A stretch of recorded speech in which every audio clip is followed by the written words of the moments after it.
So, anyone have any questions, comments, concerns? Oh, just concerns on how to get that tooth. But that's a future problem. That's an in-game concern. I meant more about a existential concern of the reality of the game here in our reality.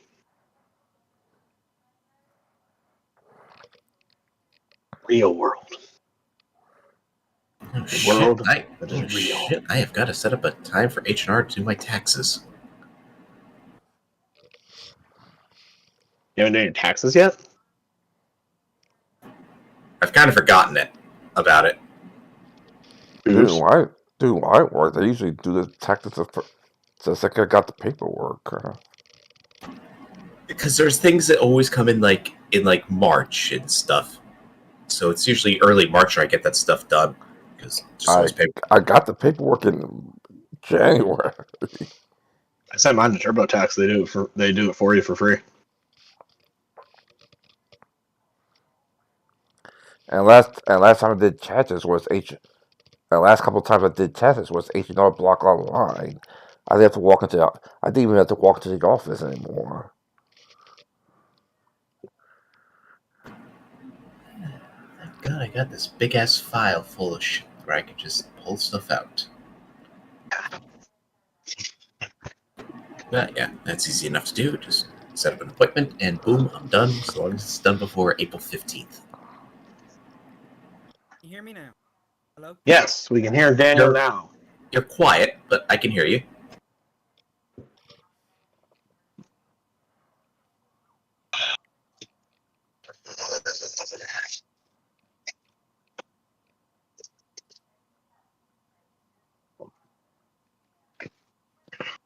How about now? Is that better? There we go. Much better.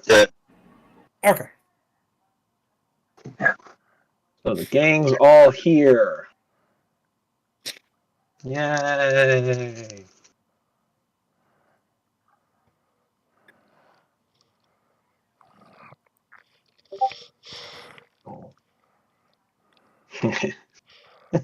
I remember those little commercials. Can you hear me now? Good. I remember those commercials as well. Those are like the early 2000s, late 90s, I think those commercials were. Yeah, they were funny. Mm-hmm. They were real simple, but they were kind of funny. Yep.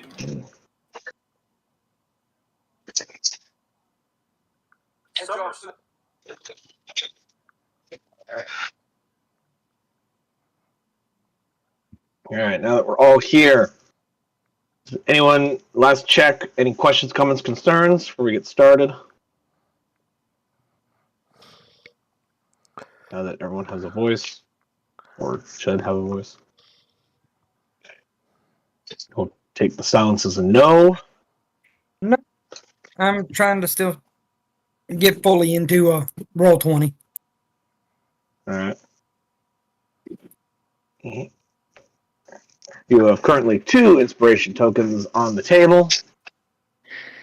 And when we last left our grand adventurers, they had been fending off an attack against a dragon turtle who took umbrage with their presence for whatever reason. But I got some dragon turtle hide, so yay. Yay, A little bit of indeed. meat as well. And with only minor damages to the ship. Though we start to refill on ballista bolts.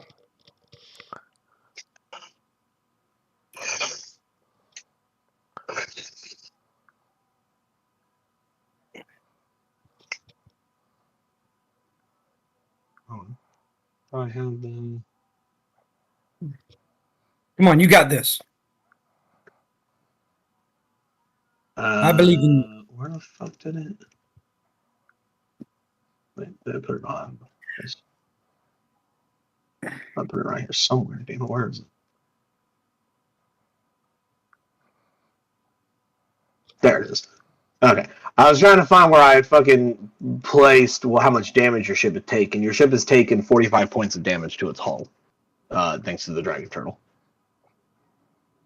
Give me a second to find where I put it.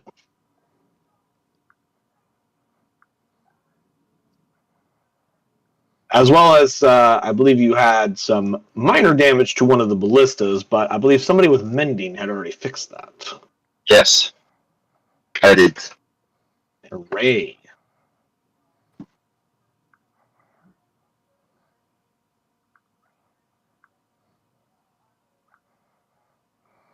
Yay! Yay! Here. Oh, here.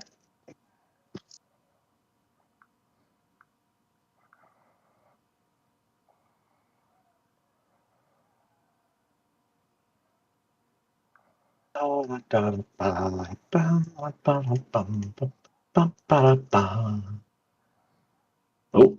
wait.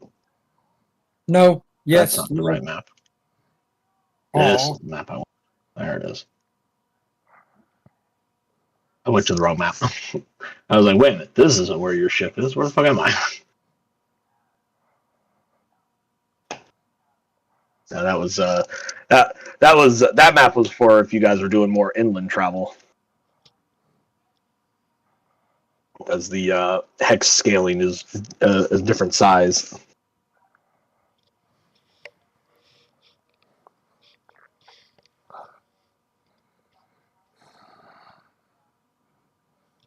It also has more to the it has more south parts of the world, doesn't? Yeah, it does.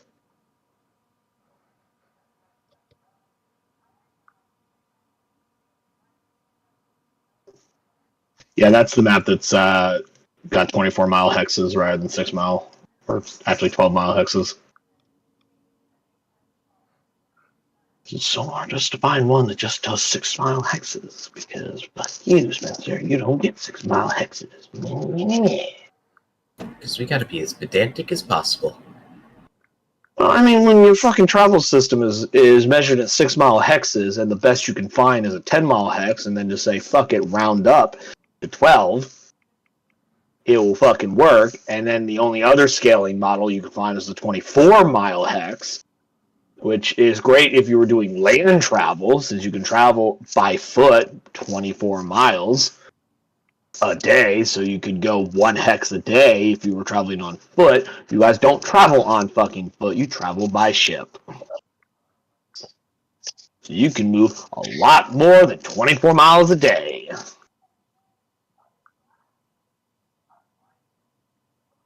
Gosh darn. It's real tiresome sometimes.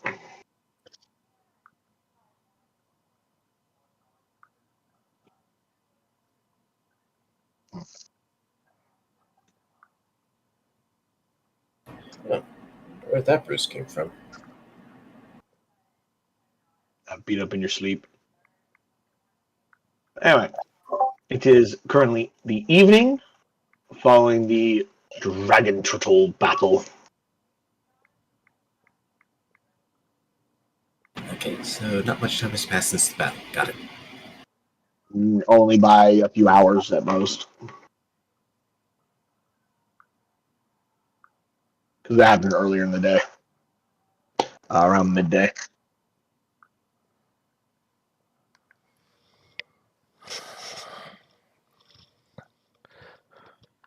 That was fun. Well, that's right. I already talked to the lady, so Yeah, I'm most of probably you gonna have gone to bed by this point, I believe. yeah, I'm pretty much heading to bed if not in bed already. Yeah, those of you that sleep. I shall sleep with one eye open. A fairy pokes that eye.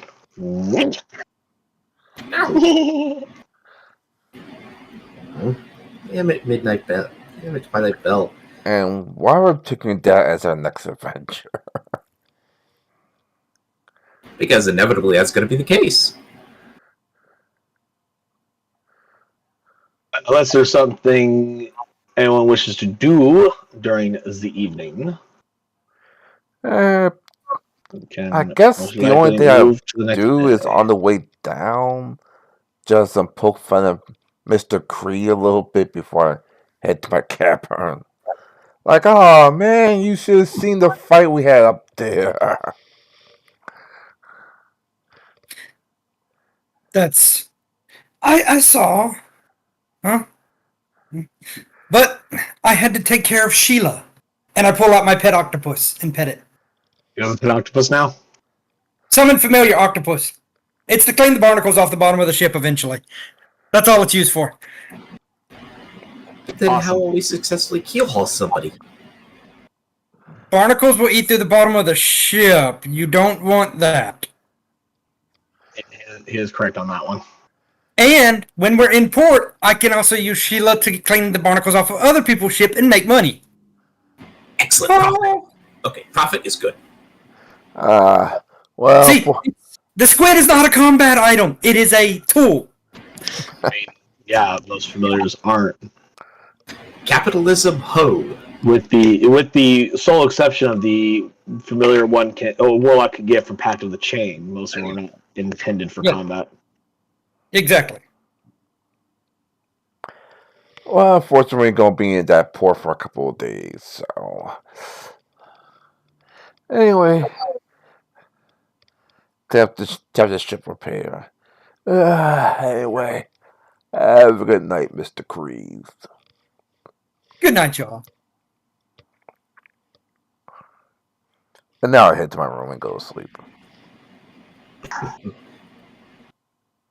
Does Mr. Creed go back to where he's used to be? Yep.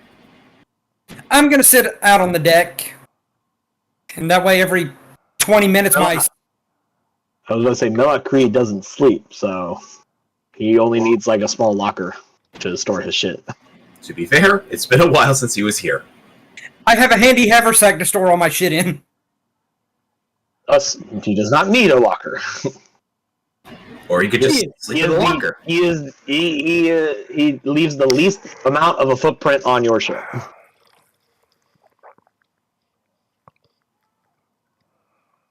Almost like he's not even there sometimes. Exactly. There's a reason.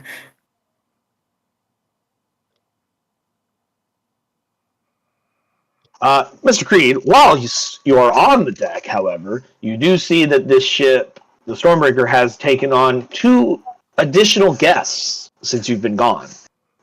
Guests you have not interacted with or seen just yet, because they only come out during the night. One You mean is members from down in the sewers? Yeah, he did make the vampires. were you already. there at that time? Yes. Yeah, think yeah, he he was left. there. He left the second we got off port, so he knows we're carrying the vampires still. I mean, he probably knows that they are people and that they exist, but I don't recall if he was involved in the whatchamacallits. Yes. Transport. Yes, because we bartered for some stuff. I think silver at a point in time. For the ship's hull. But we're going south, I think, if I'm not mistaken. On the Baldur's Gate. I just thought that you left before the traveling, so you didn't know they were on the ship until now. I left when they agreed to do it. I did not join them. Right. But yeah, you see them on deck. One in a long flowing red dress, and the other in full plate armor.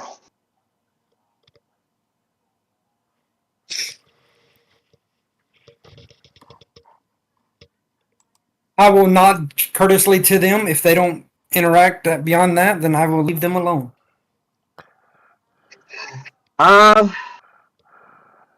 The one in the red dress, the Duchess, will walk over to you and goes, "Evening. I don't believe we've properly met just yet, other than a very brief interaction some time ago. Tell me, what was your name, good sir?" I am Creed. Malachar Creed. It is a pleasure to meet Fine you. name. A pleasure to meet you as well. I am Sophia Casimir. Duchess Sophia Casimir. And this is my escort, Lady Katya.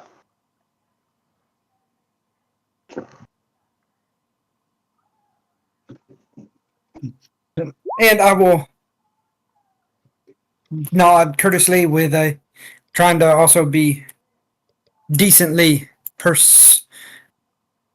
gentlemanly of an 11 persuasion, just to kind of be like, greetings, just trying to be friendly. Trying to be like charming.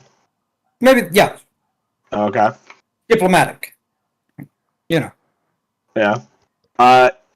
She goes, tell me, Master Creed, do tieflings not sleep during the night? Or are you just an unusual specimen? Most tieflings do, but those that are blessed by the sea and are fully in its embrace, is while at sea, never sleep. A useful skill. So, y'all are mistresses of the night, I see. Indeed. And she gives you this wide smile. You see her fangs extend. Ah. Mhm. Please, do not scare Sergei's mother as I pet the octopus, and he kind of scurries behind my back. So wait, are you like holding the squid on deck? For every once in a while, I do. It kind of stays up with How me. long It's can a Sergei's squid stay out mother. of water? 30 minutes at a time. Okay. I was curious. This is like you're just holding this like shriveling, drying, dying squid in your hands. Like this is fun, and it's just going kill me. No, I have And my a suffering. guy sitting there. I have a bucket that I go and play in and sit with. It does like to be near me sometimes. And when the boat's moving at a decent pace, it sits in its little water bowl to stay hydrated. So it's not, Left dehydrating behind. itself. Yes. Because it cannot outswim the ship. She goes, interesting. I've never met someone with a pet squid before. Technically, it's an octopus, but I like to call it squid octopus. better. My It's just more apologies. cool. Yeah.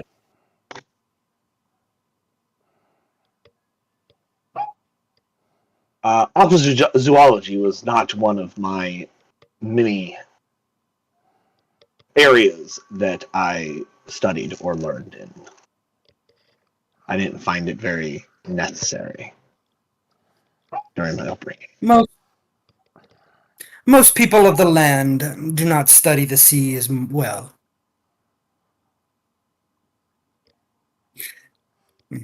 Like me, I am a man of the sea, so I am not as familiar with the beast of the land. I know of some that are near the coast, but not too much more.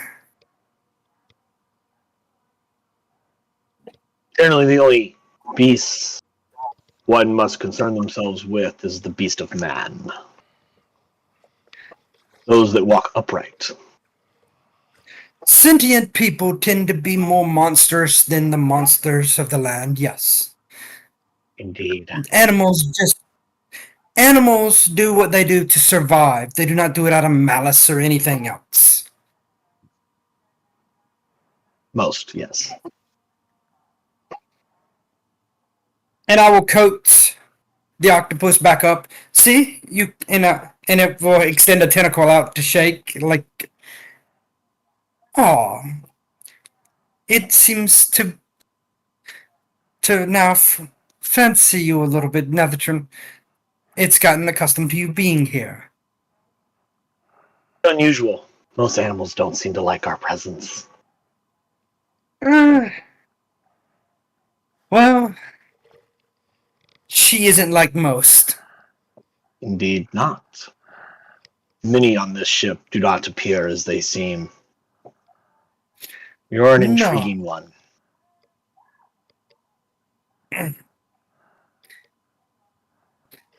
Would y'all care for some a late night meal? I don't sleep, and sometimes you get a little hungry at night. We have already satisfied ourselves for the evening. The crew is taking great measures to ensure that there is a running rotation of fresh blood.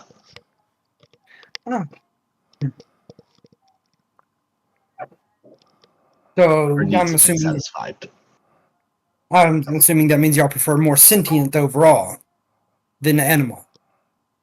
Oh, heavens no, I've never drank of an animal in my entire existence. Perish the thought. See, she will not bite you. True. Phew.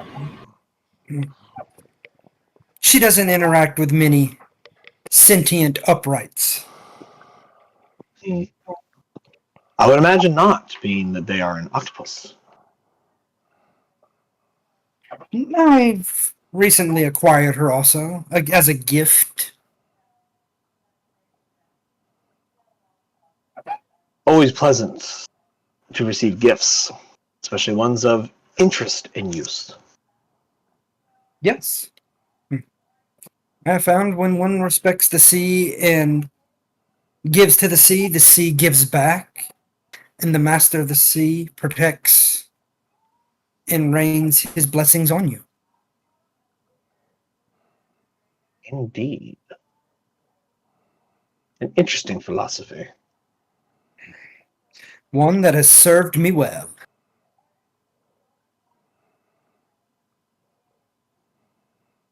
But if you'll excuse me, ladies, I am hungry, and I think she is too.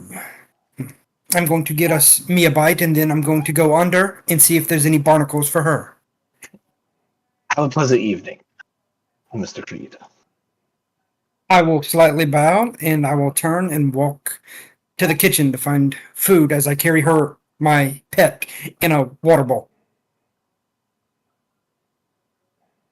I'm just imagining you with a little fish bowl, and then it's going down there. And Imagine him with like a little bucket, and the little octopus just kind of pokes its head out every once in a while, and then goes back into the bucket. Exactly. oh, I forgot to ask. How's the kid? What? How's the kid? Oh, she's good. That's why I was late. I was having to be a dad. Yeah, it's tough. Yeah. Hey, you now have a God-given responsibility to engage in dad jokes at the most inappropriate times in your kid's life. Oh boy. Corny dad jokes are just funny throughout the year, especially to the right people when they look confused at you. Now you have a child you can embarrass in front of everybody, because that is the right of every parent to embarrass their child. That's a I God-given embarrass everyone sacred around right. me. Shindu, how often when we work together did I try to embarrass you? Imagine if YouTube. I think you tried, but most of the time I either didn't catch it or it was minor enough that I barely paid attention to it. Imagine if YouTube lasts another 15 years and your child sees these videos. Oh, good God, we absolutely got to make sure that happens. Well, if she does, it'll be interesting. Daddy, But since a lot of my face does not appear on these videos, it is a little The different. only videos they have. Daddy, what is a vampire? Daddy, what is a cloaca? Oh, she'll know what that stuff is in here. As evening progresses through without too much events, you'll arrive on the dawn of the next day, the 21st day of Marpenoth. Now, I have a very important question, mostly for the senior staff of the crew, specifically more of the captain. Are we making landfall at Orlumbor? Yes, we are for ship repairs as well as to drop Creefall, since technically he is paying us for the job. Indeed. My next question is, would you like to arrive at Orlumbor today or tomorrow? If we were to arrive today, I'm guessing it would be late evening, correct? At a normal pace of your speed, you will not arrive by today. If you wish to arrive today, you will have to increase your pace. Ah, Well, You're like given one hex short of arriving there, so you will get just outside the docks before it's dark. we'll arrive tomorrow. When it's dark. still, I mean, it'll take 2 If you days. increase your pace from a normal pace of 7 to a fast pace of 9, you will easily get there with most of the afternoon left.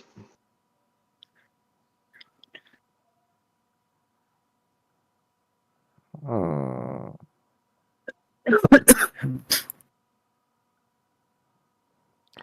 You know what? Let's speed things up.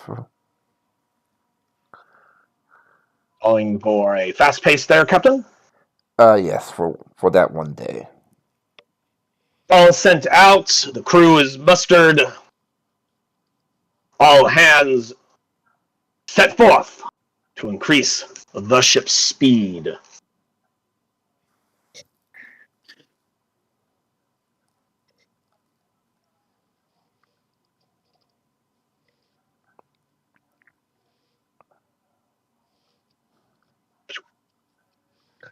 Easily getting there without any issue.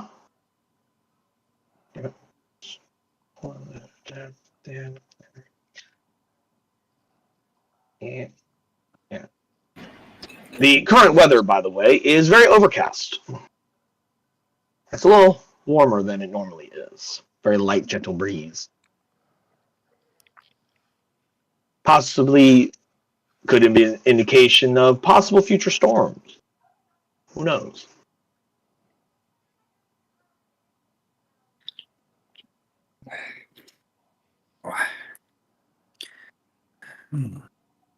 Other than that, let me get my minor issues at sea table I forgot to pull up.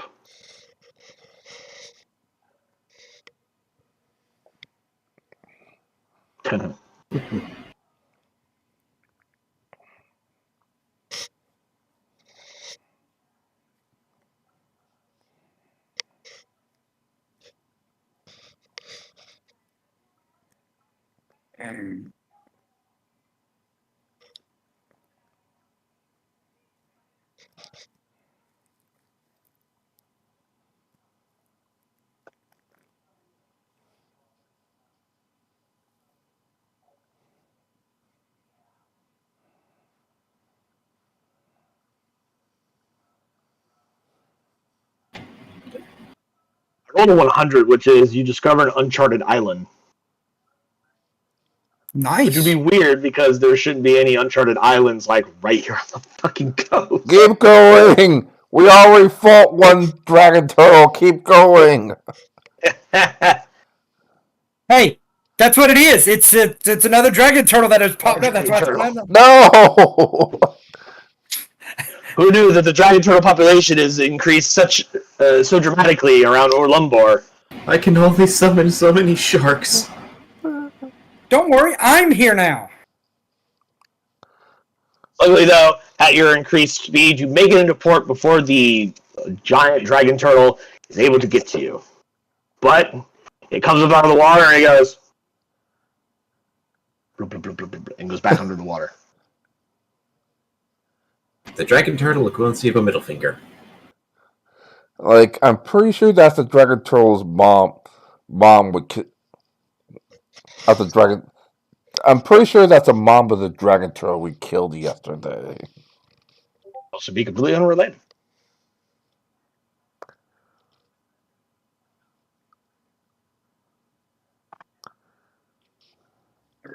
But you arrive at Orlumbor.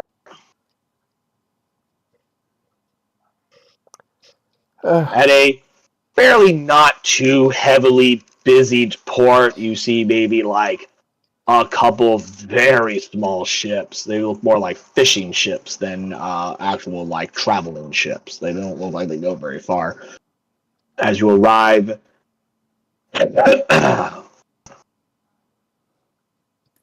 you don't immediately spot the dockmaster upon arriving upon the docks.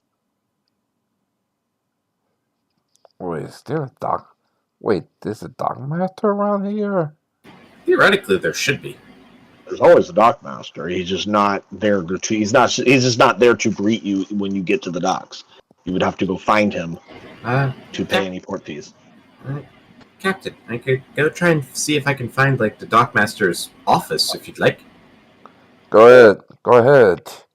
And also see if you can find the ship repair crew as well to see how much to charge for this. Okay. And I go seek out the dockmaster's office. I'll ask people where the dockmaster's office is. You find it easily.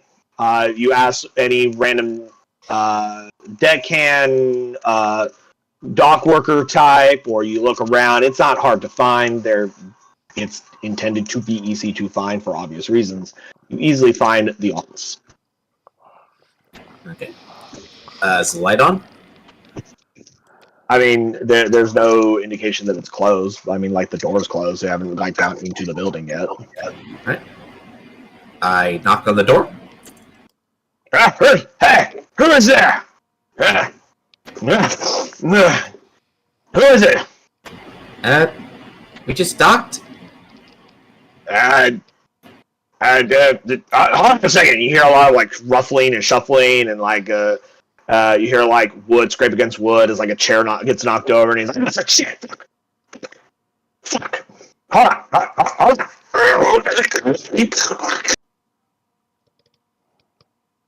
What are you doing?"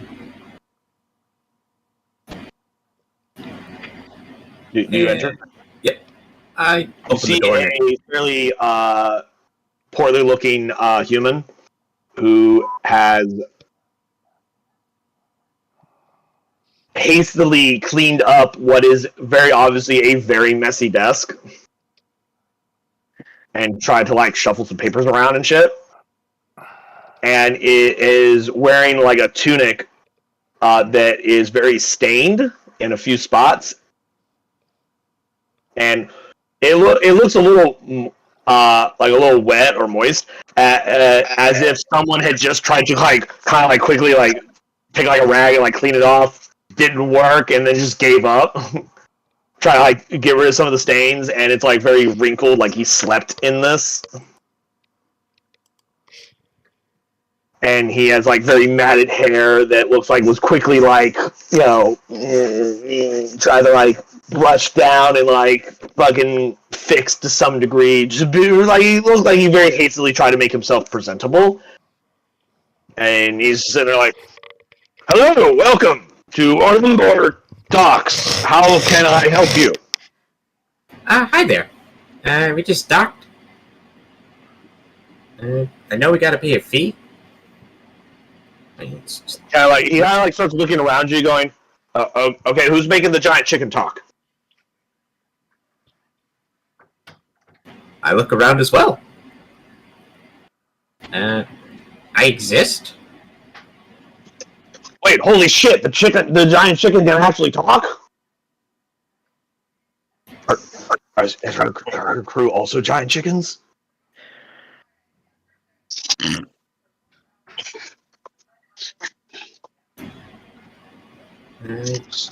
Probably. As a reminder, Kira, you are an Eric Crocker. You're a giant bird person. Yeah. You're a humanoid bird person. He's this is obviously a man who's never seen one. I need to poke you to show that I'm actually physical, and not some. No, I get that. I've never met a giant talking chicken before. Are you the only one on your ship that's a giant talking chicken? Is your whole ship a giant talking chicken? Just me. Oh, just okay. That's mildly disappointing.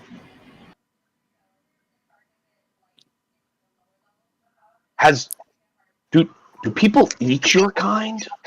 Are you the eatable chicken type? I'm an Aarakocra. Is that not a chicken. rude? I'm an Aarakocra, not a chicken. What the fuck is that? A sapient bird species. But yes, chicken is quite tasty, especially when fried right. Wait, you guys eat chickens too? Wouldn't that be cannibalism? Is that weird? I mean, You see this mind, like you see this guy's mind start slowly having like an existential like implosion inside his brain as he's trying to wrap his head around this new reality. Birds eating birds. What madness! I mean, hawks eat pigeons. I don't see how that's cannibalism. What's a hawk? Now I think you're just I fucking. know what a pigeon is. They're like rats with wings. What's a hawk?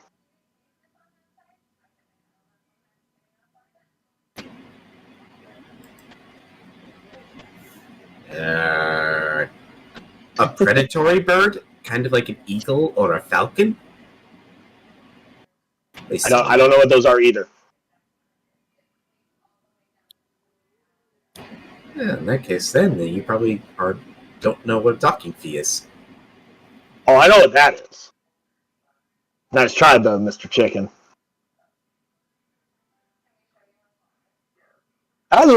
Just a quick reminder, hawks, falcons, and eagles are generally not indigenous to island or coastal regions. That's why he doesn't know what they are. I think predatory seagulls. And he goes, oh, I fucking know about those goddamn seagulls. More predatory than they He are. runs through the window and he looks through the window real quick, like, talk about the fucking seagulls. It summons them. Pulls the curtains closed. We don't talk about seagulls around here. Yep. Okay. But, My brother yes. lost an eye to one of those things. But yes, like to pay a docking fee for 2 days? Oh, of course. Only 2 days. At least. Could All end right. up being more, depending on how long. Are you the captain? I am the ship's surgeon. He looks down at his forms and he goes, what? Where does that put you in the authority of your ship? Let's see. I'm a lack of 4 heartbeats away before being captain. I'm not inspiration out for that one. That was a pretty good way to word it. He goes, oh, senior officer. Got it. Senior officer. Name, Mr. Chicken? They call me Dr. Ice, but if you want my real name, it's Ziddick. Dr. Ice. And the name of your ship? The Stormbreaker. Stormbreaker. Cool. He like reaches down, he pulls out this big fucking thing of papers. And he goes, alright, should be pretty quick and easy. Look through these. What is the name of your captain? Captain Tarek. Captain Torn. Full name?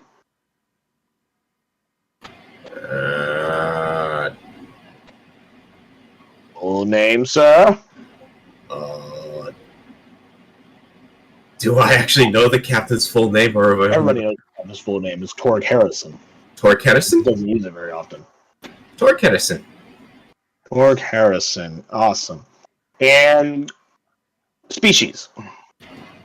I assume he's not a giant chicken. Half orc. Half orc. Alrighty. Mild description. Physical description, or Yes, physical description, please. kind kind of tallish, muscular. Skin tone? Abs. Green-ish. Actually, is he green? I think he is. As we It's say, easy to ish. forget the actual skin tone of your character sometimes. He goes, and protruding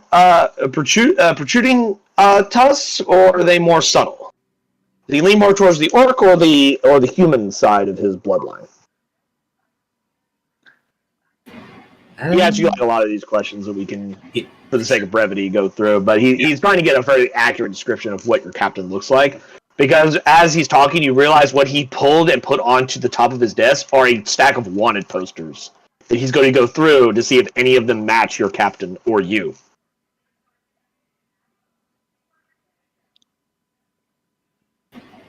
And I will answer each question as honestly or subtly as possible with no intention of incriminating myself. Awesome. And he goes through it. He goes, I'm pretty sure I haven't seen any wanted posters of giant bird people. So that's...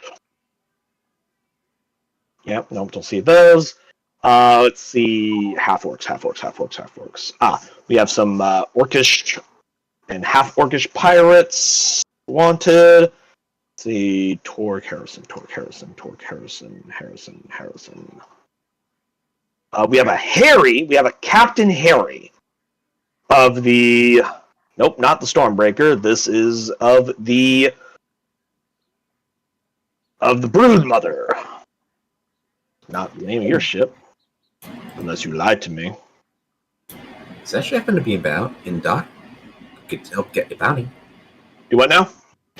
Is that ship in dock? We could get a bounty. Oh, definitely not, because if it was, we would absolutely have had them arrested already. We're a law-abiding city here. Orlumbo is a law-abiding town. We don't approve of pirates here. Are there You're not a pirate, are you, son? What pirate crew would hire somebody? What pirate crew would bring on somebody as utterly recognizable as me? Someone who needs emergency food rations. I want to argue against you, but I can't. And that pisses me off. I'm right. Ha ha. Out of character. Racism. Insensitivity. Back to character. He's going through and he goes, I don't see any half-orcs by the name of Torg Harrison in here. Captain or otherwise. The by the way, the stack of papers of like those of orcish heritage is like this fucking thick. So it takes them like several minutes to go through it. A lot of people of orcish descent end up turning to crime. For Are there any various reasons? Are there any ships that we should take note of as far as like reputations go? Anyone flying a Jolly Roger. Okay, easy enough. Yeah. You definitely want to watch out for the red ones. What's the difference between the black and the red ones? My understanding, the way pirates typically operate, black means that if you surrender, we'll just take your shit and don't kill you. Red means no quarter will be given or accepted. Good to know. Red means they're looking not for booty, but for blood. Red means dead. Got it. As far as I know, that is a very strictly enforced concept by the pirate communities because they don't like having to fight and die for their money if they are not intending to murder. However, we here at Orlumbo do not make a distinction between pirates that kill and pirates who not kill. Piracy is still piracy. Larceny on the high seas is illegal. Standard gibbeting or anything special? Say again? Standard gibbeting or anything special? Oh, no, we just usually put them in like small little like human-sized bird cages, like medium-sized bird cages, and we just hang them out by the coast where they slowly starve and die. Gibbeting. Yes. I forgot that's what that term meant. It's not a term that gets used very often, so I did not know that was what it was called. Is my knowledge that is the fact that I knew what gibbeting is worth an inspiration? I'll say yes. You got 4 on the table now. Congratulations. Someone's done their homework.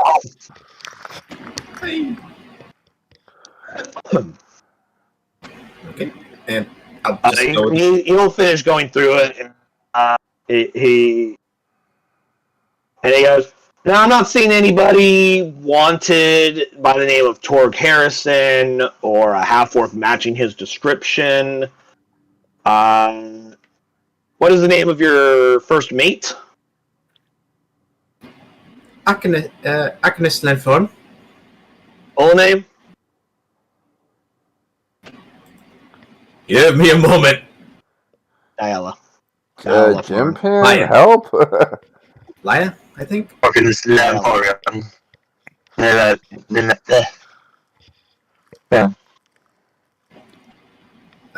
And Obviously, I know. species. Obviously, the I assume character. it's her based on that name. Elf. Elf? Full elf? Is Arcus Half. half elf. elf? Hey, half elf. Sorry, half elf. Half elf. What is what descent is the elven half?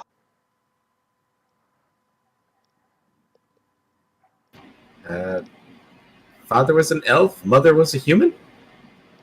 High elf, gray elf, wood elf, drow elf. There are subspecies of half elf. Fun fact. The standard half elf, in just the Dungeons and Dragons player handbook, I think it assumes high elf. Yeah, half high elf.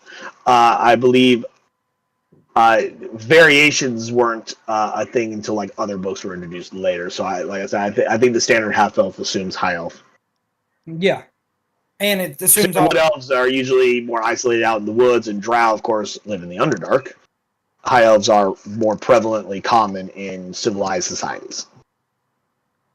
And I'm opening up my PFB right now. He pulls out like an even larger stack of half elves that are wanted. He's like flipping through those, and he's like, nope.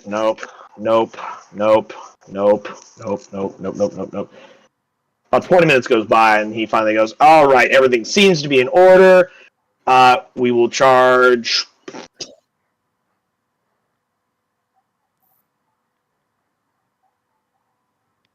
$1 gold a night. Okay. I put down 2 gold because that's at least as far as. Alright, here's 2 gold. Because, like I said, that's what we expect it to be. But if it's longer, I'll come back. Okie dokies. Are there any other services that your crew requires? We have some of the ship best repair? carpenters in the world here, along the Sword Coast here.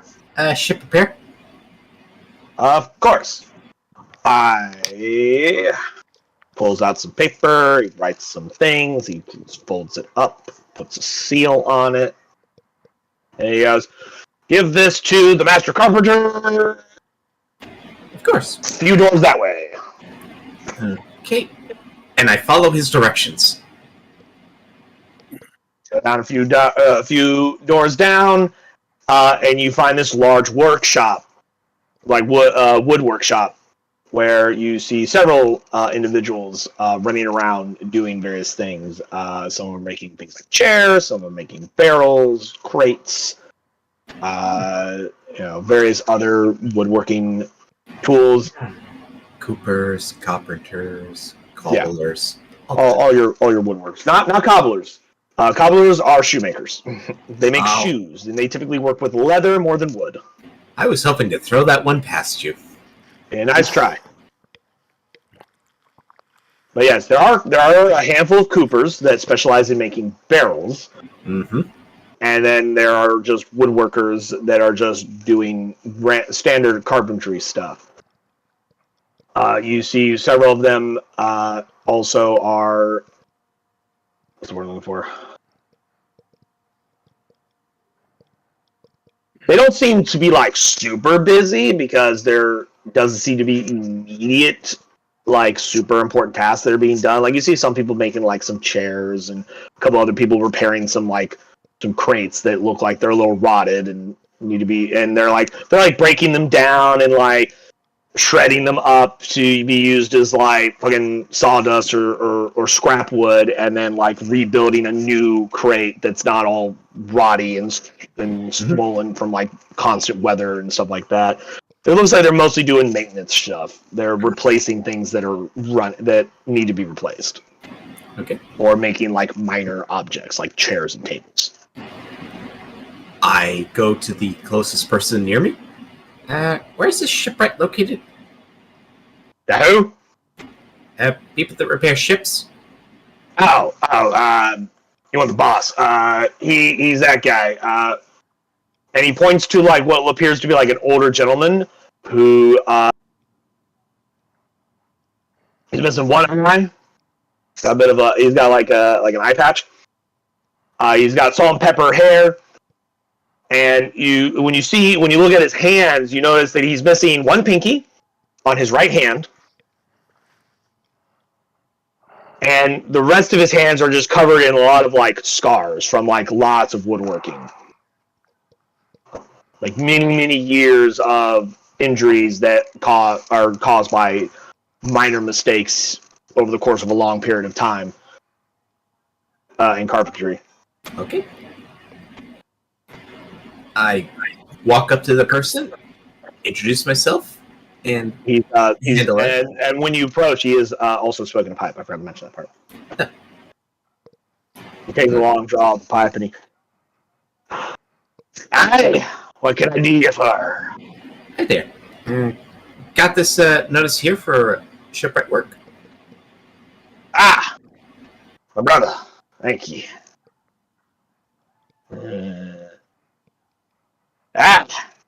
Your ship be needing repairs then, eh? Hey! Well, you can handle it just right. I'll be down there in just a moment.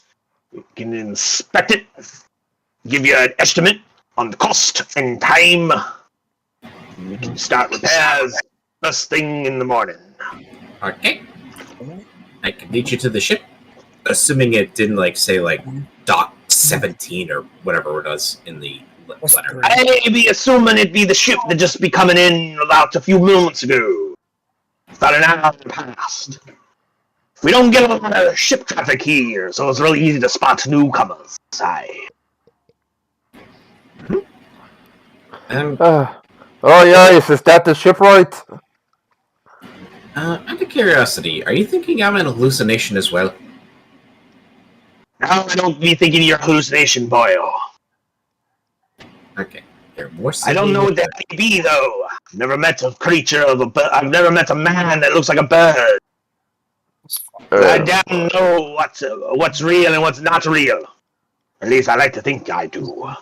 I am an However, you be an hallucination. You be one hell of an interesting one. Considering some of the hallucinations that I've seen when I've been drinking, good lord. Like, I gave up the drink a while ago. In that case, It's it does not hard to welcome keep the balance steady when you're drunk in my old age. Fair enough. Made a few mistakes when you were drunk. That's wise to be using hammer and saw when you can't see straight. Out of character question. Lesser restoration. That would bring back his fingers, right? No. Lesser restoration cures things of like, correctly, it cures. I want to say restoration can remove like poison, disease, and like various conditions like paralysis or stuff like that. Rare restoration can also remove like exhaustion. To regrow a piece of the body, you would need a very high level spell called regeneration, which I believe is the 7th level spell. Okay, so not even greater restoration. Okay. The restoration spells tend to more restore one to their physical health rather than the actual body itself. So it cures you. It's usually more to cure people of things that ail one's physical health rather than their physical body. So more like poison or paralysis. Poisons, Then- paralysis, yeah. There goes my hope of getting us a discount. Because if he got his fingers back, maybe he'd give us a Only one discount. finger. Only one finger. It's a minor finger. I thought he lost two. No, he only lost one. He's missing an eye. Well, I'd have his eye back then. We're going to give him a robot eye? Or Generation would just give him a new eye. Yep. But and he goes, It was a thought. let's go take a look at your ship, hey. Aye. And I lead him to the ship. I look at the person looking at the ship like, But, yes, is that the shipwright? I be the master shipwright here in Orumba. Good, Name's good. Dennis. Pleasure to meet you, Captain. Captain Torx. Captain Torg. Aye, good to meet you. Good to meet you. We had a nasty run. We had a nasty run for Dragon Turtle, and well, Dragon Turtle, you say? this is the result. That don't sound too good. The meat was Since tasty. the last ship that came in a few days ago also said something about large turtle-like creatures. I hope in me bones that don't mean the dragon turtles started to get a little uppity in the region. They're supposed to be quite rare, especially this close to the coastline. Yeah, we ran into two of them. Well, we fought one of them, and the second one we just kept going before he or she even thought about engaging. Hey. Some torpedoes. That way, when it gets close, the torpedoes explode, and it could kill him.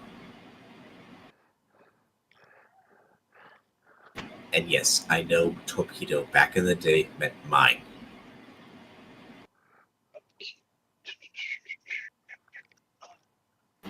So where else is the phrase? Ships can be repaired and improved at most harbors. Repairs will take 1 day for every 50 HP missing and cost 2 gold per HP repaired. 3 gold for a second-rate craft, 5 gold for a first-rate craft, plus 100 gold for every 40 HP of rigging. These prices areas could be more or less expensive. Other stages will need to be negotiated as needed. Enhancements and upgrades may be ordered and installed during this same time period. Okay, cool. So you guys are missing 45 HP of your hull. It's 50 HP per day can be repaired, so they can repair that in just short of a full day. It will cost, I believe because it's a second rate craft, it will cost 3 gold per HP of repairs. Alright, so let me see now. 3 gold per HP repair, so Times 3, that's 135 gold. we're fine. 135 gold and 1 day. I'll have my first mate pay you back pretty much immediate. Pay you as soon as possible. Hey, we'll be accepting payments upon the job due. We can get started on this first thing in the morning. A lot of my workers have already got home for the day, or they're finishing up last-minute jobs. Okay. Aye. The other things you be wanting to be done with your ship. We got some of the best shipwrights here. We could easily refurnish some things, upgrade things if you got the money and the time. But these repairs, they ain't too bad. It looks like the Dragon Turtle only just took a wee bite at you. We can easily get all this fixed within a day. Are we considering upgrading the ballistas to cannons or no? Oh no, we don't be having no cannons now. I don't think I don't think this port has what the weapons we need are looking for. Hence me not using Ice's voice. We have no cannons, lad. That's a controlled weapon. Generally, you have to go to the larger ports and have the right licensing, or know the right people to be getting them. We can do a lot of woodworking though. We can't do anything that uses metal like a cannon. Even if we had the ability to sell them. That's all right. Thank you very much. I wish that sniper rifles exist in this world. just for situations like that. If you don't be needing anything else, I'm gonna go and make sure we got the right wood. Set up, get the right work orders, fill out some papers. Make sure I get the right crew out here. We can get all this taken care of quite easily. All right, if you need any paper signed, you can have my doctor here. You can have my field doctor here, or my first mate left foreign, or me if you can't find either of them. Very strange that you have your doctor be doing these things. Typically, I usually deal with quartermasters more often than not. I volunteered. Be a quartermaster if you have one. Apologies. I do hope that the dragon turtles didn't eat your quartermaster on the way in. No, he didn't. Just the core master using. Quartermaster he uses sign language. Quartermaster uses sign language? Bola's behind you. She goes, I don't use sign language. Oh, shit. Bola is your quartermaster. Y'all are thinking of the bosun that does sign language. Would you have heard? One is Would you have preferred the lovely our lovely quartermaster? And I point to Vola. Interesting. Hobgoblin. You don't see them on the sea very often. At least not on reputable ships, I should say. Our ship takes in all types. We don't discriminate for anything or anyone. We are equal opportunity. As I hear it. We are equal opportunity. How the hell do you think I got hired on? Emergency cruise. Yeah.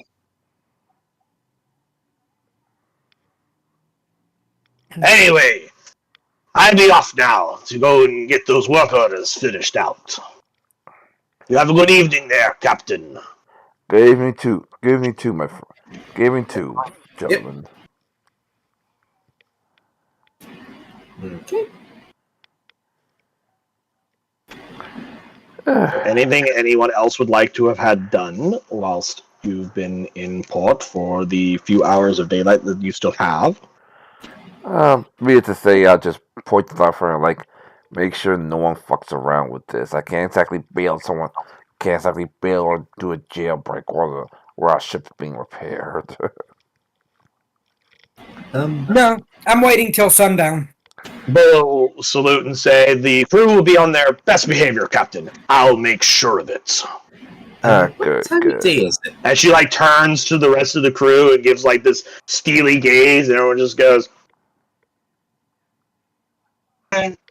Creed is so proud that somebody has disciplined. As he sits there in a relaxed position because he's not right now. he's like, I don't have to do this shit anymore, haha. He's proud that somebody's got discipline under control. Yeah, Bo essentially took your job as a human resources person. As usual, I'll wait till sundown to greet the vampires. Okay, so it's still Sunday. I just wanted to make sure that there wasn't anything that you guys wanted to do before sundown. Since you guys got in about mid to late afternoon, there's still a few hours left of daylight. Can't can't exactly go out to get hookers and blue in this town, so. I mean, Who's to say you hookers can't? probably not. This probably wouldn't be the best place for hookers to ply their trade because there's not a whole lot of traffic here. Blow also probably not. However, there is a small tavern on the docks. I'm just gonna spend my night in the tavern. Cool. Because God knows Dr. Ice is becoming an alcoholic. Just don't drink too much. Is there anything Argus Unforeign is doing before the hours of the day draw close? No. Alrighty. Well, okay, let me rephrase what I was going to do. If Stone and Creve were going to go out and drink, Dr. Ice will join him. We'll join them. If they are not, You have not given your crew shore leave, so they will not leave the ship this evening and go carousing. and thus I will not. Those are my drinking buddies. Because they were told to be on their good behavior, so thus they don't go out and drinking. Because, as I said, you guys have not given them shore leave, which means they're still on the clock. They stay with the ship until otherwise told that they may leave on shore leave. Upon which, once you've given a crew member shore leave, their actions are no longer. You can no longer dictate their actions. They're going to go and do stuff. Okay. So, be that in mind. You don't have to give them shore leave every time you come into a port, but when you do, their actions will be determined by their personalities rather than by your orders. Because essentially, they're off the clock at that time, and what they do is what they do. Question. Yes. Answer. What would a butt of wine be worth? I'm sorry, a what? A butt of wine. A butt? It's like 400 something liters of wine. Specifically a butt, I do not know. I do know a bottle of wine. I do have a price for a bottle of wine. Let me look it up real fast. Are you looking at like something the equivalent of a barrel of wine? Yes. Okay. Let's see. 400. Okay, I have here we two go. different prices for different sizes. Common wine, which comes in a pitcher, is 2 silver. A bottle of fine wine is 10 gold. Wine is not sold in barrels, apparently. You can get ale by the gallon. So you can get like gallon barrels worth of ale for like 2 silver. A mug is like 4 copper. Okay. The game doesn't give me very specific prices, or it doesn't give me specific prices for anything beyond that. It doesn't tell me like what a bunt of wine or a barrel of wine would cost. Yeah, a butt would be worth 475 liters. Equaling 2 Or hogsheads, being between 450 and 126 60 gallons. liters.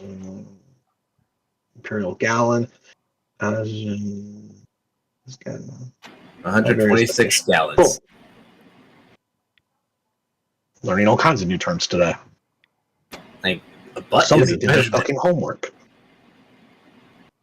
And sadly, we already have all the tokens on. As much as I like the new term, a barrel would have been a lot simpler for us to understand. Okay, a barrel. Then we'll go back. A barrel of wine. And a Like barrel I said, of beer. I don't have price for a barrel of wine. I have price for a gallon of ale.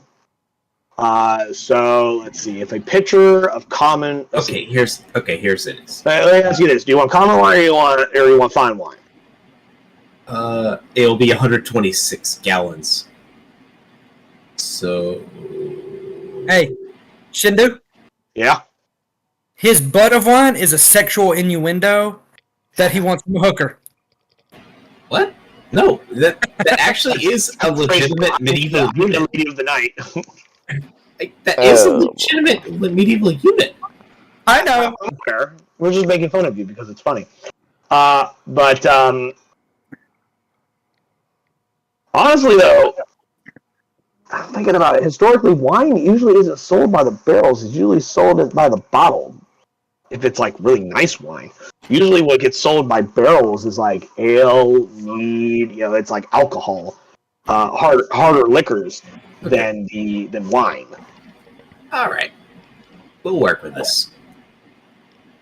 So wine is by the bottle. By the barrel would be like beer and ale, Pretty much. mead. Okay. But before we continue on with our word game, let me just ask you this. What is your intention? What is it that you wish to result from this questioning? I wish to bring alcohol on the ship to help improve crew morale. Don't we Cool. have a bunch of alcohol on the Here. ship already? Then I believe there's already rum on the ship because there is a standard rum ration. In addition to the fact that the previous HR person, which was the first mate, Master Creed, had put in a decree that other than the small rum ration that goes with meals, there would be no drinking on the ship, and since Vola has taken up those responsibilities, she has maintained that particular rule. And it seems like So before you start bringing alcohol and giving it to the whole crew, I would highly suggest you clear this with the quartermaster, first mate, and/or captain before doing something like that. And it seems like the first mate agrees already about Creed's rule, Forgot and about that. as someone that actually serves in the Navy, I agree as well. Can't Forgot that be about part of the that. ship A drunk? small pint of rum as a rum ration is perfectly reasonable and is very common. But heavy drinking, Vola does not allow. Okay. now, if you were to get the barrel and get everybody off the ship and have them drink off the ship, that is a different story. But they have But then they go crazy. But then they go crazy and berserk, and like I said, I can't exactly pull out that much bail money or break anyone out. Tonight is not a night for revelry and chaos. Tonight is a night of let's get some time sleep and get our ship fixed. Yeah, exactly. Okay. Rephrasing. Plus, for Lumbor, it's not the party town. It's not the greatest place to party. Like, it's a small town. There's like a handful of people. It's a small tavern. They might have some okay alcohol, but they're not gonna have like the good shit. Okay. Rephrasing. Instead of going for like a butt of wine and butt of beer, instead I'll get like some wines, lemons, some citrusy. I just put my hand on ice, like ice. Once we drop off the vampire sisters, obviously we all gonna go on shore leave. For now, let's get this ship repaired. One thing I will point out to you, Akiri, there are a multitude of different people on this ship.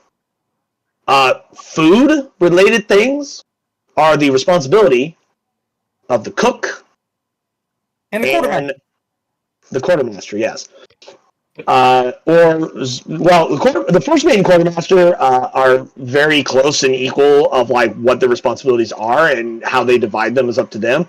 Vola, so far what my understanding is, correct me if I'm wrong. Vola mostly handles like human resources, HR stuff, crew discipline, maintaining. She oversees the people of the ship, whereas the cargo of the ship and the finances, the things that don't involve people specifically, is Arkansas and Foreign, if I'm not mistaken. So the first mate is the one that goes over with like what is on the ship and how much money we're spending for it and stuff like that. But the specific people who actually go out and deal and get shit is the bosun and the cook. Usually the bosun is the one who leaves the ship every time you guys go into port. Ryota goes out and like gets the stuff that you guys need to maintain your daily stuff. Because the bosun's like the highest junior officer. Like they're right below the rest of you guys in terms of authority. And like the bosuns are the ones who maintain like the day-to-day bullshit, making sure the ropes are all fucking tended to, making sure that everybody's taken care of, that the ship is being maintained. Oh, we're in port. What do we need to get replaced? Okay, we need to get more wood. We need to get more of this, more of that. The bosun goes out and does that. And food-related stuff, usually the cook coordinates with the bosun of like, hey, I'm running low on limes. If we're in port, go buy some limes. And the bosun will be like, no problem. He'll go and buy some limes, etc., etc. Or in terms of the medical, Dr. Leibowitz is like, hey, I'm getting low on bandages. When you're out to town, buy some bandages. Stuff like that. If you want to keep your pretty face, buy me bandages. You want to make sure all your insides stay on the inside, go get me some bandages. You do this. Get my go. That being said, there's nothing that says that people can't go and buy their own personal things. Like if you specifically want to have a fucking basket of fucking oranges and limes, no one says you can't go and get that with your own money. And I But things that are like the day-to-day upkeep and maintenance of the ship is one spent with the ship's treasury, and two is usually handled by various NPCs or PCs if they are in those particular jobs. Mostly it's your NPCs that are usually doing that. I will buy my own personal stock. You go and do that. What is it you want to buy again? Orange, lemons, those are the limes. And those are the only citrus things I know of. How many would you like to buy for you? Grapefruits are also known than mandarins. And mangoes. Granted, I don't know, the environment's tropical enough for mangoes to be growing around here. Might find some oranges though. I have no idea what that would be worth otherwise, but 2 gold's worth. You get like 2 big sackfuls. Like 2 gold's a lot. Keep in mind, this is for you. Just so you know, fruit doesn't last forever. Okay. Gentle repros! I can make my fruit last a long time. Because I'm a dumbass. Okay. Hold on. 2 of everything. I need to look up this spell. I need to check something specifically about gentle repose. 2 of everything. Hey, dude, I'm being sarcastic here. No, I need to see if that would actually work. Because now I need to know. Oh, well, I was being Touch sarcastic. a corpse or other remains. For the duration, the target is protected from decay and can't become undead. Technically, fruits are living things. But they're plucked, That is so they're true. alive. It says They're the not- target is protected from decay and can't become undead, which means it wouldn't rot. So, yes, technically, I would say you could technically preserve a fruit for slightly longer with gentle repose. I was being sarcastic, though. But now we know in case it matters in the future. Exactly. You never know when this might be useful to know. So I come back to the ship with a big bag of fruits, citrus fruits. Big fucking sack of it. Yep. Keep in mind, general repose only works on one target at a time. Yes. It doesn't work on the whole bunch. You have to cast it separately on each one. Yeah. But at least I have it as a ritual spell, so I can do it. I mean, it does help with resurrection and make dead. Shit. It's a spell that needed that. Revivify. Theoretically, But if there's nothing else occurring, I had a train of thought and We it shall- just crashed. build into evening. Alright. Once evening comes, I'm gonna leave the ship to make my delivery, since we'll call it to here instead. To make it simple. Focus. You go and use whatever means at your disposal of communicating with your network of people. And eventually you hand it off to an agent who will then hand it off to another agent, etc., until it gets where it needs to go. And I'm gonna try to do it quietly so no one sees, so a stealth of 17 as I vanish off the ship. Acceptable. As far as you know, no one notices you. Except for that weird bird that's following you around. You don't know why. He goes, caca. I'm just kidding. No. As far as you know, nobody notices you. I just blast the bird and it dies. Just No. goes, it just explodes in a cloud of feathers. We will not kill the bird.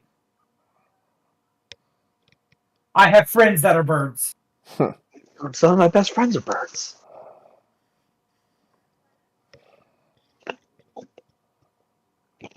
Once I do that, I might go to the local tavern and watch these fools get drunk. Nobody's getting drunk.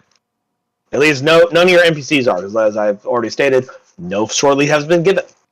Thus, they do not leave the ship because they're still on the clock. Well, I'm going to watch the town folks get drunk as I drink a little bit here and there. Alright, 1 second. It is a fairly quiet inn. It's not a big town. It's a fairly small town. There's a few patrons in here. And you walk in there, and the bartender goes, actually, stand by for a minute. I actually need to determine how the bartender reacts to you. Cool. When you walk into the tavern, you get a "Hello, stranger. How can we help you?" Good day. Hey, sir. I would enjoy a meal and some wine today, please. Of course. Please have a seat. And I will Anywhere you wish. and I will try to be as congenial persuasion of 16 as possible to show that I am not here to cause any problems of any kind. I think 16 is pretty good. You see some of the tension leave him a little bit, but he's still kind of like, he's still giving you like weird looks that you are more than familiar with. You've seen people react to you this way hundreds of thousands of times throughout your entire life. He's not super comfortable with a strange devil-like looking creature just walked into his fucking tavern, but he's not throwing you out immediately either. You at least dissuade him that you're not here to eat souls and dance in blood. As I head to a table in the corner, I'll take out a gold coin, flick it up so it lands on the bar in front of him, and go sit down. Roll me another persuasion check. This time with advantage. For the gold coin. 25. You see, for a brief moment, his greed overshadows his fear of of the fat of your looks, and he just takes the gold coin, and he prepares drinks, and food, whatnot. If you need the prices for a meal, I can give it to you. No, I think it's silvers and stuff is what it's worth overall. I think it depends on the quality. We'll say it's a modest quality of meal. 3 silver. Yeah, so a gold should cover my drinking and food for the... Yeah. So, like I said, he'll take the gold. He'll give you your meal and your drink, and he mostly leaves you he mostly leaves you be. You notice like the 1 or 2 patrons that are in here. Most people have gone home for the evening. Being it's fairly late, and this is a bit of a working town, so most people get up real early, they do their jobs, and they go home. They might stop for a meal on the way home. They might eat at home. Yeah. But of the few patrons you see here, there's like one or two of them that kind of eyeball you a little bit suspiciously because, again, you look like a devil monster. But they don't show any level of hostility, just wariness. And then like a third guy at like the way end of the bar, he doesn't see anything because his face first into the bar. He is out cold. But other than those three people, you don't see anybody else other than the bartender in this building. That's cool. And no one accosts you or bothers you for one reason or another. That's nice of them. Yeah, very nice of them. Yes. Niceties. So, once I've ate my fill, I will make my way back to the ship and Just a second. While you eat your meal, back to the docks. Anyone else doing anything when Creed leaves to go and do his errand and go have a meal? Ice wants to meet up with the Duchess and Lady Katja. Easily do so as they are about to disembark from the ship for the evening. Like, Yeah, Doctor, what is it that we can do for you this evening? Is there a head you would require? Is there a specific Sorry, what was that? magic item you request? Is there some rival that seeks to denounce you? Oh. Most of my rivals are dead. But I do have a few business rivals that think that they can maintain a better business than me. But that is a future business prospect that we will discuss in the future with your captain. I have many ideas of how best to utilize your particular services that you could present yourselves.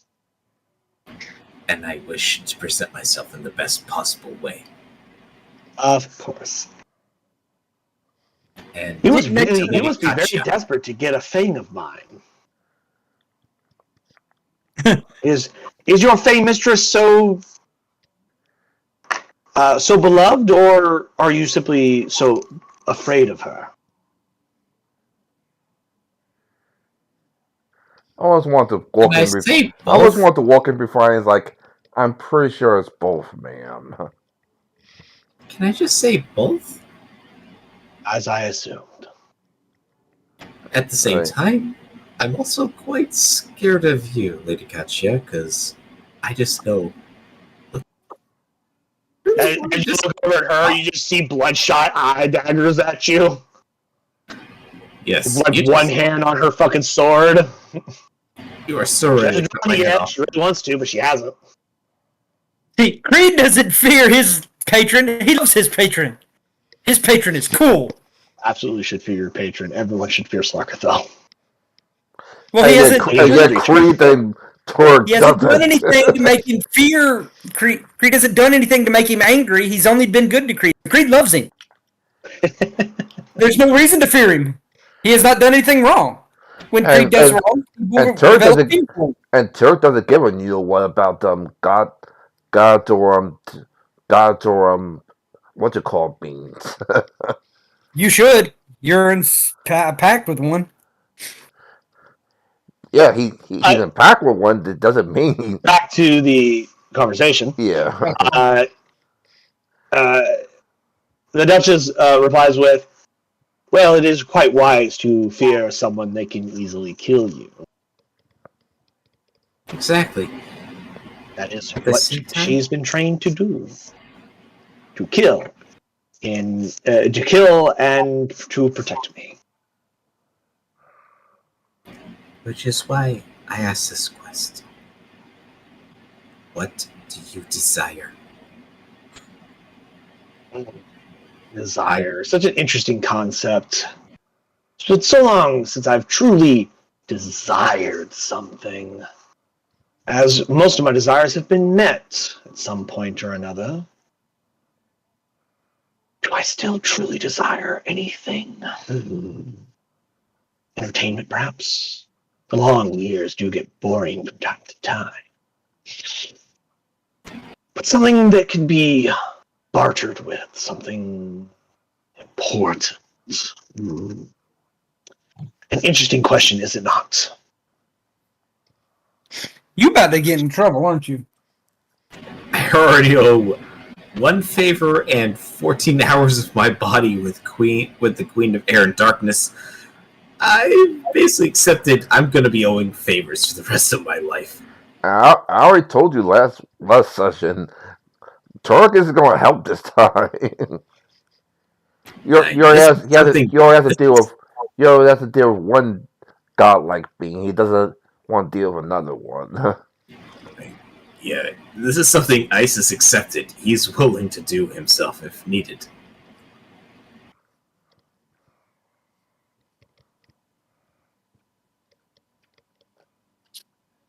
What is it that you truly desire, dear doctor?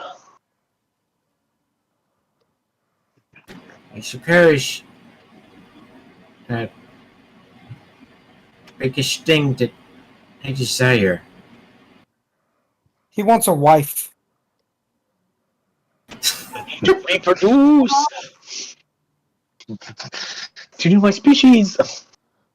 I'm pretty sure there's some vampire that would love to have a bird as a husband. Sorry, I'm shutting up, turning off my mic so I quit being a piece. Sorry, what was that? What was that, Carrie? I think I heard you reply, but I didn't quite catch what you said. Oh, I just laughed at what Dan said. Alright. As far as what I desire,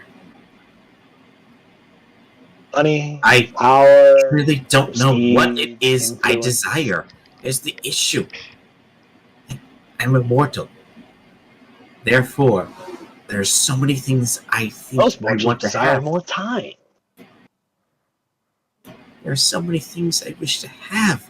Like, I wish to maybe have a family. I wish to maybe potentially become famous. I wish to become notorious. All interesting choices, indeed. At the same time, I am mortal. I can only probably get 1 or 2 of those of the desires. Nonsense. With enough determination, you can acquire everything and more of your desires. I've done so. How did you do so, Oh, my it's lovely a very long lady? story. Perhaps one day I'll tell you. But the short version is money, power, and influence. Of course. A tale is told. I'm from a very long, rich, noble line. That was before I became a vampire. I wish I could have such luxury. I simply have become myself. Who knows? Who knows what's in the cards of one's future? You just have to keep an eye out for opportunities. Perhaps a noble title may be in the cards for your future. Or, lacking the noble title, at least money and power. You certainly have the money, based on when I last saw your coffers in the ship. And with that, I could help provide a good coffee. What's the term? Well, I'm sorry, what was that, Gary? And with that amount of money, I could lay a good solid foundation for my children, thus ensuring they could become better and wealthier. Interesting that you desire wealth and power in the civilized society. Last I checked, your people tend to live more isolated in the wilderness, away from civilization, or what many of us consider civilized lands. Perhaps Joe is said to live like that way, but I've lived out here for 2 years. I Why realized so long? this is amazing. She gives like a slight smirk at the 2 years thing. She's like, my, such a long time. Hey, my kind don't live that long. Very rarely do we live past like 30 years. It's a shame, isn't it? It is. Always need more time. Us They don't live mortals. long because they got a smart mouth. It is. It's one of the things why I wish to be. One of the things why I wish to ensure my place with the Queen of Air and Darkness. Because potentially one day I could live longer. It's not immortality, but I could live a potential long life. I stopped short. Why not go for mortality? Should be fun. Trust me. I've tried it.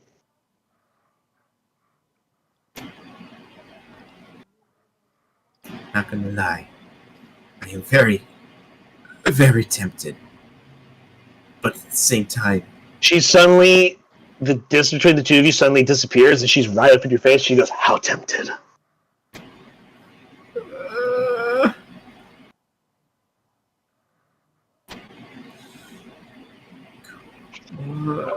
Somebody's gonna have 2 masters or 14 masters and die. Somebody's gonna die from that. my character's gonna be a bitch to a whole lot of people. She stares, expecting your answer, dear Dr. Ice. I'm actually waiting for them to answer too. Such a thing even work on an Arakaka. I'm not humanoid. I wasn't giving you any offers. I was simply asking how tempted. Very. Interesting.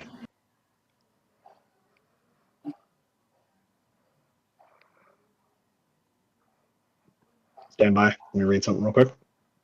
Oh boy. I very well have just written Dr. Ice out of this campaign in its entirety. Yeah, you don't need to make a new character. I'm just kidding. Nah, I shouldn't for you.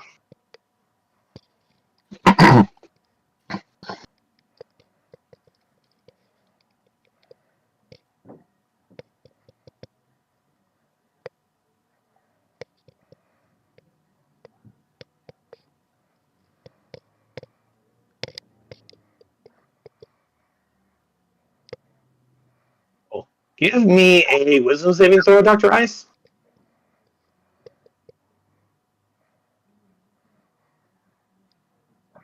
Wisdom, you said? Yes, wisdom, please. Cool. As you stare at her eyes, you feel the influence of her will upon you. And for the duration, you will you will regard her as a trusted friend to be heeded and protected.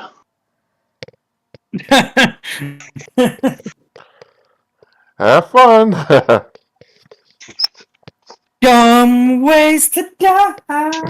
Very dumb She looks ways. at you and she says, "Why don't you join us for the evening, dear doctor?" Of course. And the sad thing is, I want to talk to the whatchamacallit, but I'll roleplay this out. Of course. Lady, before you take my doctor away, can I ask you something real quick? Oh, dear Captain, of course. I'm always available for you. I actually, we know about a couple of days. I had to go to sleep for a couple. I had to go to sleep for let's just say rest.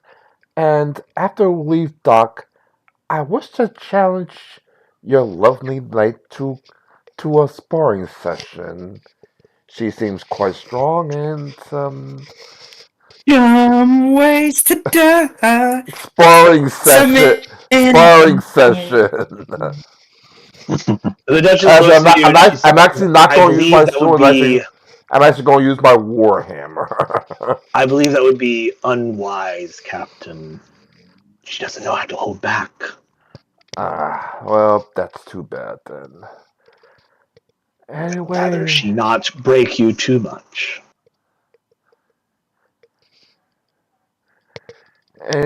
just don't get my doctor in trouble or reflect on the ship. And like I said, I don't think I can even bail nobles out of this this jail.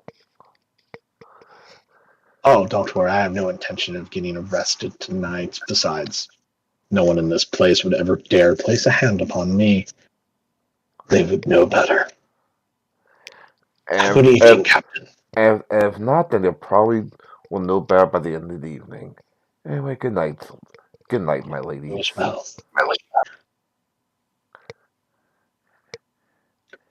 So, Dr. Ice, you're taken off into the misty night with the two vampiresses.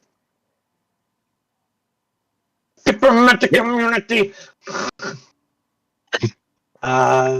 Yep. And I just accept that as the thing.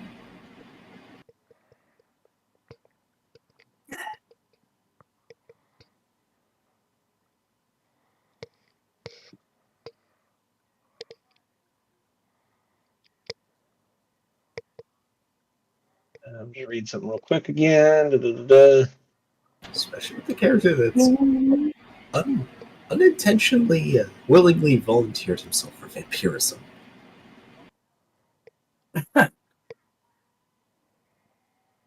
Cool.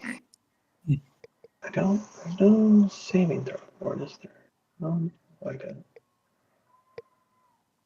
Cool.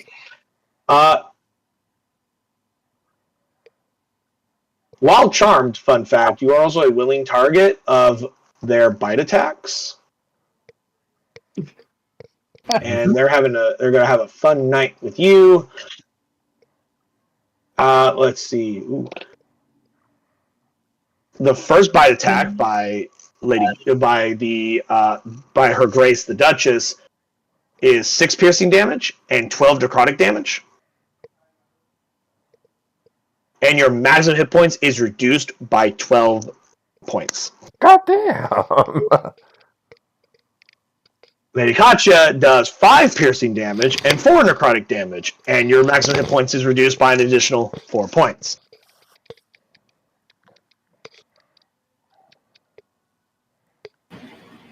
Okay, so that's 12 plus 4. So, okay. 16. Your maximum is decreased by 16 until you take a long rest, which you don't get a long rest this night. I need a Constitution saving throw, please. So add exhaustion to it as well. So that's what the con save is going to see about.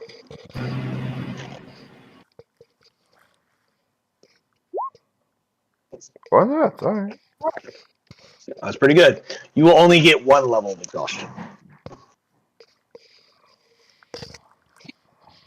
And I will happily sleep in the coffin. No, there's not enough room for you. You're not that special. No, you guys like leave the ship. You guys have a nice evening doing God knows what. You don't remember most of it. You remember fun was had. You remember this is what you remember. You remember having a good time. Some sharp pain followed by a lot of euphoria. And then you don't remember much after that. You remember having a good time. I need to repeat that kind of night. Felt nice. But until you have an opportunity to take a long rest, you will have your maximum hit points reduced by 16. Mm-hmm. In addition to all the piercing and necrotic damage you took. Yep. So in total, you lost 16,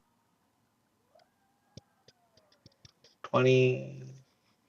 You lost 27 hit points total, 16 of which was necrotic, which also reduces your maximum hit points down as well. Okay, let's do that.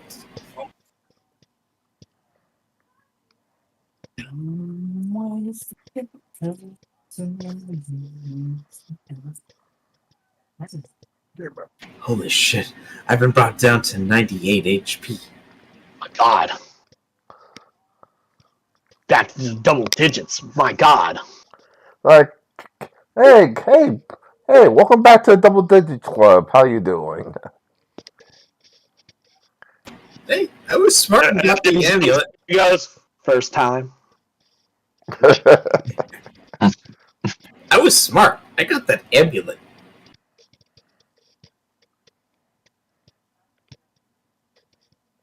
You have very distinct fang marks on either side of your neck upon the morning. I guess Turk was look at the marks and like, I see the Duchess and her lady gave you a very good time last night. That explains the euphoria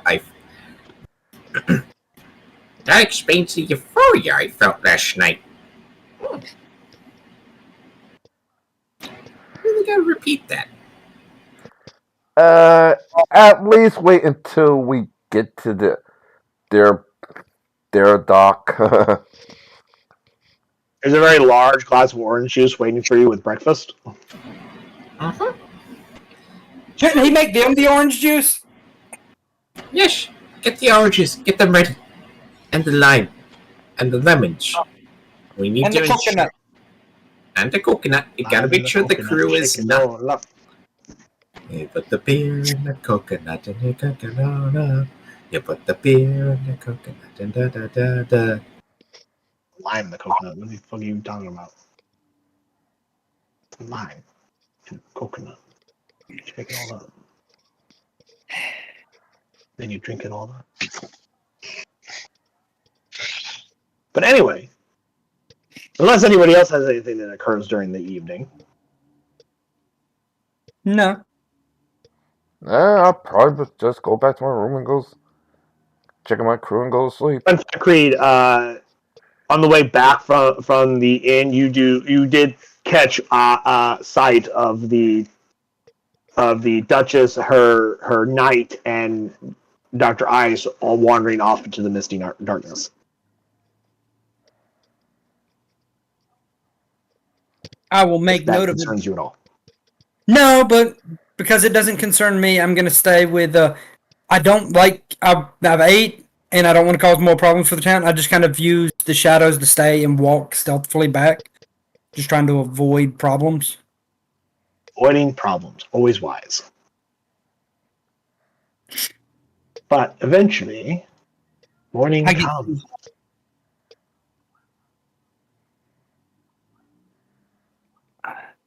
But does it come for everybody? I would hope so. Well, Somebody died in their sleep. No one died in their sleep. Just making sure. Despite Dr. Ice's best intentions. Oh boy.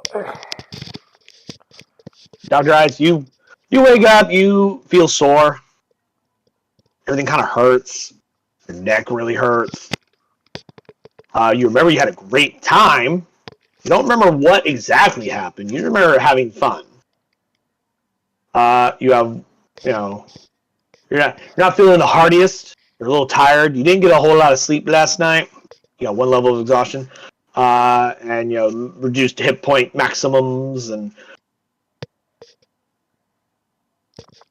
like I said, you get a large glass of orange juice waiting for you by your cook, Drusilla. Because she took one look at your neck and went, "You're gonna need the to help replenish those help with the blood loss." She knows from experience. I don't think he's gonna need also some protein in there too. You got any eggs? She made eggs. No, I'm talking about mix the eggs in the orange juice with him, and maybe if you got a little pepper too. It was that she goes, "That's gross. We have eggs and we have orange juice. I'm not gonna mix them together. That's weird." Nom nom nom nom nom nom. Professional, after all.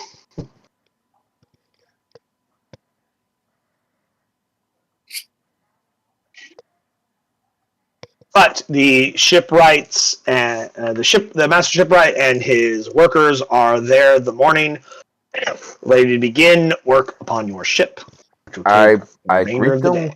I greet them with I greet them while holding Elvis 101. It's like, okay, I will be at the town's coffee shop if you need me. Reading this So book. the local tavern. Yeah. Obviously, drinking tea is the beer for They obvious they reasons. have an assortment of coffee. No. They are more than happy to serve to you, good sir. All right. Or 2 copper. I just dropped two copper, and give and take the. Nice steaming mug of black coffee. They ask if you want sugar and cream.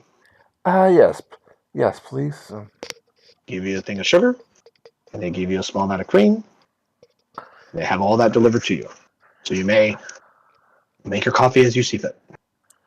I put the sugar out, pull the cream out, and just quietly sit back, drink the coffee, and read the book and read my Elvis book for the day.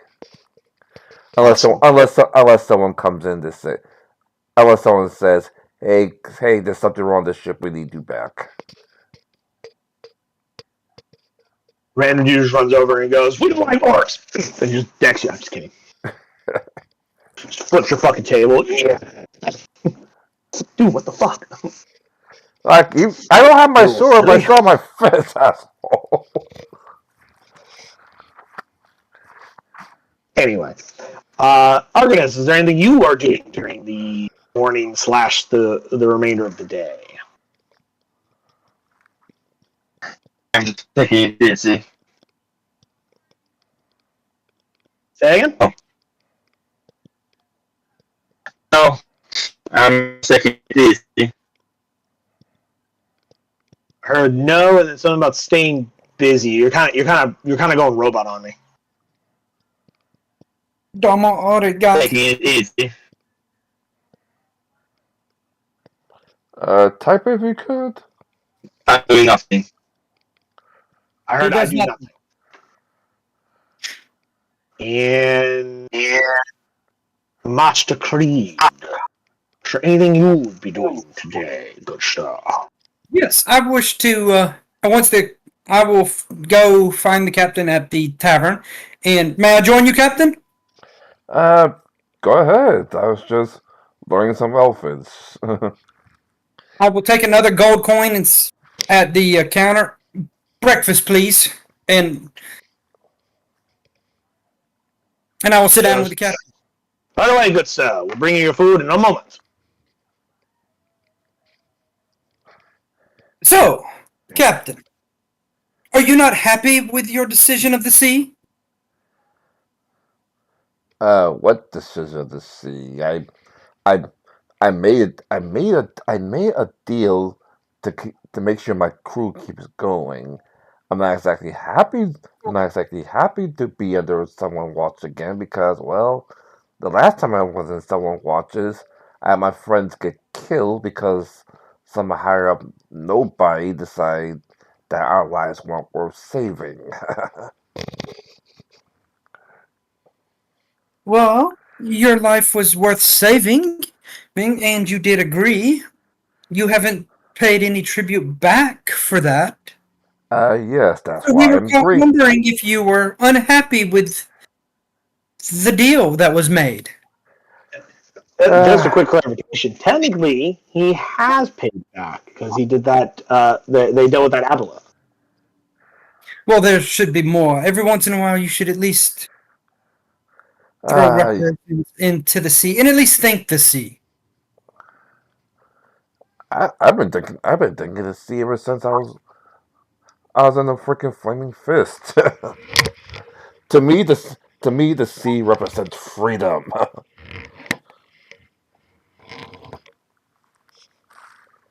But at what cost does one maintain freedom? Ah, that I know. as the old saying goes, freedom isn't free. No, and I will continue to eat. Hear Just hear one of the patrons go, "I gotta be like." To the sea! Towards you. Ah, To the sea, yar. to the sea. Just remember, he is always watching, and he sees that you are not happy. Be with it. I know. I've been, As Chris says that, you see a I. large golden eye, or for a moment you think you see a large golden eye inside your coffee mug, but when you blink to look at it, it disappears. I say, Who was that? I know. I've been burnt. It was I've been the captain. reminded the debt I owe. But like I said, freedom isn't free, and I would actually, and I'd rather enjoy my, and I'd rather enjoy as much freedom as I could, even have to serve under a patron. Well, we know that unhappy employees and people leave, and so we were just checking in. But plus it's better than what Ice has to deal with. We wouldn't want you to be unhappy with your decision. As long as it don't get my crew killed. You're operating the assumption that Ice is unhappy with his situation. Well, your situation he is your fault. It doesn't involve me. He was joking about Ice's situation. Because he'd rather be under Kree's lord than Ice's lord. But you know, anytime you are unhappy, you can come and talk to me. We are brethren now. And he hasn't made that is wrong, my friend. We're brethren ever since we started this crew. Yes, but now we are much more. And I wouldn't want you to leave the Brotherhood. It's not that pretty. I just don't want you to be unhappy with your decision.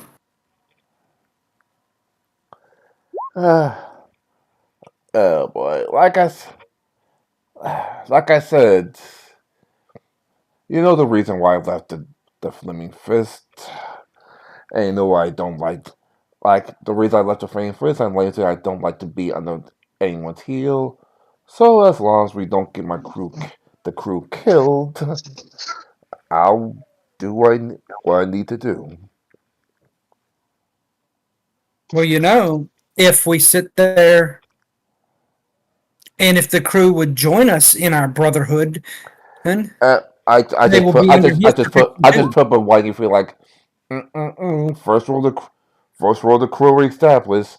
Everyone gets their own individual things as long as they lord to the ship, the crew, and MB. No, not force them. A forced employee is a bad employee. That creates problems, resentment, and hate. And then conflict and strife. No. That's poor. I'm talking about if they came willing. That's up to them and them alone. Like as long as you go to these three tenets, I have no problem with you whatsoever. Why think we have a freaking what's it called why think we have freaking an abomination on board, for Christ's sakes? We accept everyone, remember? We're a bird, abomination, you're a devil, I'm a half orc. We have a couple of tabaxi. So many racial slurs in one sentence. I am not a devil. I am a devil descendant. I'm pretty sure once we get to docks, I'm gonna see if they if the lady will see if any vampires want to join our crew as well. Just because. Just be aware that a vampire joining the crew, while could be a powerful sect, could also be much trouble because they have to feed. And do you really want to require your crew to feed them repeatedly while at long hours at sea.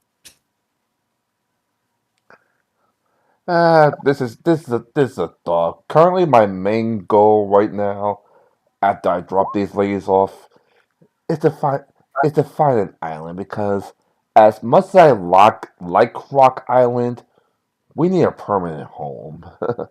And well, that close to someone, Luskin. and that close to the people who actually want us killed, probably isn't the best idea for a home.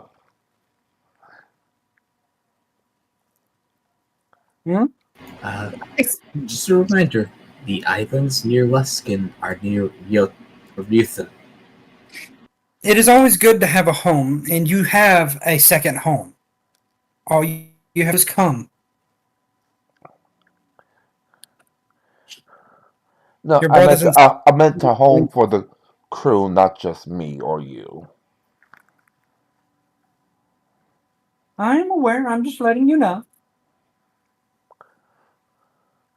Like Mhm. where the Stormbreaker sisters I- can sing and dance, where we have our own shipwrights, our own metal workers, our own alchemists, and maybe we could sell some of these parts and and, and Whispering in the Earth's empire some of them as well, because well, that's our job.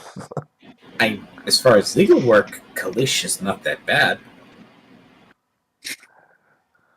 Legal work. hey the hey Maybe, the hey maybe you the can then hey, go to hey the Cholt. hey the best criminals do some legal work to uncover their tracks. But I am just talking to you as a friend. Question, just out of curiosity, is Dr. Ice at the table having this conversation as well? Or is it just the I was just captain saying that out of and crew? character.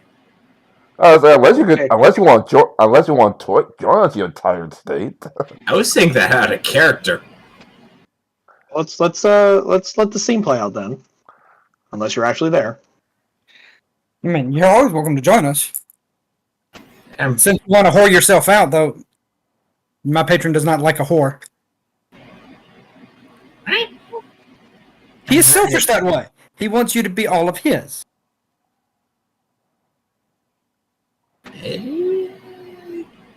I'm not going to question. Okay. Okay, well, but I was just talking to you as a friend. Remember, as of right now, I'm technically not. Yes, that also means that unless you want to pay more, your your ship your passage is done here. Hey, I have my own biases. When I want to do legal work, Kadish is a really good place. But now that Are you? Oh, Dr. Ice, I didn't know you joined us here. Alright, Ice just kind of appears from the shadows. Oh, guys, come join us for breakfast. Because I am having mutton and cornbread and a little bit of ale and orange. Very tasty. Stay from this one establishment. I'll have the hard tack. Correction, because this is a coastal town, most of your food will most likely be of a fish variety.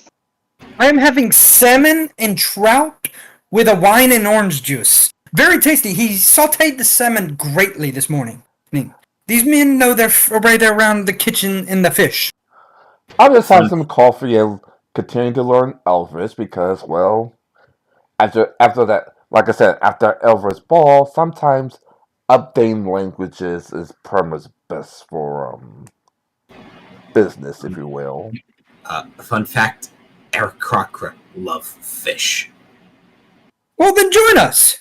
Num, num, num. I recommend the salmon.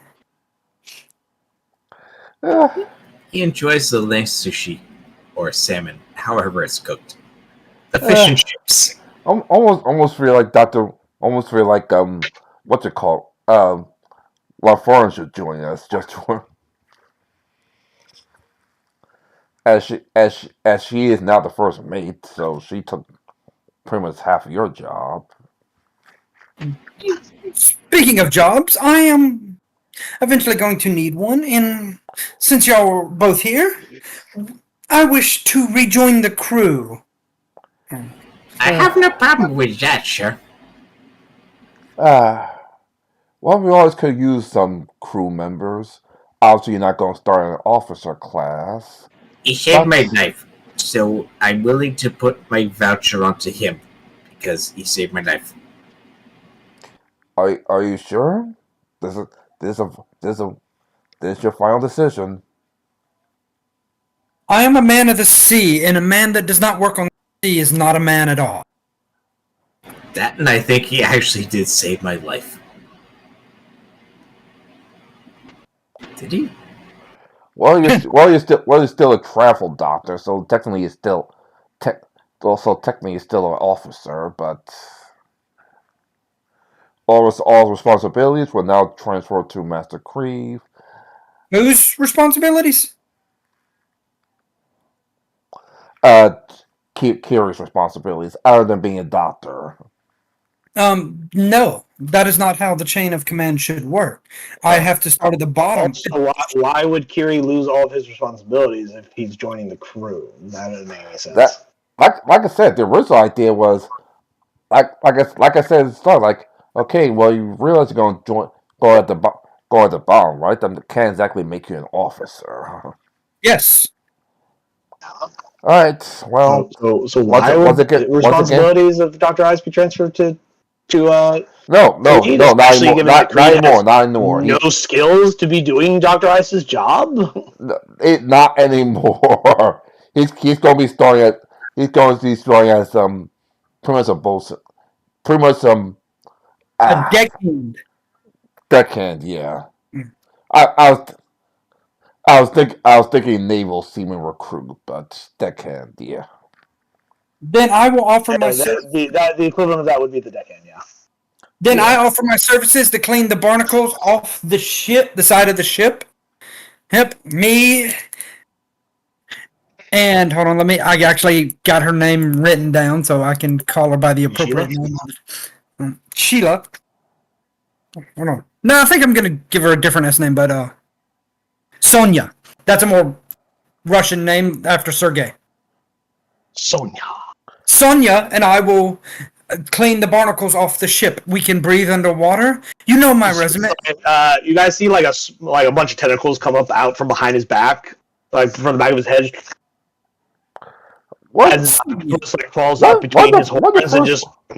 As your future captain, one of my first orders will actually be the ask about your travels to get that thingy. This is Sonia. Yeah, Sonia was a gift. I wave a hello. But we have a witness. Do you swear you fealty to the ship, the ship, the crew, and myself? I swear, as long as it does not conflict with any other fealties that I have swore before. Then welcome back aboard, Fair Mr. enough. Then welcome back aboard, Mr. Creve. Do you guys like shake hands? Thank you. We shake hands and Sonia reaches out with one of her tentacles. and She gets shocking grasp because I can do it through her.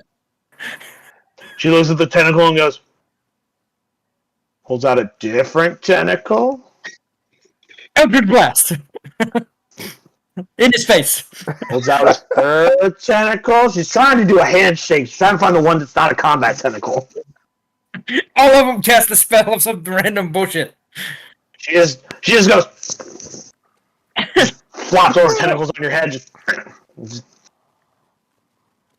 Nah, if she really wants to shake hands, I ain't gonna stop her. I'm just messing with Ty right now. If Sario was here, she'd know exactly which tentacle to use. she's not an octopus. yeah, but she's not. She's back on the ship. Insulting and She's a racist. Cthulhu monster. Not the point.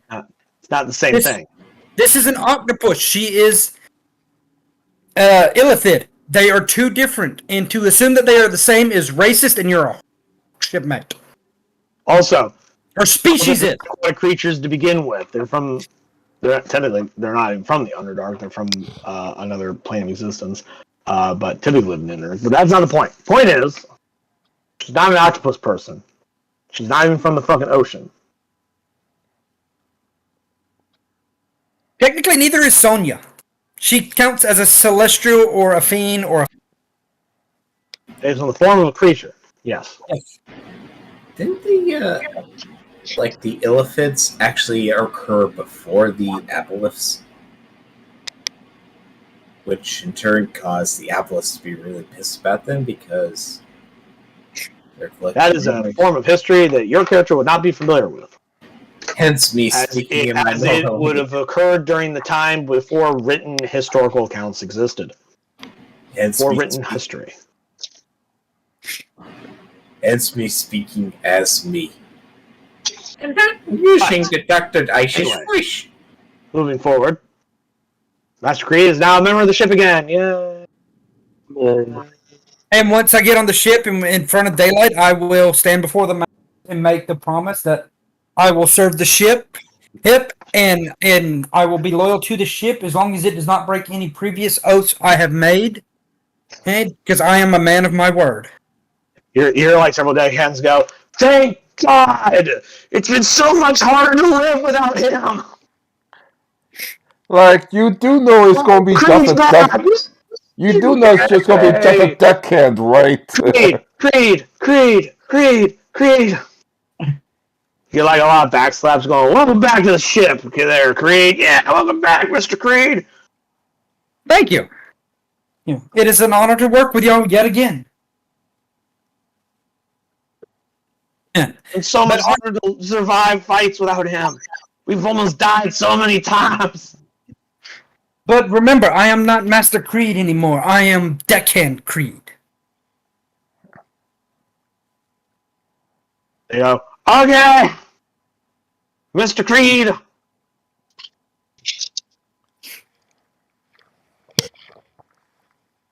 And 3 weeks later, NPC outranks you. Every retainer outranks you. Yes. Well, But guess what? I have the loyalty of the freaking crew. Well, technically he's a rookie, so... So, I am happy. I have the loyalty of the crew. What more do I need?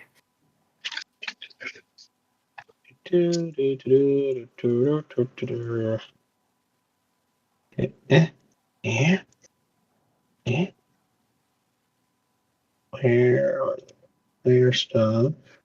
Excuse Master Malak Creed. Yeah. Throw you down here with the deckhands. Yeah. Now, crew members step down as their positions, and the crew wants me, I can then take back over in positions. But until then, something that stops you from getting promoted later. Yes. But I will not take a position from somebody that has earned it and worked. And trust me. Bola, LaFern did bust her ass while you were away, so she Bola would have will earned say that while she did earn the position of quartermaster, she would be honored if you would at some point consider taking back the mantle so that she may serve under you once again. She recognizes you as a stronger quartermaster than her.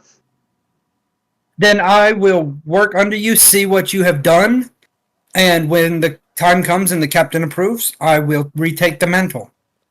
If you wish. So now I can work directly under Vola. Cool. She goes, all right, first off, I notice we have a problem underneath the ship. It looks like there's a sea urchin down there. You might want to go get rid of it. Come, Sonya. You dying. Yeah, see, a giant sea urchin, about half the size of the boat, has attached to the bottom of the ship, slowing it down and causing difficulty steering. It seems quite content to just stay connected. So you have to spend like the rest of the day dealing with that problem. That's fine. Me and Sonya got this. You go down there and you're expecting like small barnacles, and you get like a fucking sea urchin half the size of the ship, and it's like, what the fuck? Sonya, let's go. So I rolled for minor issues at sea, and that's what I got. That's fine. Welcome back, Mr. Creed. Enjoy your stay. Just remember, if I wasn't here, Who the fuck would deal with this? That's a good point. Because that means I will have to deal with it, and I'm not exactly a light person when it comes to barnacles. Out of curiosity, is there a monster for sea urchin? I don't think so. It just I'm says gonna they have look sea one up urchins that's if just there hanging is. out. I'm just kind of curious. I'm just gonna look it up for myself then. Okay.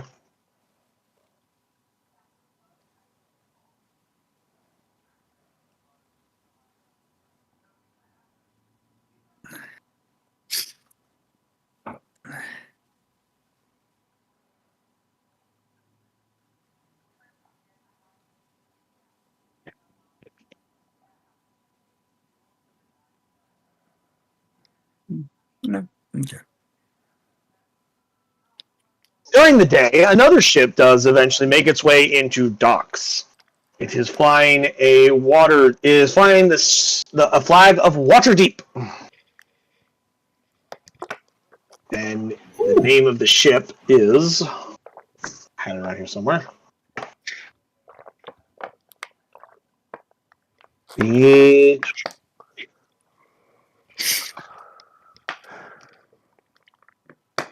No, that's not it. It was I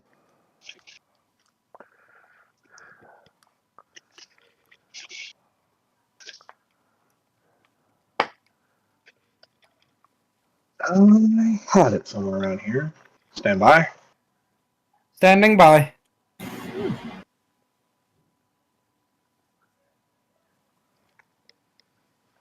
The fuck it's the I can't seem to find it, so I'm now trying to make up one off the top of my head now. I thought I had written it down, but obviously I did not. Let's go with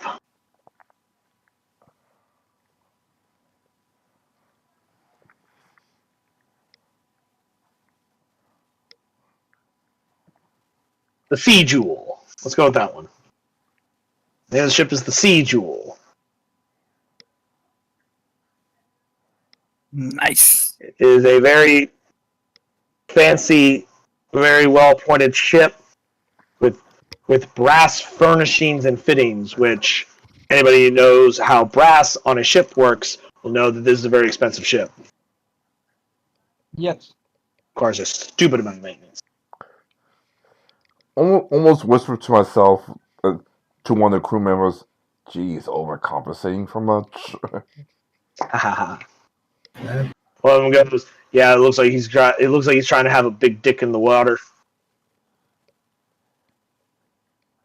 But it comes in, and in addition to the water deviant flag, you also see a flag of a that has the heraldry of a minor noble. Some water deviant noble house. It's like a minor house. So you don't even know. It's minor enough to where it is of nobility, but minor enough to where you guys don't even know who they are. Like a small noble house. I just shake my head like, if we wasn't on the job, we'd probably rob that ship the second we got port. Why not? What? Because you have some guests on board doesn't mean you can't still do piracy. They chartered your ship with the full understanding of that you guys are pirates and they're okay with this. At least one of them. Distance. Do what now? And the length of time it would take.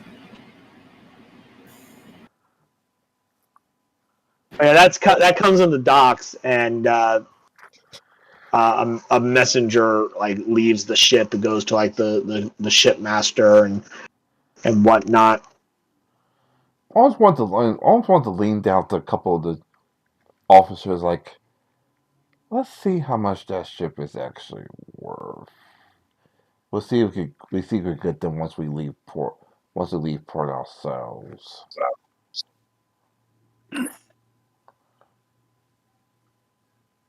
Are you attempting to see if it has anything worth stealing, or was that what you're trying to indicate? That then the level of security. How would you like to go about learning this information? That we have to discuss.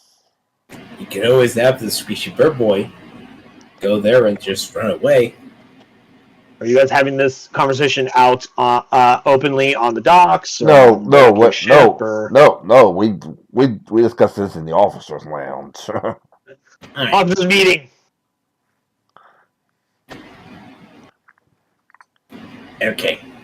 So, the captain, Dr. Ice, Vola, and Argus and Foreign, I assume, is in this meeting, since those are the Yes. senior officers. Yeah.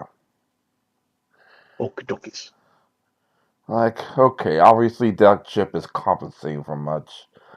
Let's see if it's worth anything.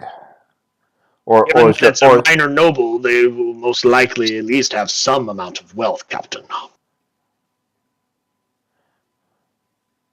If nothing else, at least some coinage. There's also a chance that it's water deep. It could be a favor to Countess Margot Dumont.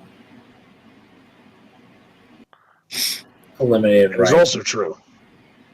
We are currently friends with some of the nobility of Waterdeep. We may want to possibly learn about the geopolitical nonsense of the. She gets tongue tied for a moment as she tries to find a way to word it in common, because this is not something that usually hobgoblins are concerned about. So she's trying to think how the fuck do I say this? She goes, "We don't want to piss off our allies." that yeah, that's true. Maybe it's a mild noble, but maybe that ship is but maybe that ship is under a noble we're allied with, and we already made enough enemies as is for now. I could go back to the Dockmaster and get a little bribe and say who exactly that is. We could then use that information to decide I do we wish, pursue or kill. I wish, but from what I see at the town, this is literally a straight up noble, honorable town. I roll my eyes on the honorable part. So bribing the dockmaster might get us arrested just for the bribe alone, or at least the dockmaster will warn the ship, hey, pirates might invade your ship. Be careful. Well, we can always put money towards a wellness check. A wellness check is a legal thing. It's a thing that exists, as opposed to a bribe telling them people, we want to know who's on the ship. Give me a gentleman. Everybody, roll me a history check that's in this room to see if you guys know much about this particular noble house.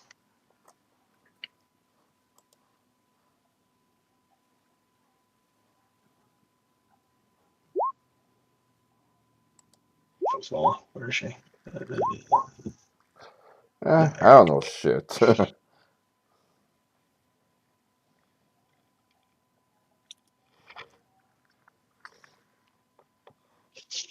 History.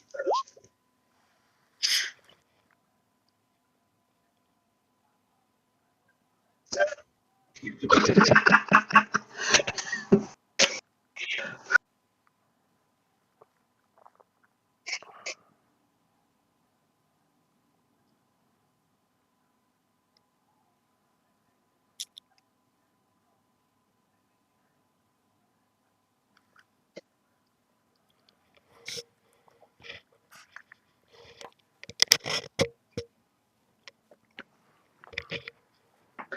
But sorry, someone was sending me a private message that we'll discuss at another time. But let's see, a 21, a 20, a 9, and a 7. Cool. With a 20 and 21, you know that the noble family is known as the Giornos. It's the house. It's House Giorno, and they're a minor noble family that has It has a small, and I do mean a small fleet of ships. We're talking like less than a dozen, probably closer to like less than half a dozen, 4 or 5 maybe. That does some minor trade with jewels. They work in the jewel business, gems, rings, jewelry, that sort of thing. Well, at least that confirms my earlier opinion when I saw that ship. They are trying to compensate for something. In addition to what you know, those of you who rolled the 20, you don't know what their political alliances are because you guys are not from Waterdeep. That's information that you generally wouldn't know. You don't live in the circles that would know that. But you do know there's at least one person on this ship that would know.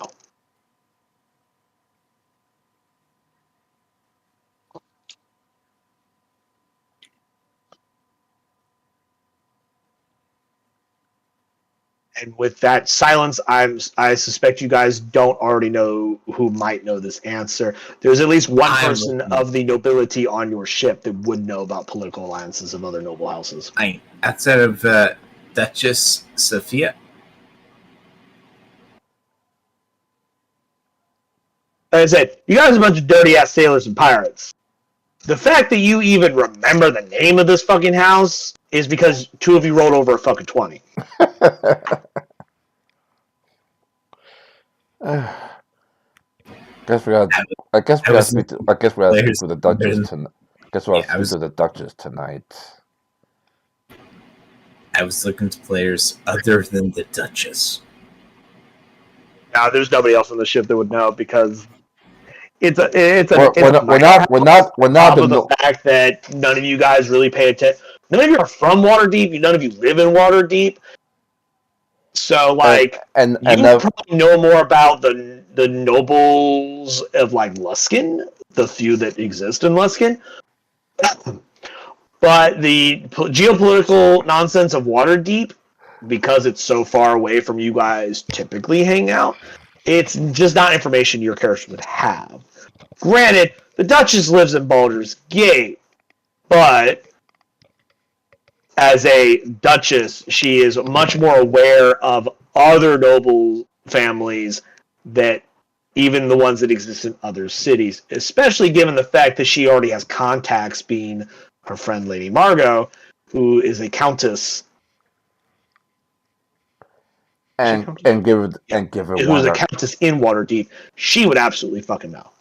And given the fact that we're planning on seeing Lady Margot for the dragon turtle hide. Which, as a reminder, she is in Waterdeep, which is in the opposite direction. Yeah. To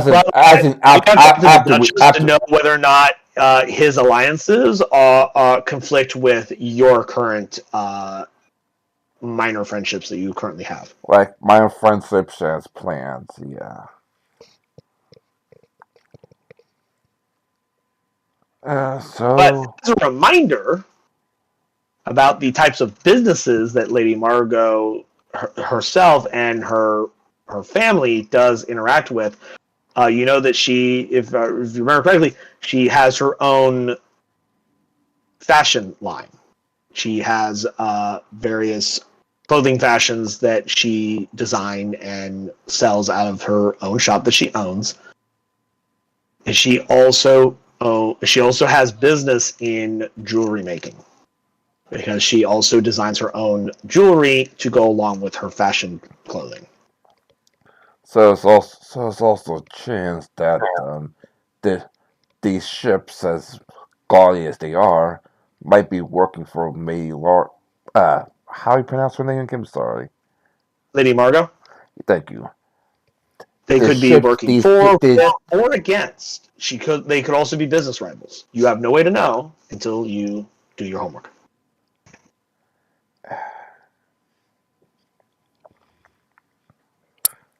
I got to talk to. Well, I was going to talk to the ladies the vampire ladies anyway. Now it's not to talk for business to get more information since I'm pretty sure she'll see this ship.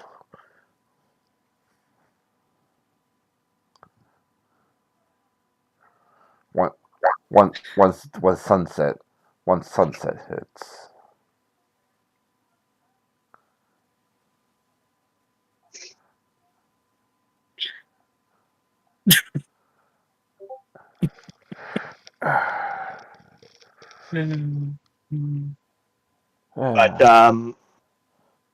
But But for anyway, sorry, now, Bola but for, will say, is there anything you would like us to do in the meantime while we wait for the Duchess to be awake?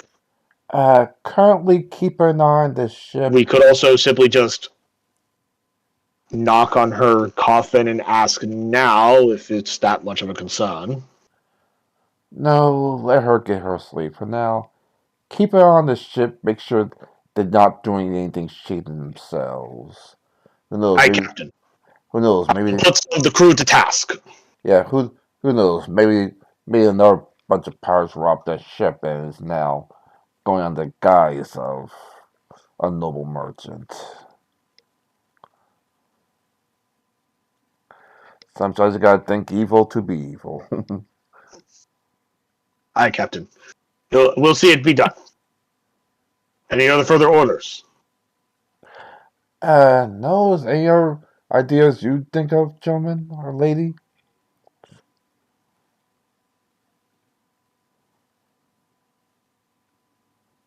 Orange just I will. sits quietly as she drinks from her fucking jewel encrusted fucking mug or whatever the fuck it was. I don't remember what it was now. You had like a stupidly I'm excited. pretty sure our first gonna have expensive things. I'm pretty sure our first gonna have an entire arc once we get to War Deep. She's got like a fucking like silk robe and like a fucking mug with like jewels embedded in it, made of like fucking brass or some bullshit. I don't fucking remember. Like she's got a lot of fucking bullshit. Like Yeah, She's like I said, I'm pretty sure once we get to She War, collects trinkets like I collect magic shit. like I said, once we get to War Deep, I'm pretty sure we're first gonna have an entire arc where we'll be the side players. Anyway, I'll wait till the ship. I'll wait till the Duchess wakes up.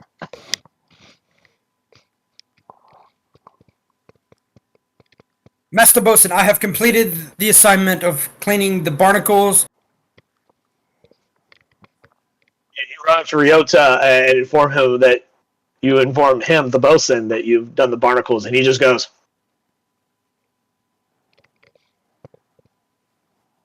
And then he picks up some ropes and he hands them to you, and then he points up at the rigging.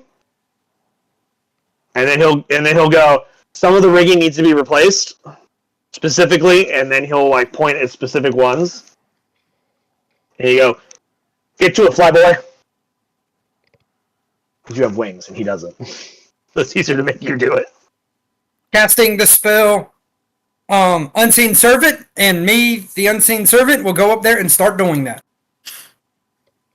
Ryota looks up at that and he goes, And then he goes off to do another task that needs to be done. I have no.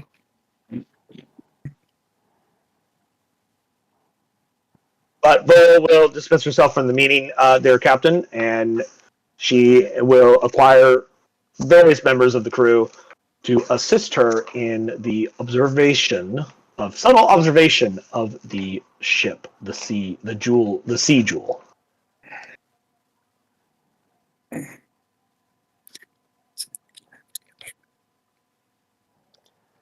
And for her findings later.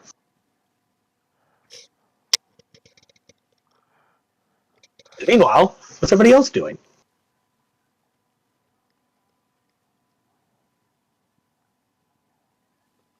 after me, I'm going back to my book until I'm trying to do the rigging. Until the Duchess wakes I know what you're doing. I was talking more to the senior officers that are all still sitting in the room quietly staring at each other after Bola left. Once the I meeting's don't care. like I I get said, to have fun doing shit again. once the meeting's over, I'm going back to my book until the Duchess wakes up, unless someone else has any suggestions. I read Dragon 101 until the Duchess wakes up. Till the Duchess wakes up. Indeed. So the day passes. The repairs are done. They're quite well done. Ryoto oversees it and makes sure that the repairs are done and they're done right and they're done well. And there's no attempt to sabotage or anything like that. The usual stuff. Just make sure all the I's are dotted, all the T's are crossed, checks his P's and Q's. All right, my friends. Looks like everything. Looks like Ryoto confirmed it. Paid the man. Okay. Takes his payment. He checks to make sure the gold is real. How much gold was And he it bids again? you a good evening. I think it's 350.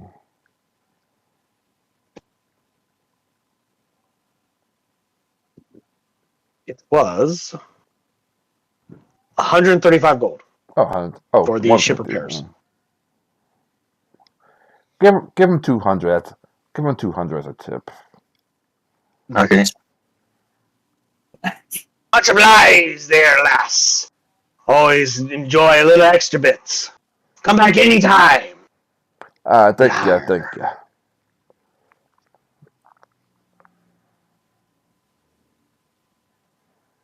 Later that evening, actually, no, Vola wouldn't come to you unless you wanted her to, so she'd keep doing her thing. But eventually, though, the Duchess and her escort does awaken and exits out onto the deck. Good evening, Lady Duchess. Good evening, dear Captain. Uh, Your crew seems quite busy this evening. More busier than usual. yes, Why? this the ship repairs, but I need to ask you a question referring to that god awful ungodly ship over there.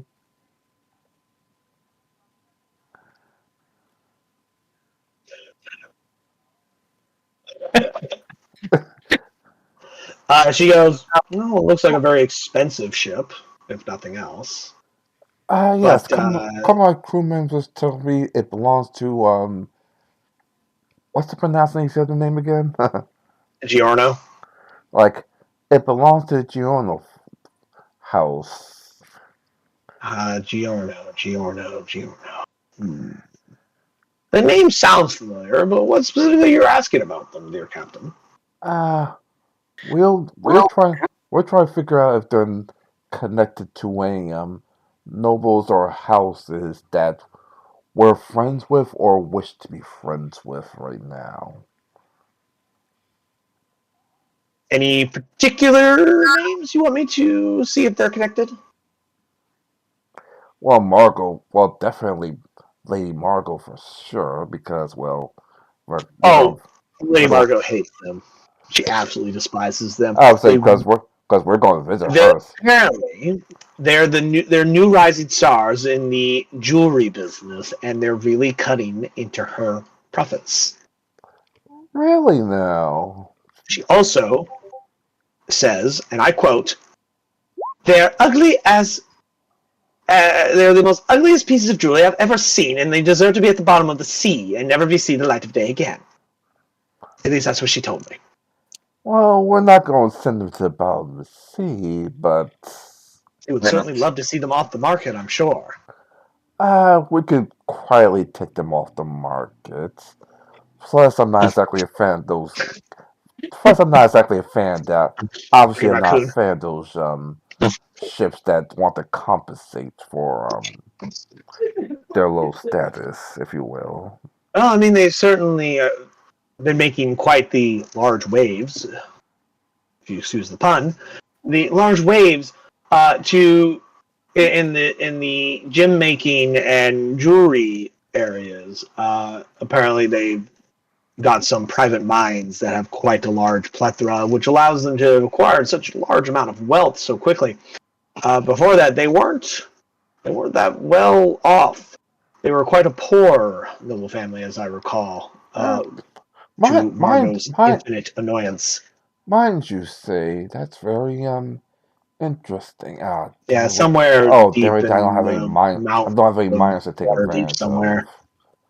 They keep that information secret for obvious reasons. They don't want people finding their newly untapped mines. And we don't have any miners to take advantage of it. Damn it! But I'm pretty sure they. But But I'm they pretty. they they have a small fleet of a half dozen ships that they've been, I believe, have been making quite a large amount of profit.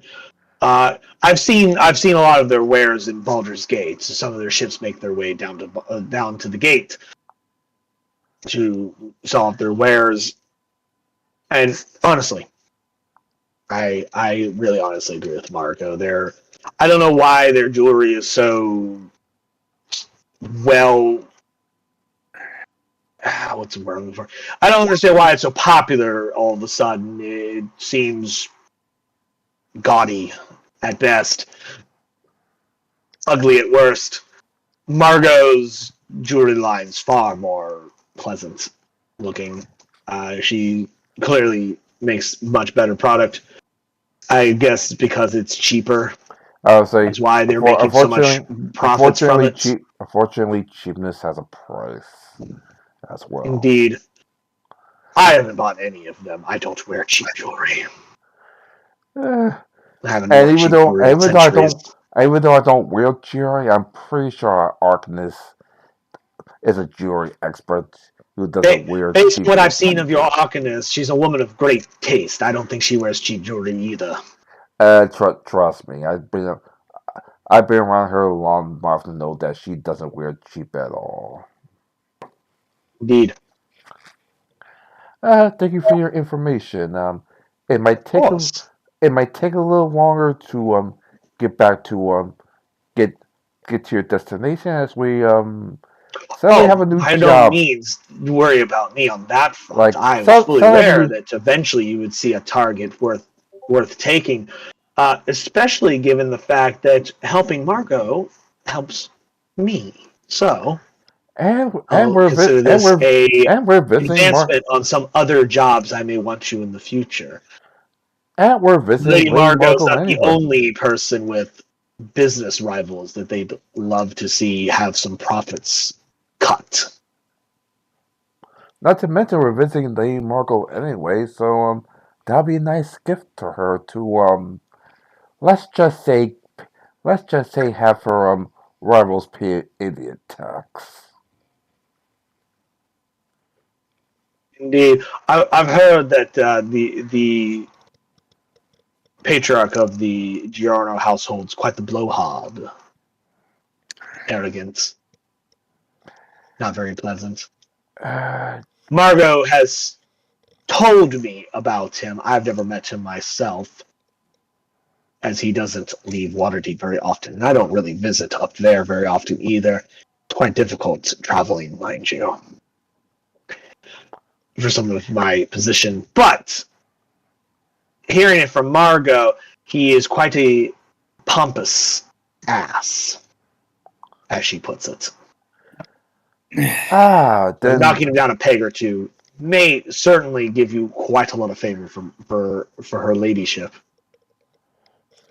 So money and influence. That would be a very tempting offer. Like I said, we're going to be a little late for your arrival, if you don't mind. Well, if he's making his way to Baldur's Gate, you should be going in the same direction, so it shouldn't be that much of a delay. Unless you True. plan on losing by some chance. In which case, that would certainly put a crimp in my plans. We'll see. We'll be out docks here tomorrow morning, and then just literally wait for him to see which way he goes. As a reminder, when you saw the ship coming in, he was coming from the north.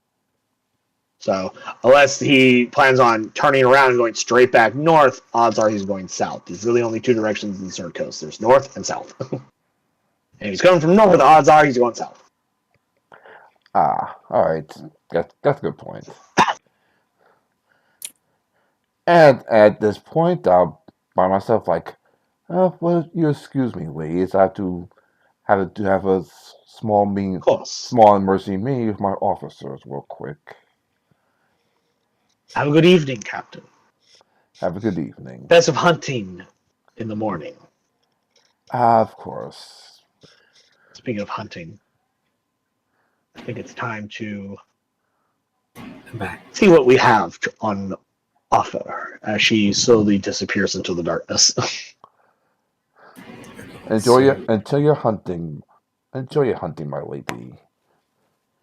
Her Grace.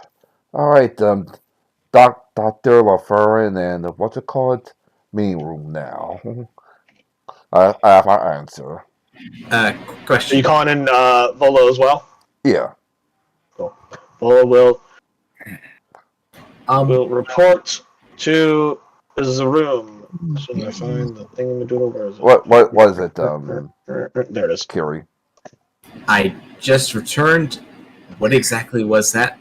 It was something like a trade dispute, by the sounds of it. He can explain to you information he just acquired. Yes. I just talked to the Duchess, and it seems that that Galville ship is an up and coming jewelry manufacturer that let's just say is giving trouble to Lady Marco, and they will knock down a peg or two. That would be very much appreciated. I could summon probably who knows how many millions of barnacles. Well, we're pirates. Barnacles will help, but obviously robbing them will be helping more. Okay. Have them pay an idiot tax, if you will. That's pretty much how we operate, it feels like. Yes. Since they came up north, there's a very safe chance that they're going the same direction we are. But just in case, we're going to rate anchor out once we get out of town, and then follow them. What if we trail them? No, let's keep this out and see.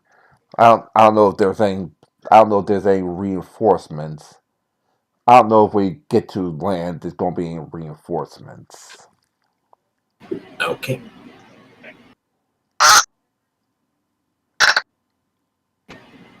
Let me prepare my spells.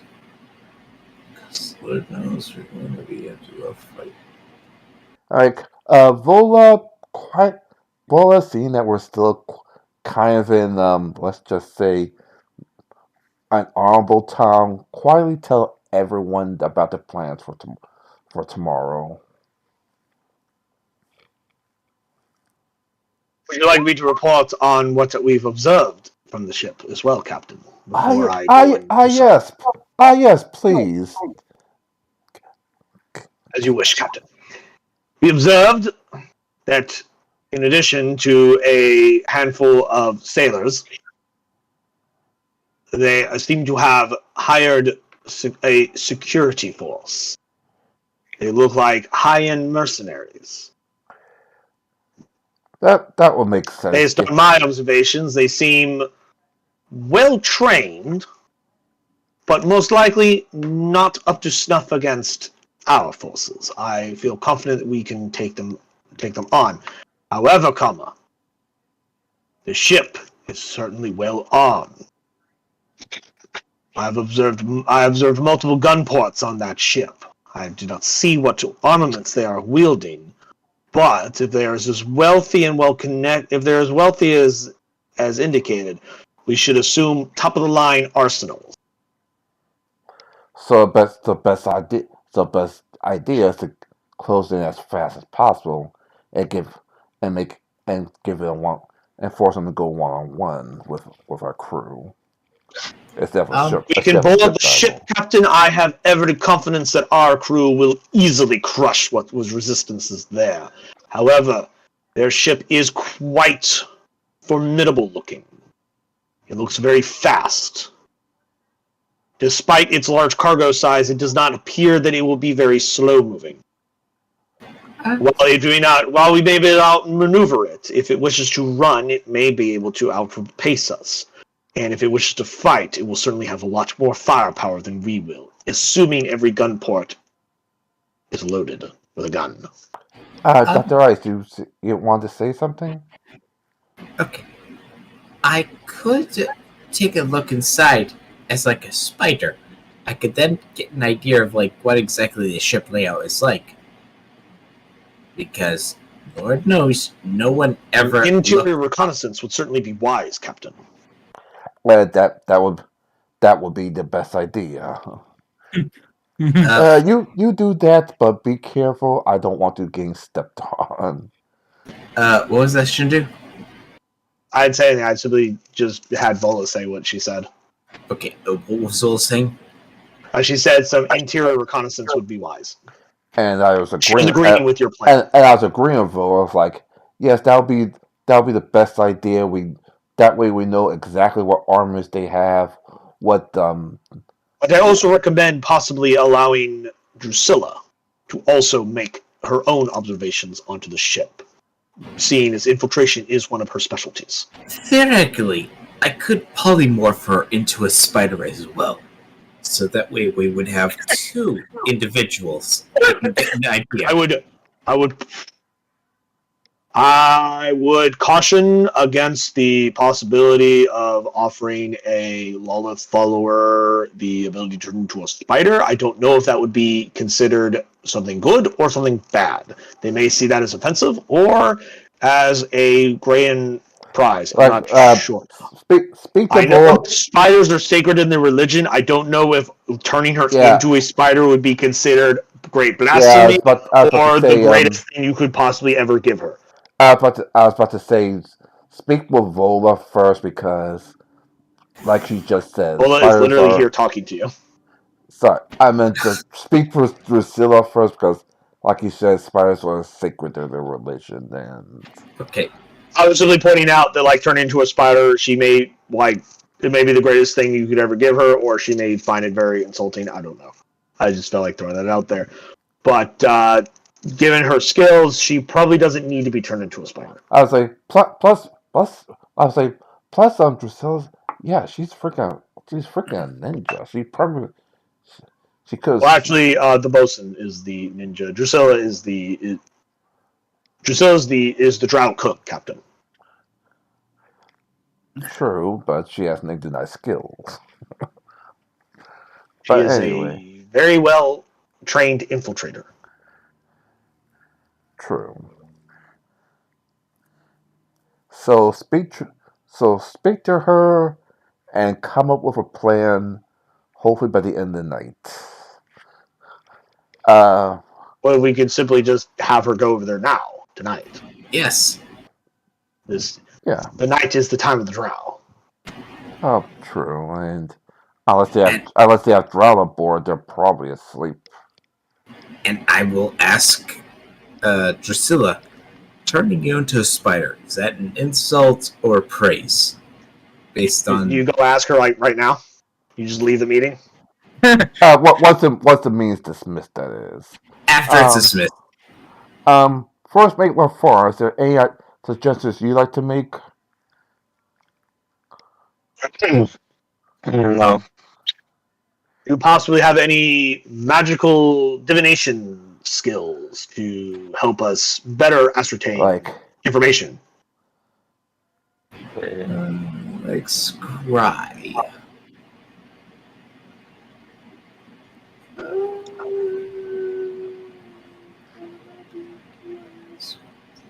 Ola doesn't know the extent of your magical capabilities. That's why she asked. As far as I know, you don't have any information gathering No. spells. Divination's not something that you really dipped No. into hard.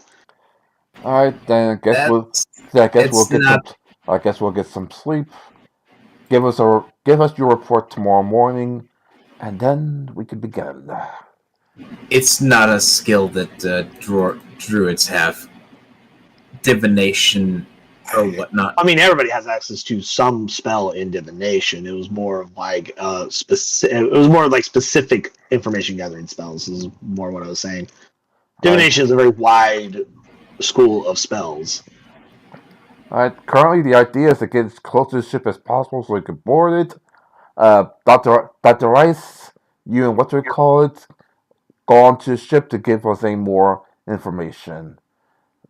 I would also recommend enlisting Mr. Creed as well, being that he can also stay in the dark and doesn't sleep very often, as well as his having the ability to be amphibious. Possibly could give us information about the underside of the ship, or even possibly giving us a means of infiltration, an entry point, I should say. His skills could be quite valuable in this particular regard as well. That is true. If worse comes to worse, I can get underside and cut the ship from below if necessary. But we have to have Mr. Creed come in first. I will handle it, Captain. I will speak to him as well as with Drusilla. Thank you. Have them meet Dr. Rice on the deck in 5 minutes, and then they can begin the infiltration. And tomorrow morning, we'll discuss everything that's found in the infiltration. It will be done. And then we'll go and see to my tasks. Thank you. The rest, let's raise ship tomorrow morning. Good night. I wish I could ask them to sabotage a couple of things, but that'd be too obvious. Yeah, exactly.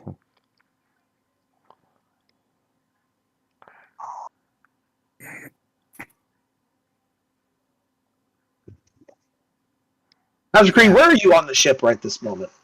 As the early evening sets in. I will be on the side of the boat fishing in a normal position that I've been in before. Okay. Volo comes up to you and goes, Mr. Creed, your services are required.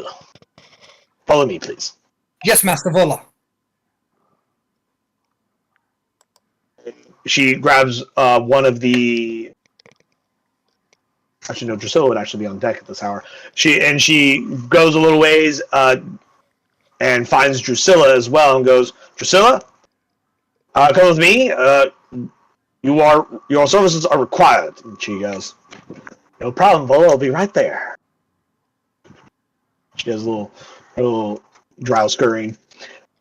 And within about 5 minutes, it doesn't take her very long to acquire both of you. You're both right there on the deck. She meets up with Dr. Ice. The four of you are now on the deck. Doctor, Drusilla. Hello. The captain has ordered. The captain has decided that he wants that ship and what it carries for various reasons that we won't worry about at this moment. The specifics are not required to know. Drusilla, you and Dr. Ice are going to infiltrate that ship and tell us what kind of armaments they have. She goes, okay, yeah, this should be easy. No problem. Kind of like glances over there and goes, yeah, all their night guys are fucking human. Yeah, I can fucking see past those guys. Like, they have, like, a lantern. I'll probably take that lantern out. Blind them, easily get in there. Is this... So now, are we shadows, or are we dropping bys? And Volo goes, no deaths. She goes, boring. Fine.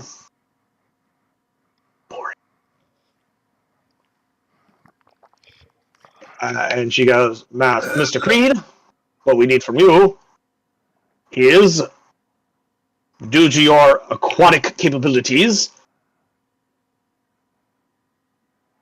I'd like you to take a look at the underside of the ship. Tell us if there's anything of interest you see down there, as well as if you could also help Drusilla make her way to the ship underwater quickly so she can infiltrate onto the ship without notice. As well as Dr. Ice, unless Dr. Ice has another method he wishes to use.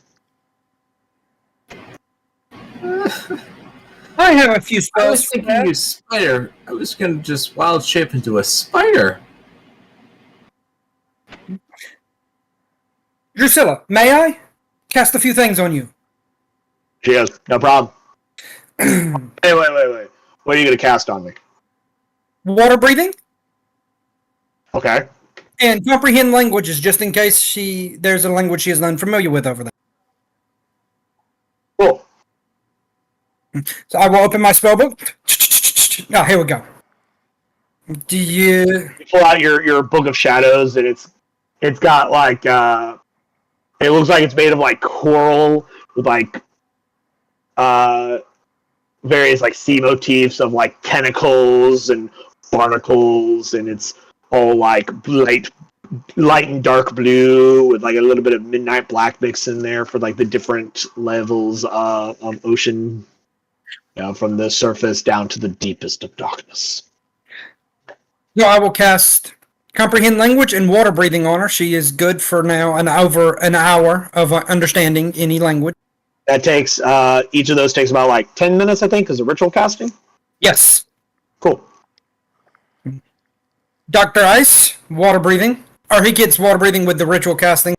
Boom. Yeah. I think you can target like up to like 10 people with one casting of water breathing. Yes. Yeah. 8 or 10, something like that. Yep. Boom. And Volo goes, excellent. Now that you can all breathe in the water, using you as a means of transport could help get them to the ship from the water side without them being noticed. It's good to have you back, Mr. Creed. It's nice to be back.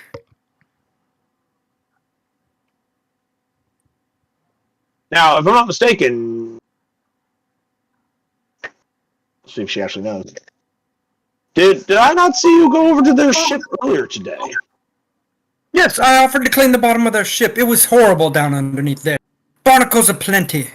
But they chose not to insult me and my... I offered them no help. Sounds like they made a very poor decision.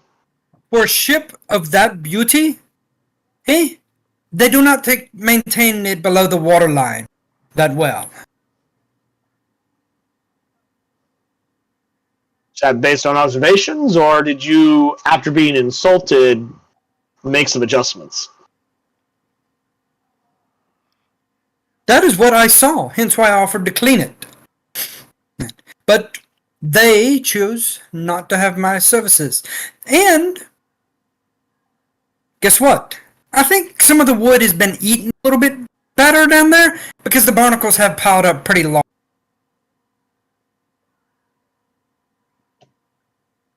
Good to know. But if you get down there, now when y'all pass by, Sonya down there with y'all. Have you met Sonya yet? I don't believe I have. Who is Sonya? Sonya's Sergei's mother. She's the octopus down there. When she died, she became an octopus. Lovely woman. Great conversationalist. Vola just kind of like looks at you for a moment. She just goes, okay. She doesn't really know how to respond to that. She just goes, okay. And it immediately cuts to her going, anyway, you all have your orders.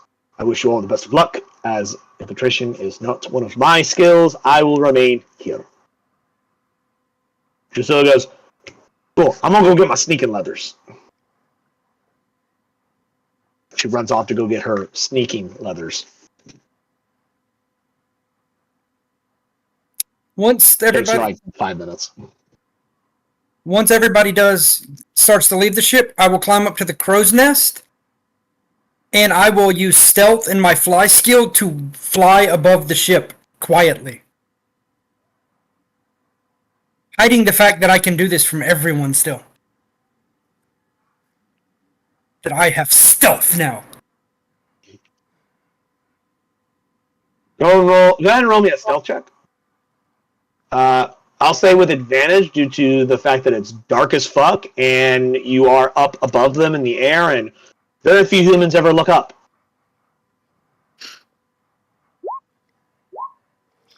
Cool. 18. I'm gonna Now the switch players those know. rolls to hidden, so you guys don't get to know what she rolls. Only I will. But it's nice to know that now all of them know that I can do it, but not their characters. Cool. I go away Drusilla on comes back, or not Vola. Drusilla comes back, and she goes, "See you guys in a minute," and just off the ship, and you don't even hear a splash as she goes into the water. So, guys, how would you like to go about this reconnaissance mission? You want me to get the pizza? Sure.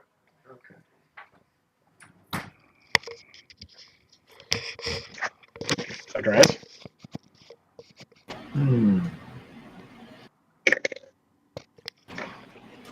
This is it. Yep.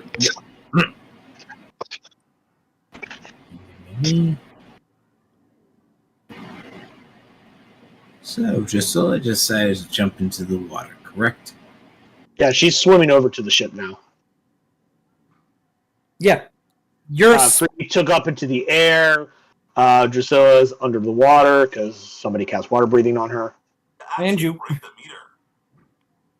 Yes, because I was just wondering, like, how you intend to get over to the other ship, and then once you get there, what are you going to do?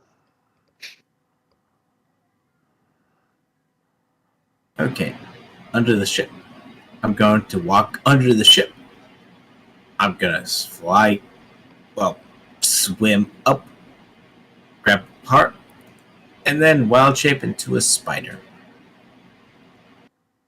So you first swim over there, and then once you get there, you turn into a spider on the side of the ship, and just...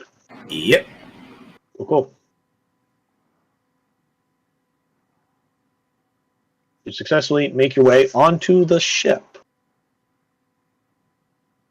We'll start with what Creed sees first. Creed, you see like 2 or 3 sailors on the deck. They have like lanterns, and they're just keeping an eye on things, making sure like nobody does anything untoward to their ship.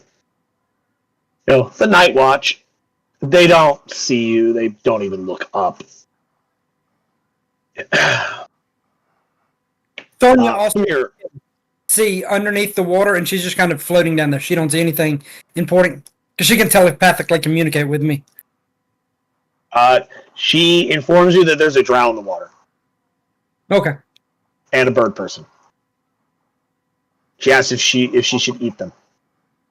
She's not that big. She's tiny. She says I could still eat them in tiny bits, one bite at a time. Don't you judge me. Yes, I am ma'am. small, but I am mighty. Yes, ma'am. I'm sorry, mother. Don't tell me.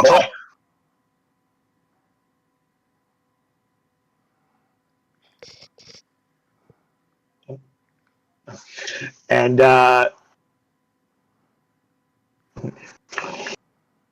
imagine like a lot of like old black women now is the voice of Sonya. I will have to open up a can of whoop ass on you, boy. But Yep. jokes aside,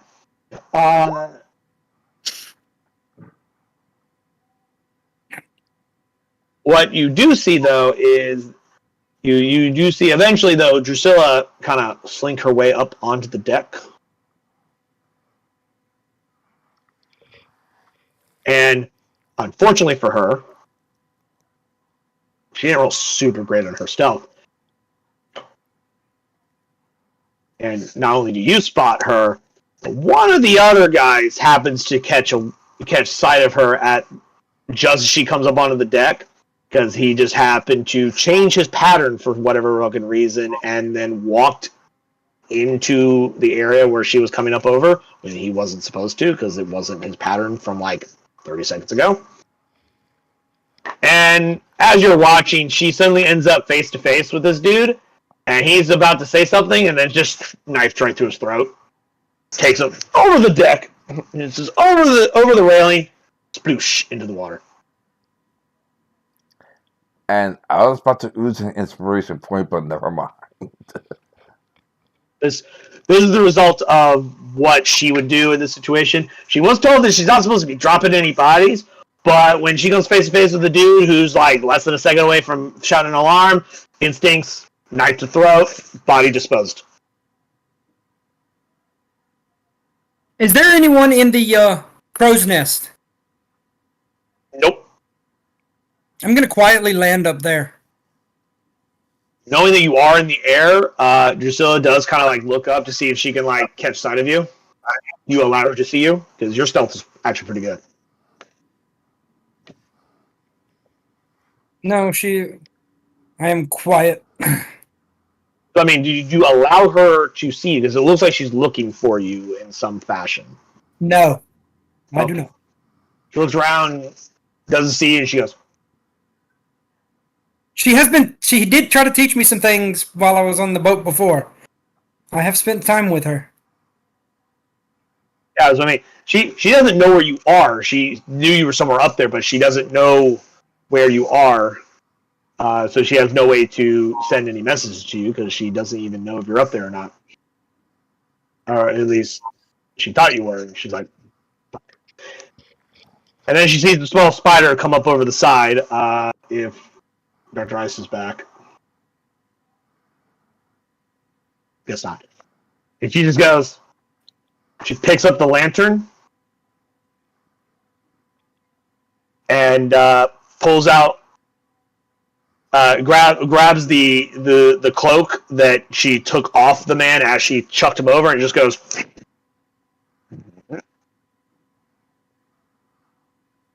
pretends to be just another human. Oh, good. Dr. Ice is back. Dr. Ice, as you come over the edge, you see Drusilla quickly throw a cloak over her and pick up a lantern. And then she sees you, she grabs you, picks you up, and she goes, I fucked up. I accidentally killed the dude. He saw me, and I had to stab him in the throat. He's somewhere down below the water. I don't know where Creed is, but if you see him, let him know. Anyway, you have fun being a spider. I'm going to go below decks. And then she just puts you back down. Yep. I'm still a spider. Still a spider. Spider things. Sonia does inform you, Creed, though, that there is now a corpse floating in the water.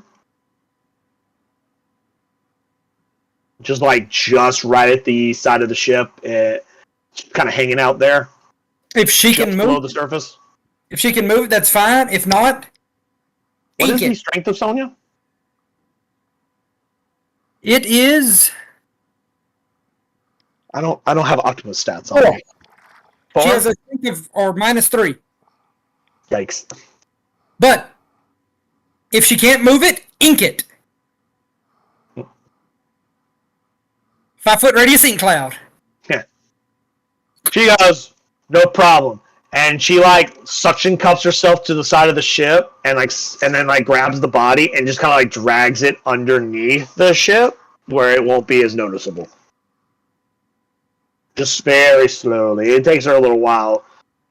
She can't yank it in an instant, but as long as nobody looks over the side of the ship, no one should notice as a small octopus slowly drags the body deeper under the water. I am an eldritch horror now. Yes, I am Cthulhu Jr. Because she is, if I'm not mistaken, a small octopus would be this big. Yes. Big enough to put on top of your head. But you do lose sight of Drusilla. She goes below decks. Dr. Eyes, where are you going? As your spider self. In the 3 minutes that I apparently missed, what happened? You arrived on the ship. You don't know what else happened other than what you've been told, Okay. which was what Drusilla told you. I hope you were paying attention. Shit.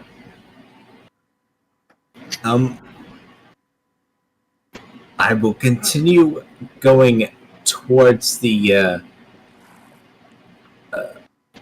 Fuck. There's a specific term for this, and I can't recall what it is.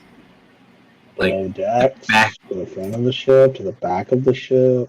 back of the ship, below That'd break, be the aft. aft.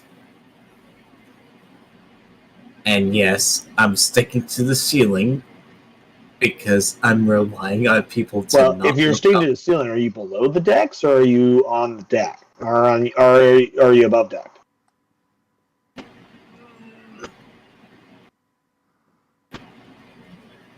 A nice top and twist type situation. Okay. I'm on the ceiling. I enter the aft. Like I asked, are you above deck or are you below deck? Below deck. Okay, so you did go below decks. So you followed Drusilla for a little while.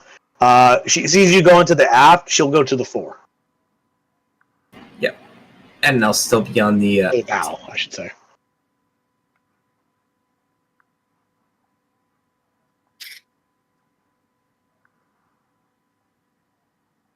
And let's see. I'll be to the rear.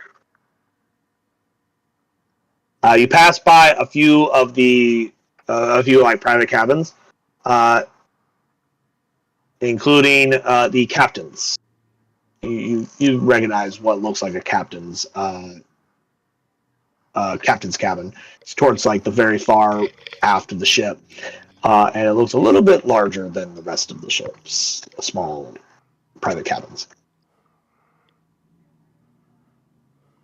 That's what you find on this layer of the deck.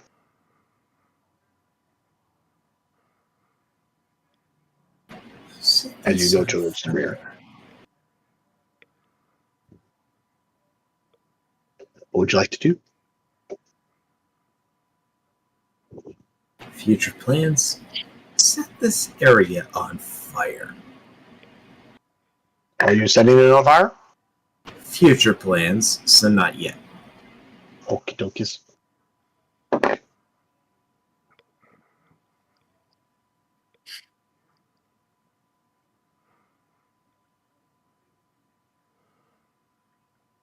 Is there anything you're doing there? Or are you just standing in the hallway on the ceiling?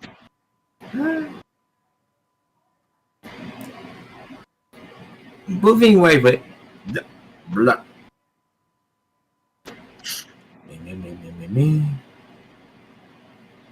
Moving my way towards the hall. Okay, well, you're in the hall, and you arrived at the end of that hallway where it ends at the captain's cabin, his private cabin.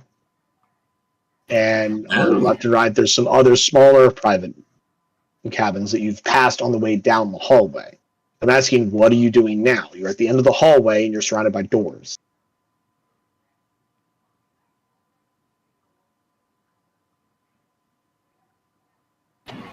Do any of the barrels seem flammable? To who? What was that question? He wants to know if there are any flammable barrels nearby. In the hallway? No. How would there be barrels in the hallway? This is a hallway. Corridor. Okay. It's where people walk. Then Don't I will store go things a in the level fucking lower. walkway. Then I will go. You're where all the private officer cabins are, including the captain. That's in the aft castle of the fucking ship. You're at the end of the hallway, and there's the captain's cabin in front of you, and to your left and your right is a couple of other smaller private cabins. You can stand here and make googly eyes at the door all night if that's what you prefer, but I assume you'd like to do more than that. Okay. I misunderstood where I was. I will go deeper and get to the barrels of gunpowder. So you're going down to the next deck. How about figuring out what guns Yep. they do have? Cool. This is their gun deck, and you do find cannons. Yes. How crowded is the area as far as people go? There's no one here. Everyone's in bed, asleep.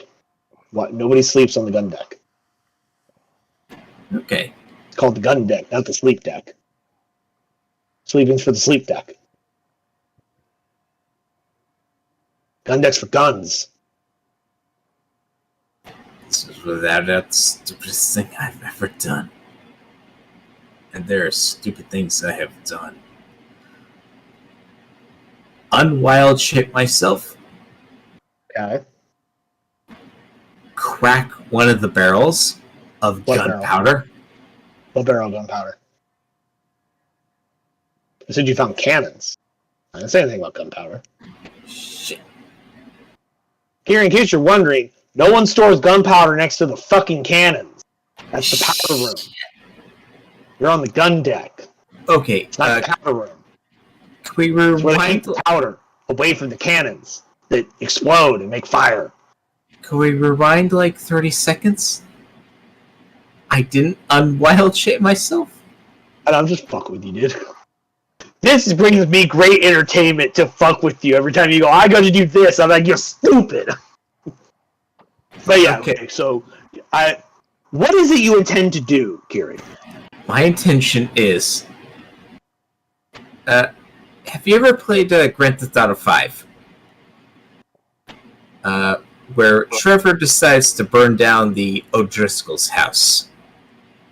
And he leaves a gas trail. That's... Are you intending to detonate their gunpowder, Kiri? Yes. Right now, tonight. Gary, they're going to find it in the morning. They're going to get up and inspect it and find it in the morning. Not your best option. Also, destroy the ship right here in port next to your ship, and also Drusilla is on this ship too. Shit. Okay. So you're going to damage our ship? Last I checked, the plan you all agreed on was reconnaissance, not death. I was say last time I checked, the order was reconnaissance, not everyone in port. Like I relay everything I know. I go back to the deck.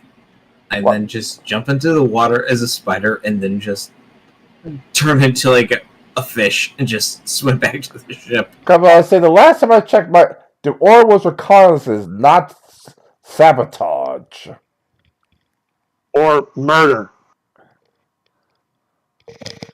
Problem is that sabotage tends to mean murder. Yeah, he didn't ask for any of those. He only asked for reconnaissance.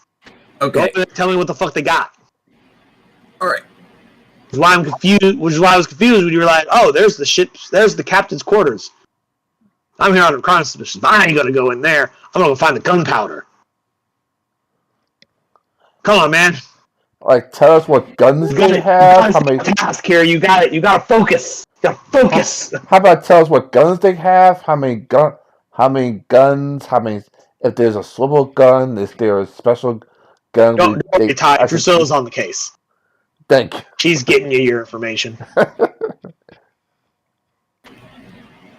I'm basically telling you where to shoot. Okay. I mean, everybody knows where the powder room on a ship would be if they've been on a ship long enough. It doesn't change from ship to ship very often. It's kind of in the same spot.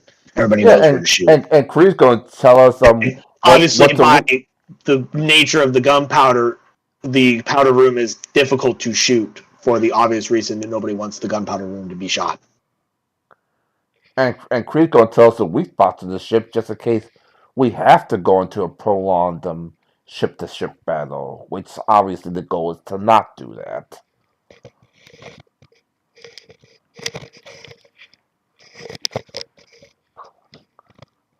But is there anything else you'd like to do, Kiri, so we can laugh at you for it? Oh. You'll find more things to laugh about me. Oh, let's be honest. You are an endless font of entertainment, Kiri. Never doubt that. You are endlessly entertaining for us. But Okay. if funny teasing aside, is there any other particular things you want to do? Any information you're looking for? Okay, so basic. Who the officers potentially are, who's the captain, where the guns are, potential gun powder placement. I think I got what I wanted. Okay.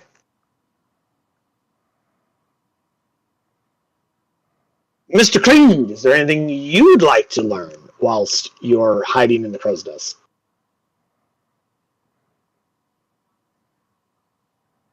Right now, no. Shani reports that she has successfully dragged the body under the ship, by the way. Alright. She asks if she's allowed to eat it. Yes. She begins nibbling on it with her little beaked mouth.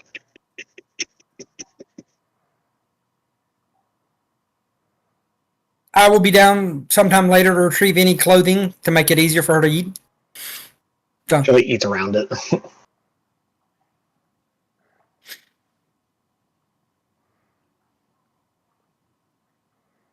It takes about an hour or so before you eventually see Drusilla exit from below the decks, goes to the edge of the ship, and sploosh, and is gone, having completed her reconnaissance.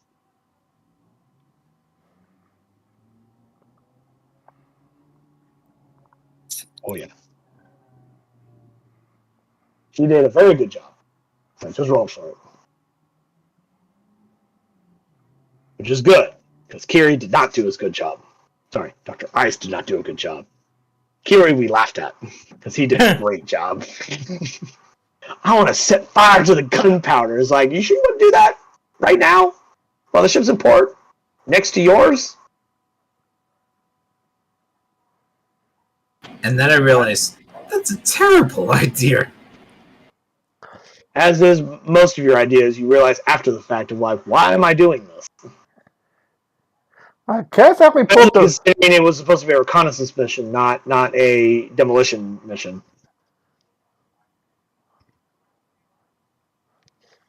I'm just going to study the crew that is up on deck, their level of discipline. And the ones that are on deck, all two of them, because there used to be three, they don't seem particularly disciplined, but these are also just sailors. You don't see the actual mercenaries that Vola informed the others about. They're asleep. The sailors you see, they don't seem super disciplined or very observant because it's dark as fuck and they're humans, and humans are stupid, stupidly blind at night. But you do recognize at one point they kind of go, "Where the fuck's Bill?" He was here a minute ago. Weird. As soon as they say that, Did he? as soon as they say that, I got silent or illusionary. Give me a second to rename what it is. Yes, Major image, minor illusion. minor illusion. There it is. Cool. It is a semantic and material component, so I don't say anything while doing this. I will point out, minor illusion, it has a very limited cubic space of what it can affect, and I think it's smaller than an adult human man. Looking behind somewhere, like behind boxes and stuff, I'm going to make a noise of snoring. Ring for now. All right, give me a performance check. See how well you are at creating this illusion. Not one of my top skills, but 15. They got a natural 1. They go, Bill! Should we wake them up? If we don't, we get in trouble. Fuck. The snoring will stop, and as soon as they start walking closer, recasting another minor illusion of him of footprints running away from. Orange with advantage. 24! Woohoo! Yeah, that's right, you motherfucker. Get your ass up and get back to work. Don't let us catch your ass sleeping on the job again. Or we'll let it slide this time, but we catch you again, we'll report you to the captain. I'll wait another 30 minutes and I'll climb up and across the mat or across the beams and glide across to our ship. Easily do so without any issue. And that is why Master Creed is skilled. His spell list is horrid but he's got the skill knowledge to make him every.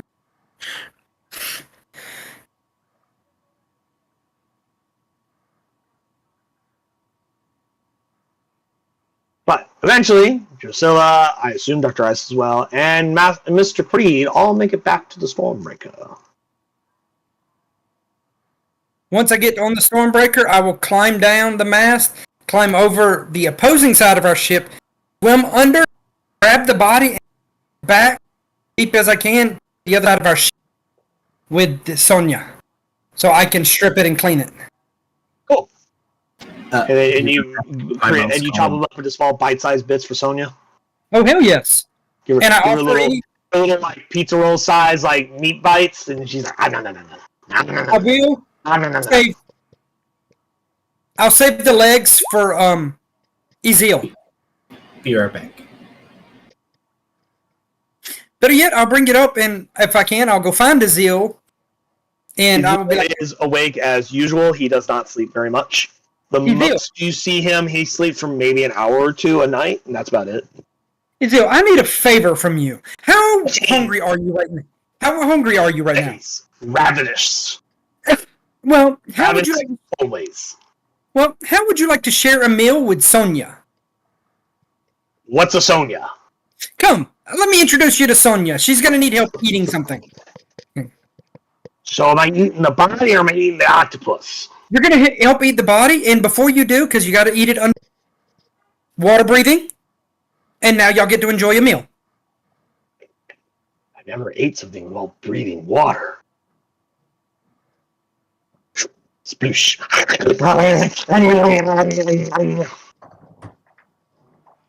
He eats the meat, he cracks the bone, he sucks the marrow out, he eats the bone. There's no body left after he's done. Him and Sonya got a good meal, and I get the clothing thing and any items they have. He had like one silver piece on him. Cool. He had a small club. He had a billing club. He had an okay pair of boots, simple sailor clothing, a little tunic, some pants. He had some workers' gloves in like his pocket. But he didn't really have too terribly much. Most of his personal belongings would most likely be inside his footlocker on the ship rather than on his actual person. That's fine. I'm going to take it, and I will put it in our supplies, his outfit, his clubs, stuff. You never know when a spare outfit comes in handy. Or an extra billing club. And I will thank Ezeel for his help and wish him a good night. You too, boss. Wait. No, I'm your boss. Wait, how does that work? I don't care. I don't know if I'm... Zil runs off to go and eat more rats. Somehow made it onto the ship, as always. There we go. One body disposed of permanently. Never to be found again. Yay, me! The things I do for y'all.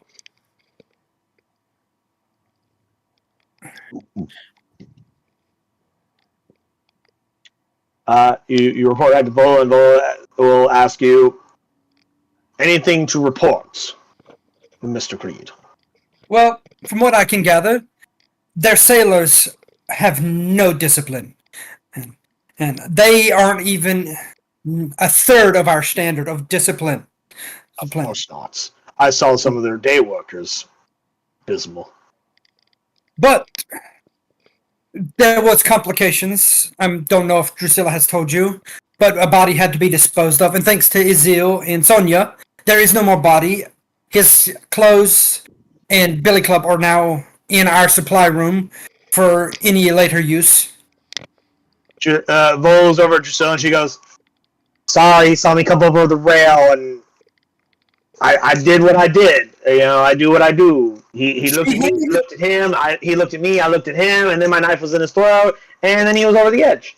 She handled it masterfully. There was no sound. It was just bad luck on his part. If he had good luck, he would. It's a walking pattern, all right? Not my fault. No, it is not. Things happen. Luck is part of our game. And he was unlucky. If he was lucky, he would have never met her. But yes, their sailors don't seem to be all that impressive. The mercenaries, on the other hand, they seem a little bit more disciplined. Well, the mercenaries were not on deck. I saw none. They don't work at night, it seems. But the sailors seem slackish, and when one is appeared to be asleep, they're not overly mad. They half woke, and then he ran. Oh, they pretended to run off, and they did not do much more. They have no discipline. If it was this ship, there would be at least 5 lashes for sleeping on the job. So we'll pipe up and go, "Speaking of which, I wrote him I found his footlocker. I found some letters that he's written to his family. I copied his handwriting, and I made a letter of resignation so that they won't be looking for a body in the morning. Because he quit. Good. And I tacked it on the captain's door. Nice. And by he quit, it's a whole lot of fuck yous and suck my dicks. So I decided to make him a disgruntled employee. Which is why he left in the middle of the night. That makes it work better with the sleeping and then caught sleeping on the job. Indeed. Well done, Drusilla. I Yes. could not have thought of something as good. Indeed. Also, should we wake the captain, or should I just tell you, Vola, what I found? We should report our findings as per chain of command to Vola. Vola will then deem it necessary, or to Arcanist Land Forum. They then report to the captain. Yeah. But it's more of a question of, like, are they still awake? Because if they are, it would be easier to tell everybody at once, rather than, like, repeating it. Which, out of character, as your dungeon master, is the captain and first officer currently still awake? Did they stay awake to wait for the report to come back, or did they go to bed? Given the fact that it's God knows how late at night, the captain's probably asleep, waiting to get ready for the battle tomorrow. Fair enough. Then we should report this to the first officer, because this is her responsibility. Then That's to report. assuming that she's awake as well. First Into officer that says text, that she's asleep as well. She's also asleep, which means Yeah. the highest ranking person awake is Vola. So Drusilla will address Vola and give her the report, which Vola will then take. She might wake up. Have you returned? Huh? I was asking if Kiri came back yet. Kiri, have you returned? Guess not. Cool. Yes, waking up the first officer. Okay, so this is what we got. They got about a dozen or so mercenaries, give or take, based on what I can tell. They have some pretty good-sized cannons. Stand by. I need to actually look at their ship real quick. They have medium-sized cannons. I need to look at what their actual ship is before I tell you the number of cannons they have. Do.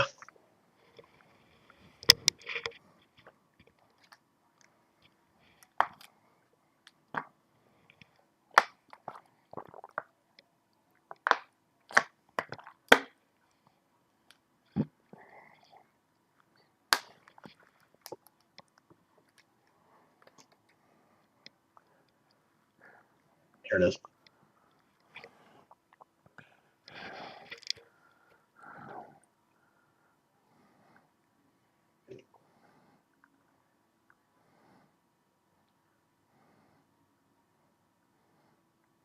I'm reading the stats here real quick. She goes, "Cool, I'm back. welcome back." She goes, "Okay, they got some medium-sized cannons. They have about 10 medium cannons on each side on their gun deck. They got they have about a crew of about 60 ish, but between like 50 and 60. But those are the sailors. Like I said, they have about a dozen or so mercenaries. They look pretty well trained, based on what I was able to figure out. They seem fairly well armed. I snooped around in their stuff. They seem like they take care of their equipment very well. One even had some fresh polish on his sword. The polish hadn't quite dried just yet. Like he had done it maybe a few hours ago, before he went to bed. So mercenaries are going to be certainly a challenge. However, there's only about a dozen of them, so we definitely outnumber them in terms of skilled combatants. But my recommendation: don't take chances. Kill them fast. The problem's going to be is that ship is fucking armed. I said 10 medium cannons, and they have more than enough ammunition for a long-ass fucking firefight. So, we don't want to fight them in open water, because their guns are bigger than ours.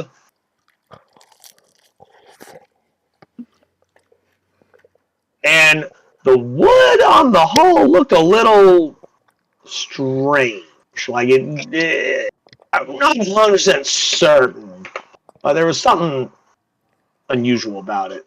It's a little outside my area of expertise. As I look up something real quick.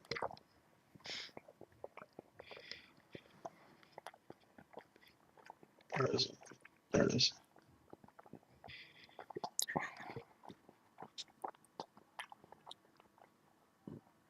There it is. Now, what does this fucking do?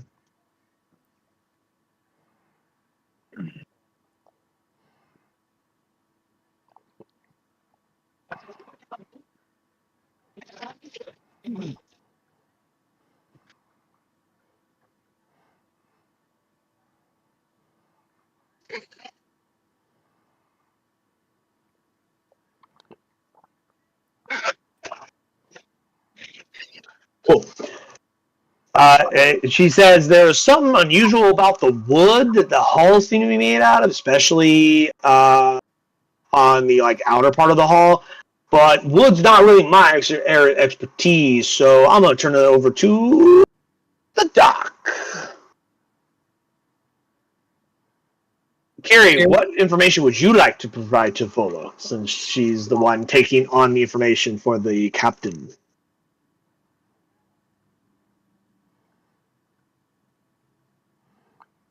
Carrie? You there? I'm Did you here. run off again?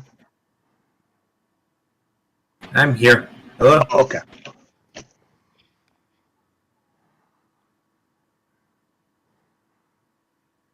What do you tell Vola? Because Drusilla just finished telling her what she found and knows, and they're now looking at you to see what you have to add to the information.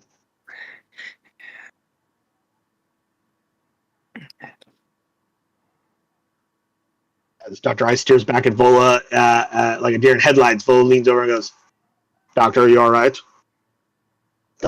Doctor?"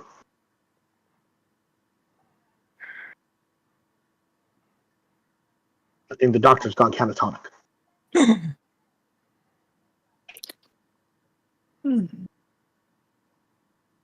Gary, are you there?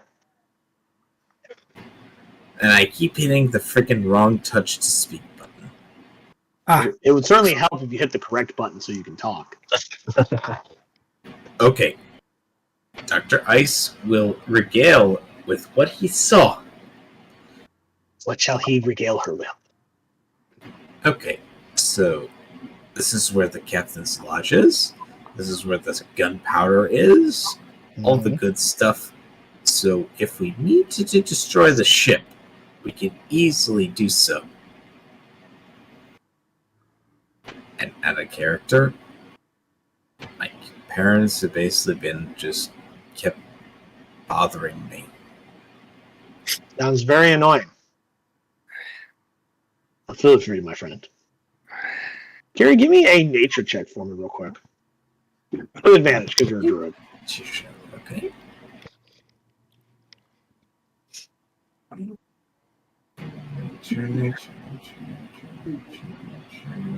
Right there. 23. The 23, whilst you were, especially when you were on the side of the hull and down and in and around the ship, you recognize that they have a particular ship upgrade to their hull called the Live Oak upgrade. And what is that? I shall read it to you. Making the hull out of solid pieces of trees as opposed to cut pieces. +1 AC and +4 damage threshold from attacks to that location. Enhancing the bow or stern denies other ships the raking fire damage bonus from the respective direction. It's longer to complete this upgrade than average. Further upgrades may be purchased at an additional time in each location for original price ×2, adding an additional +1 AC and +2 damage threshold. Their hull is a little bit more reinforced because theirs is made of solid trees rather than cut planks. Hence the live oak hull.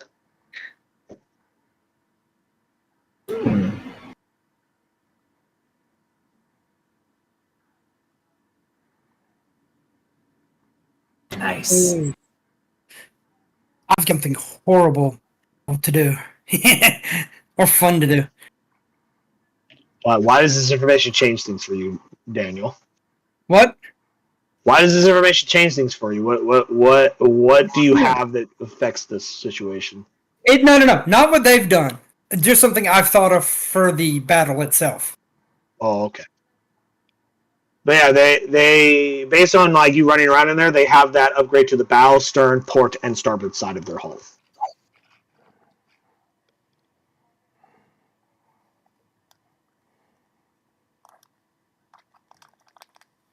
Nice.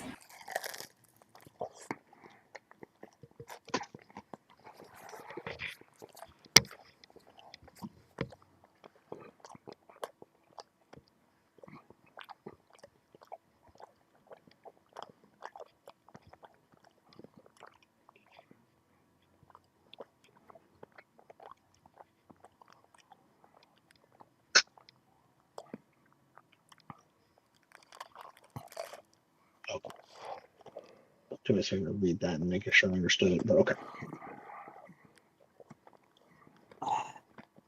But yes, that information gets conveyed to Vola, who will then relay the information to the captain and first mate upon the morrow. Excellent work, everyone. Now, go get some rest. And those of you that need rest and aren't on the clock at this hour. She pointedly looks at you, Dr. Ice, saying, go get some sleep. Because of the four of you standing here, only one of you actually sleeps that should be sleeping right now. Because Drusilla is on the clock at this hour because she's the night shift and thus doesn't sleep during the night. Vola will be going to bed shortly, and Creed doesn't sleep at all. I have no idea what you're talking about. The Duchess and Lady Gotcha are very nice conversationalists. I don't know what that has to do with anything about this conversation, but okay. Vola just tells you to go to bed. And I will stay up. Why?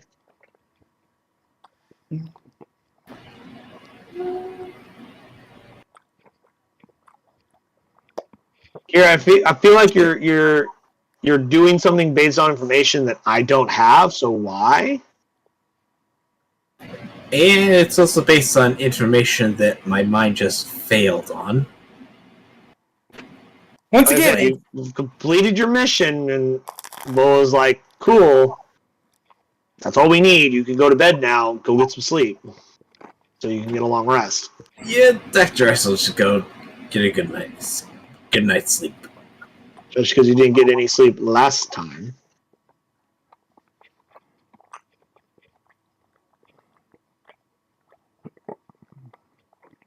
You can return your hit points back to the original maximum and remove one level of exhaustion after you get a long rest. It's not so deep into the evening that you don't get that you're not able to get a long rest. You guys only spent like an hour hanging around over there. So it goes back to doing night watch stuff. Vola will also go to bed.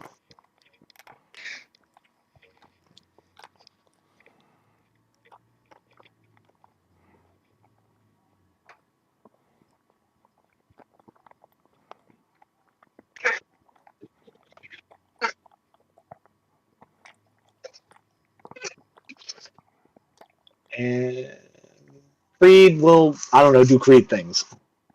oh, Creed's about to run something by Drusilla, and by doing Drusilla, it's directly more at you, Shindu. Cool, what you got? Hey, Drusilla, I want your opinion on something. Sure, what you need? As we all know, to disrupt the crew, if we disrupt the chain of command and irritate the captain of a ship, it's hard for them to give orders. That is true. I have a Want me to thought. No, not yet. Aww. The captain has said no assassination. Making this shit boring all of a sudden. Nobody wants to be assessing anybody anymore. But if we were to sit there, I have a thing that I can do, What you and got? I'm going to pull out a coin and I'll use this coin as an example. Well, I'm going to cast Magic Mouth on the coin. Say, see what it can do, with the trigger being swapping it to my. So as soon as I.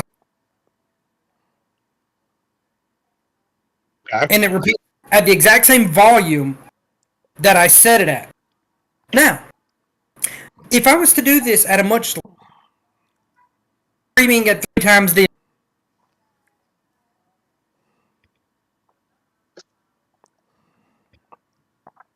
at a loud volume, how would that? What would you think of that?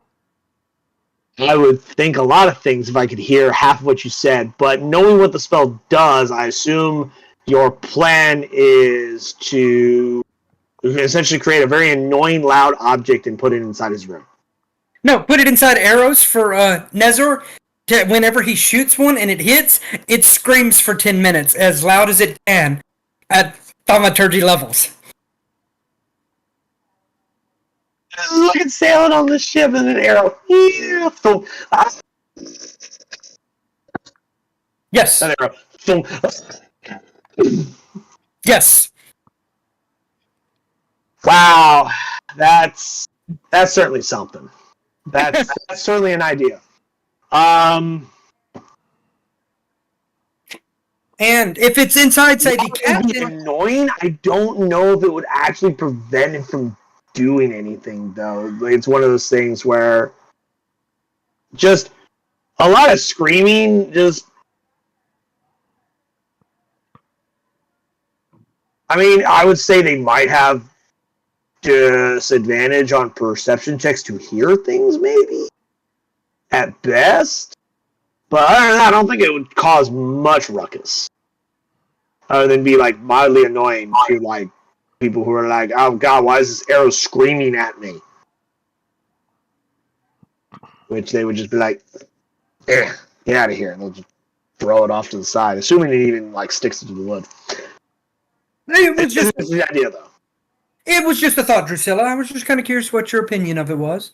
You are. Because, being as someone from the Underdark, loud sounds always bad. However, that's not the case here on the surface. Loud sounds aren't as bad. I will say, though, that listening to an arrow scream at me would certainly drive me nuts. but my hearing's a little more sensitive than most. It was just a She thought. points to the pointed ears. Yes, I was just saying what your opinion was. You are great at creative thinking. Well, thanks for the compliment. Hmm. You're quite the flatterer. But it's an idea. It's certainly something. I think it'd be better if we just fucking assassinated him in his sleep, and then you go to a concept. No, nobody wants to do my plan. If we assassinate him here, it causes problems. Once he's out on sea, if you think Boring. we could assassinate him, get him out there, and cause more chaos. Yes. Boring. I want to see them wake up with his head spiked on the helm. They're on the fucking helm wheel. As they all go, oh my god.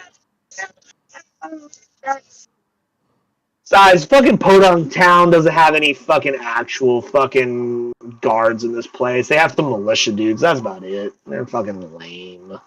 What are they gonna fucking do? Arrest us? Ha! I'd like to see them try. We could fucking set the fire to this whole town and be out of here by the time breakfast is done without breaking a sweat. Well, let me see if I can talk to Vola and see if we can at least get someone else eliminated for you. Mm-hmm.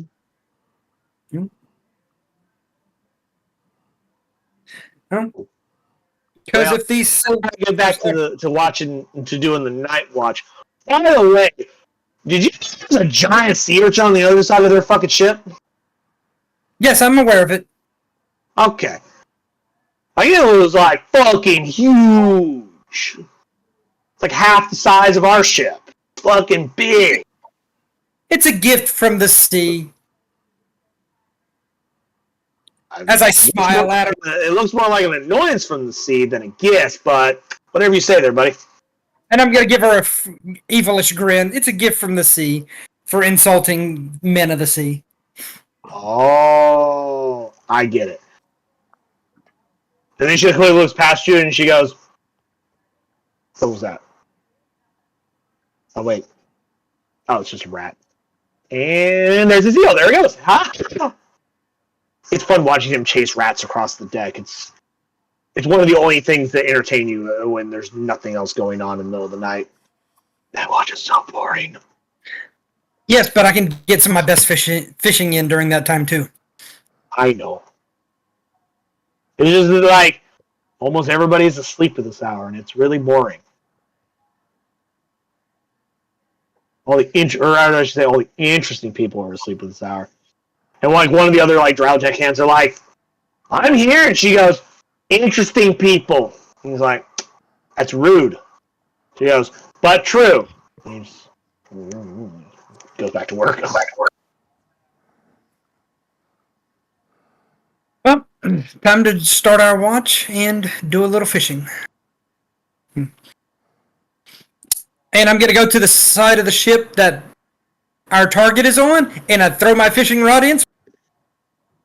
Doing some night fishing. Exactly. Let's see. You don't get too many fish sitting here in port. At least none of like that's worth your time. Like you get like a couple of like little ones, and you're just like, and you just throw that one back in the water because it's not even worth fucking taking. Well, I either feed them to Sonia, or I toss them like half a body, so she's pretty full right now. Or I toss them to a Zeal, just because. He devours them, bones and all. But this is not about the fishing. This is about watching the other ship. As I sit here, and like you get a couple of like small fish, most of which aren't worth the time. You throw a lot of those back in there because you're like, Because like some of them seem like small and young, and you're like, well, if I take these out of the fucking ecosystem, it's gonna fuck up the fish, so I'm gonna throw that one back. We're gonna try and get like a different one. yes. You know, so you get like some of those where it's like, no fisherman would keep these kinds of fish. You'd throw a lot of those back because the the port docks of a small town generally not the best place for fishing. But you No. easily keep an eye on the ship without any issues. Not a whole lot occurs during the night. But it just gives me a way to watch without being overly obvious that I'm watching. Indeed.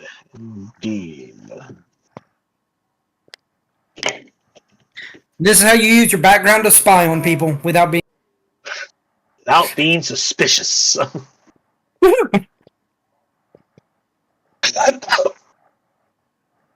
The next morning arrives.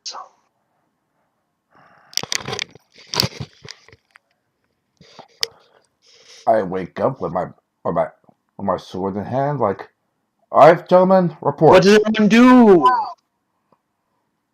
Hello? Oh, okay. I I wake up the next morning with my sword in hand. Pretty much tell my crew, all right, get ready for battle as soon as we leave docks, and we're going to go ahead of the ship and then cut it off at the pass. All right, gentlemen and ladies, report.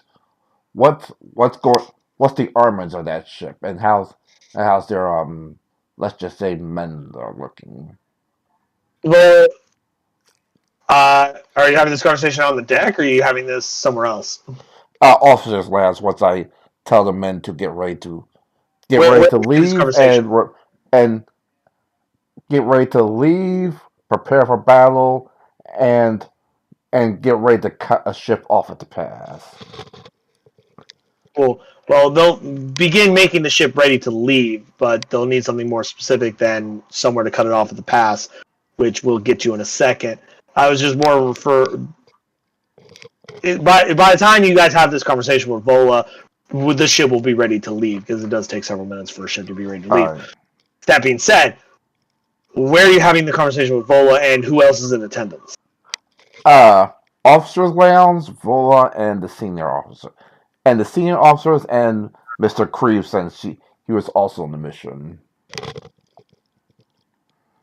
Okay. So, Creed, you get dragged into a meeting with all the senior officers for some strange reason. All right, gentlemen, report. What's this ship look like? Well, we'll inform you. According to Drusilla's findings, they are armed with 10 medium-sized cannons, and their mercenaries are quite well trained and well armed, well disciplined. Apparently, some of them even some of them take great pains to maintain equipment. Question. Even apparently polish their Right sword now- before going to bed. Question real quick. Do you have any magical weapons?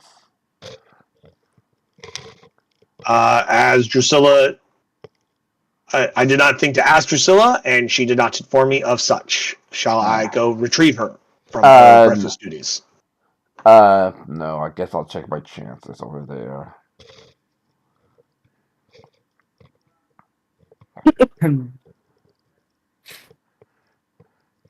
All right. Is there anything else anyone wants to report, or any ideas?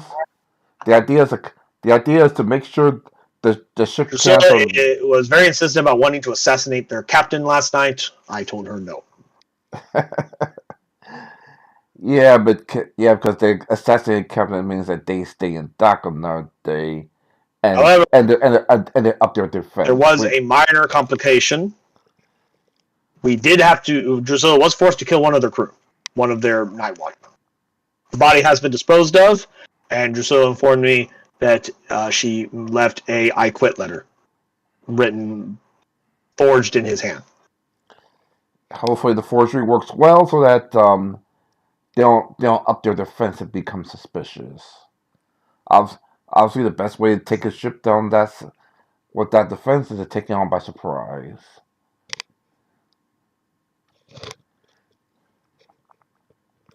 All right, is there anything else people want to tell me, or shall we get ready to depart?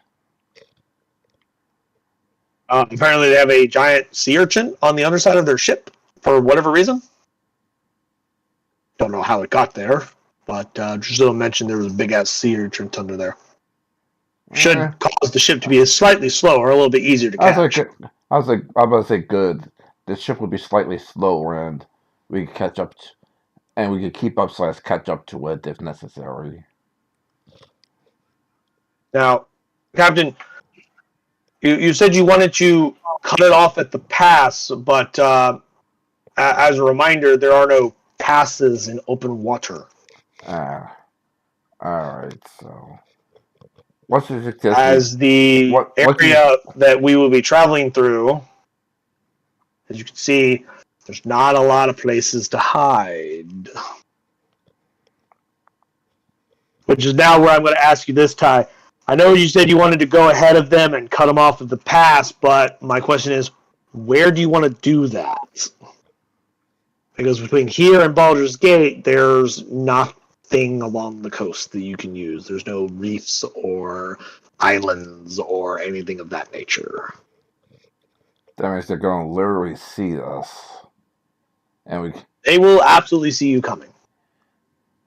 And we can't try to catch up to them because I don't know if the barcos will slow down enough for to close in on them before the cannons start firing. You won't know until you try. Also, we don't know when they're leaving. That's also true. But if they stay in port one more night, can I make a suggestion, Captain?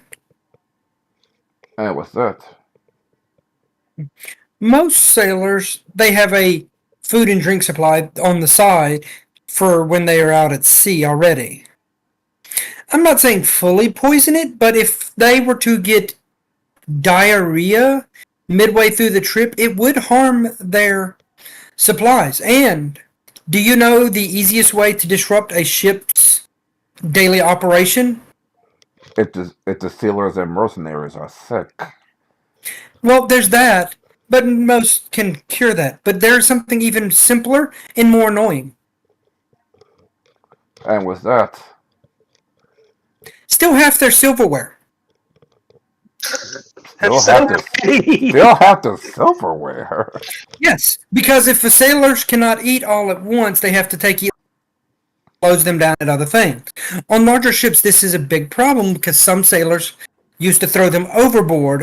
So the big ships said when they pulled into port at hometown that they caused problems. Silverware law feed everything, so it has to slow down. This disrupts the.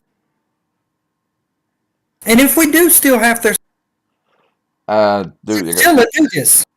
Hey, Daniel, just so you know, you keep cutting out like every other word. But they're basically stealing half their silverware will slow down their meal time, down the crew productivity. FYI, in real life, this actually has a phenomenon on aircraft carriers. Where? So if we were to steal or they misplaced I just find it incredibly bad. This is why it makes me laugh. But since most people don't check for full silverware while in dock, because most sailors eat in port because they're tired of eating on the ship, no one will notice the missing.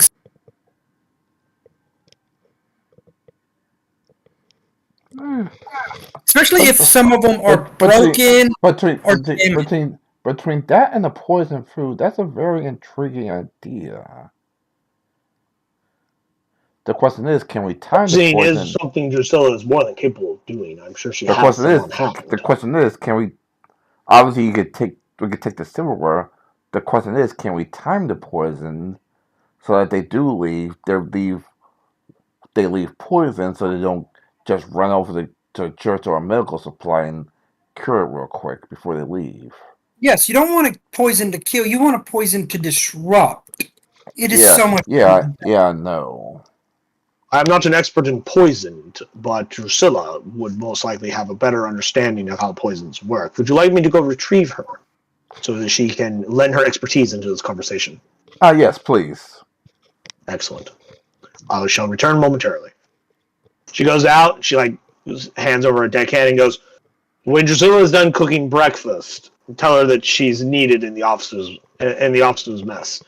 And the guy goes, "No problem. She shall be joining us shortly." there's also the if we stay in there one more time, we also have to check to see if they have any magical weapons, just in case it hurts magical or silvered weapons. If it does, I could just go over there and make a Checking rampage. if they have any weapons inlaid with silver should be easy enough, Captain. But how do you propose we figure out if their weapons are magical? Not all weapons are overtly obvious in their magical True, nature. true, And and the old I don't know about you, but I do not have any means of detecting magic. and the only people that do is not exactly stealth. St- those who specialize in stealth. Guess what? I guess I gotta check my chance on that one.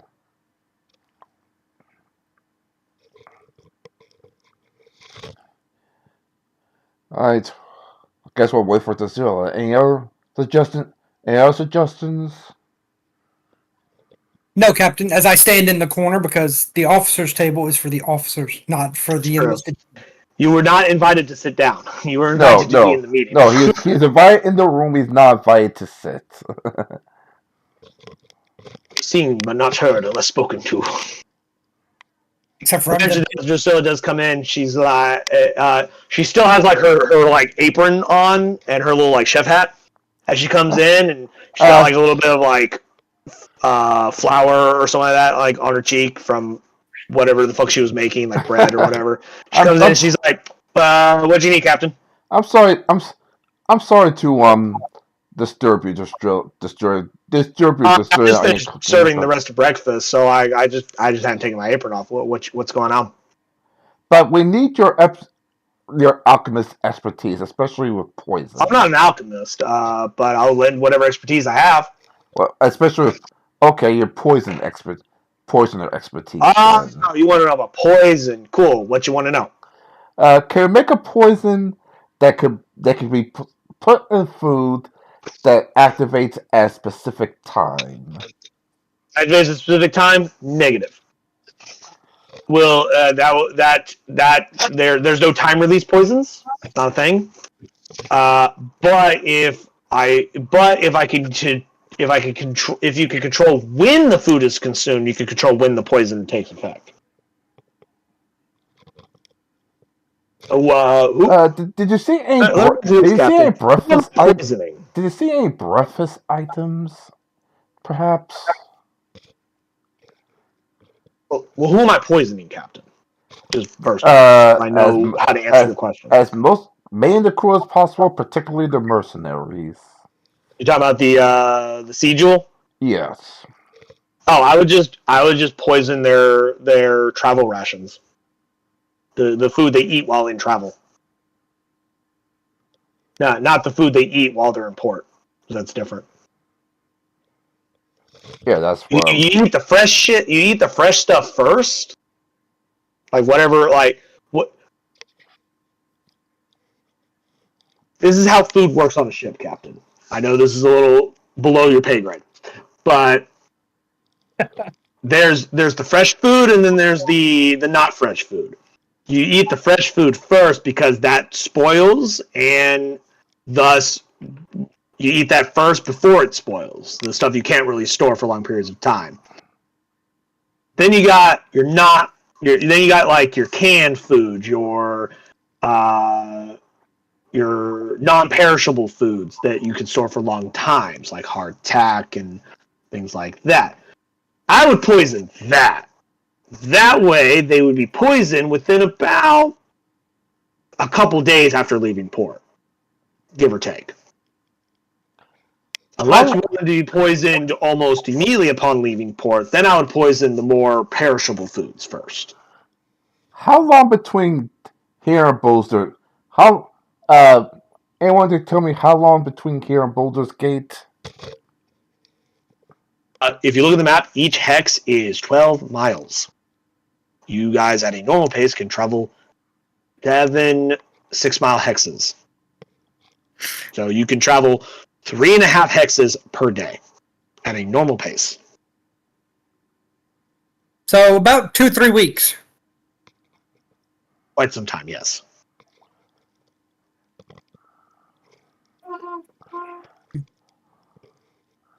So we still So yeah, we still have some time.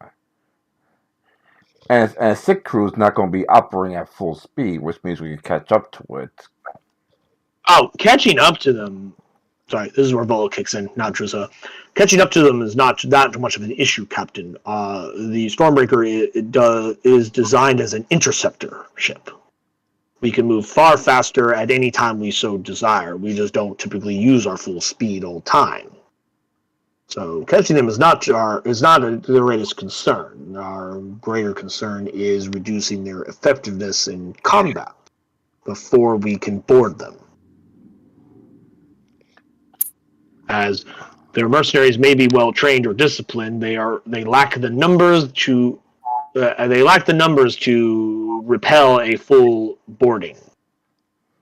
However, if those cannons get manned effectively and turned against us, our ship will not be destroyed. I do not believe we'll be destroyed, but we will suffer severe damage.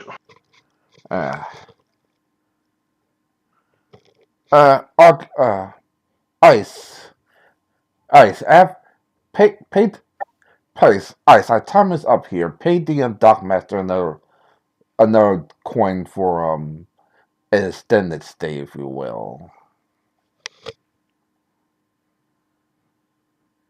Carrie? I think Carrie tagged out. Close to that time. Anyway, it's almost 2:30. Yeah, and I just want to finish the conversation. I'm pretty sure we don't want about that. Vola, let's see. Let me look at my map here.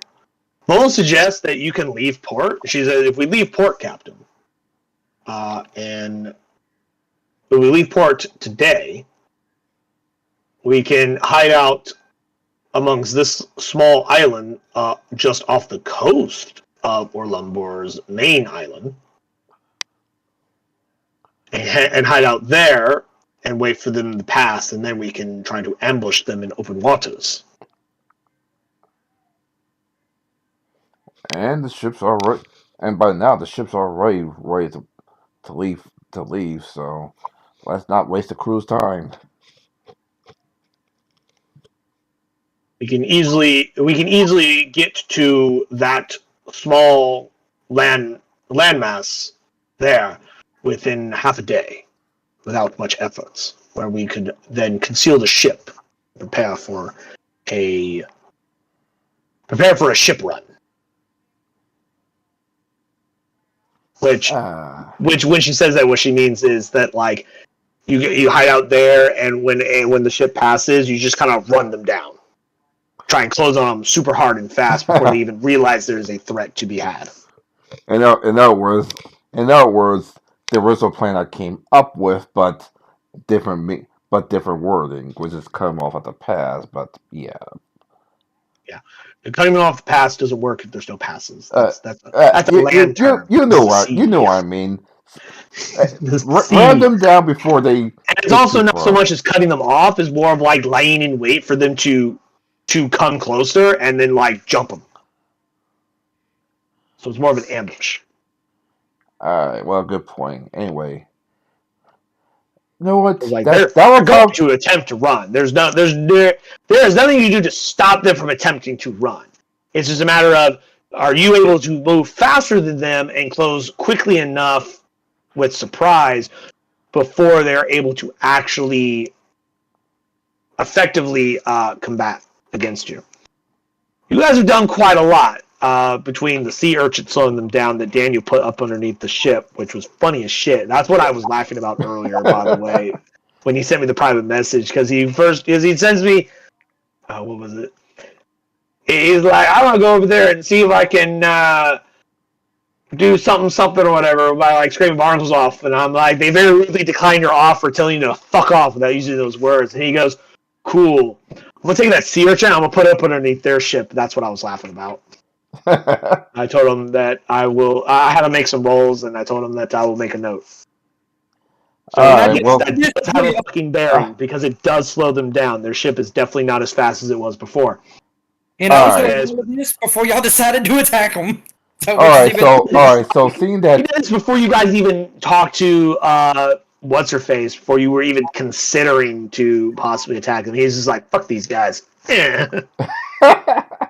right, so considering the ship is that went from just a petty fuck you jackasses thing to, oh, we can use this to assault them. well, given the fact that the ship is much slower, we're going to go with the plan of waiting to ambush them on the island and just ram them as soon as they leave port. Well, like I said, you sometime after they leave mostly so port. like you're not sitting in port because it'll be incredibly obvious if they leave. I said, well, following them. I meant after they leave port. You're not going to be like waiting on the island. You're going to be more of like in like in like a rocky cove next to this large rock, just out of sight to where they wouldn't see you when they. Essentially doing what cops do, where it's like you can only see me from like one direction, and it's not the direction you're coming from. Like here's the rock, here's you, and they're coming from here. So by the time they see you, you're already gunning for them. Is the idea? You would see them before they see you. Yeah, that would be the idea. Because odds are they're going to travel in like this kind of like path, much like what you are. So you would have to, like, when they get to like right here ish, choose a different color.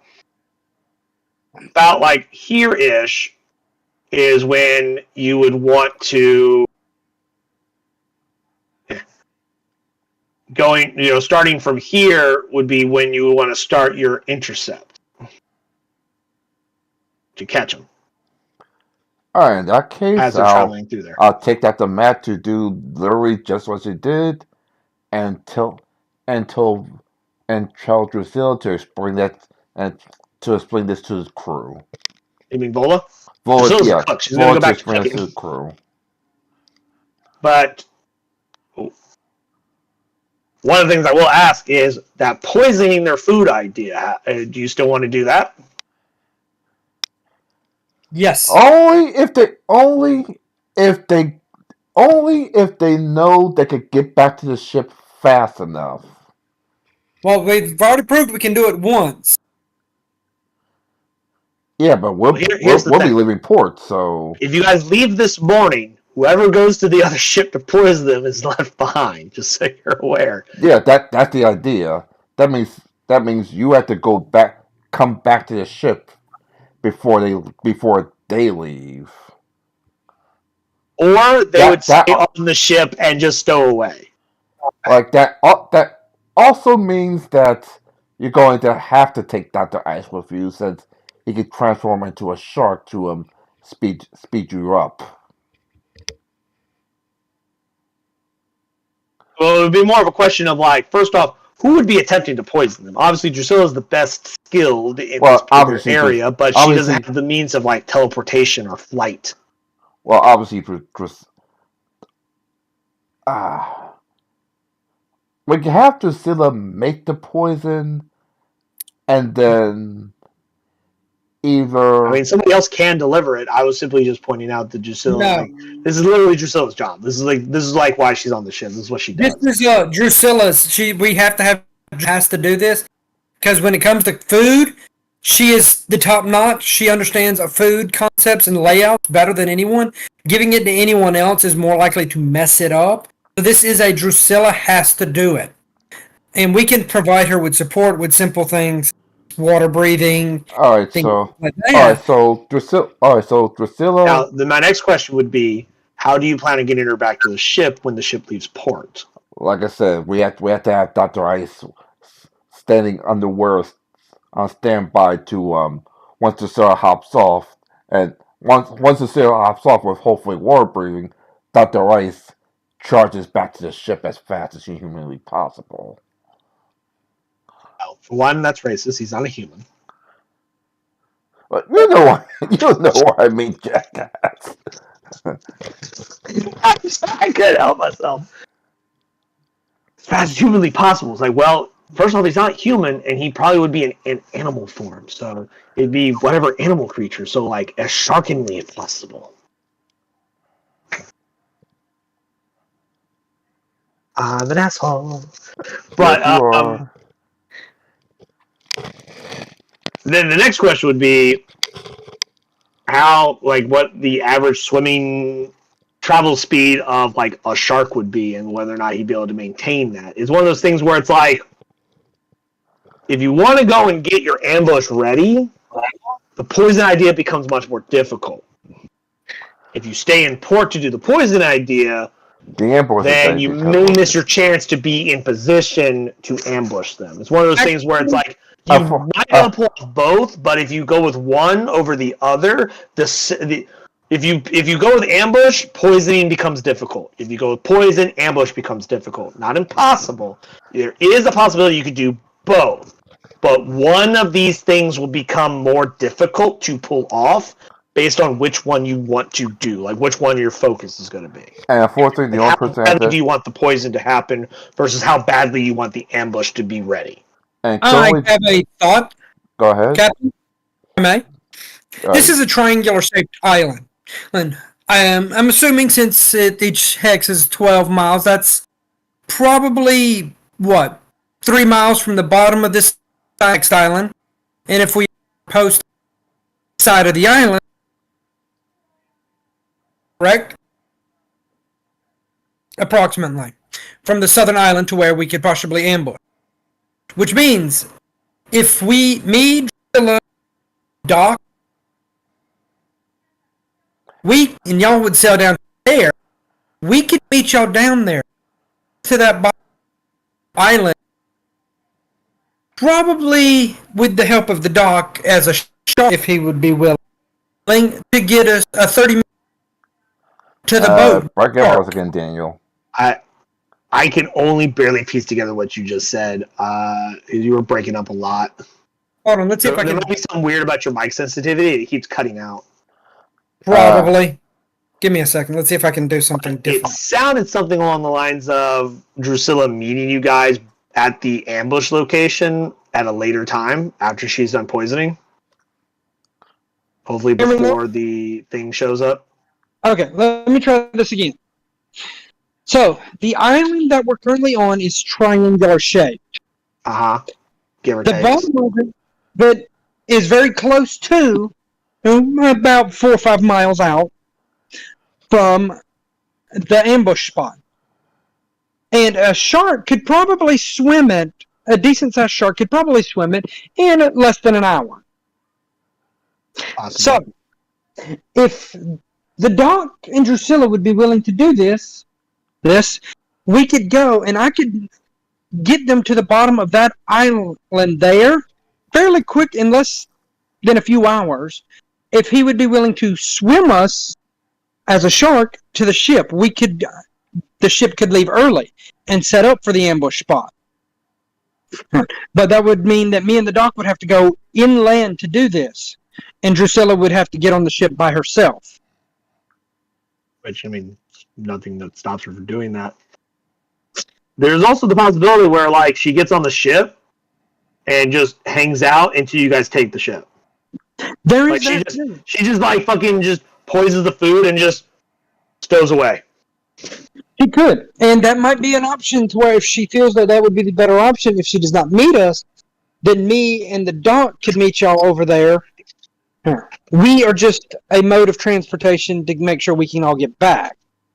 Or like Drusilla just get to the ship like right now.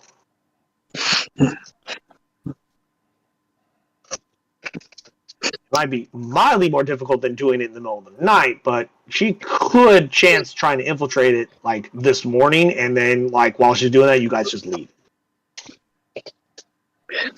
So you only pay for 2 nights. I'm assuming that's what Drusilla is recommending. That's what I am pointing out as a possibility that you guys could do as your dungeon master. Drusilla says that if asked, she says, yeah, I could easily fucking do that. You know, fucking night or day. Those guys are blind as shit. Then I mean, it would be slightly more difficult because they're all awake and they're working and they're doing stuff on the ship, but like they're not all on the deck and or below the decks at all times, and shadows are darker than darkness. then if the doc does not mind, me and him can also stay behind just to assist if things go wrong. If not, we will leave out. Flying in the air and or in the water. Yes. Unfortunately, She goes, cool. unfortunately, I have to wait till If tomorrow things because go wrong, the signal is me flailing my arms, screaming, oh God, please save me, I'm going to die."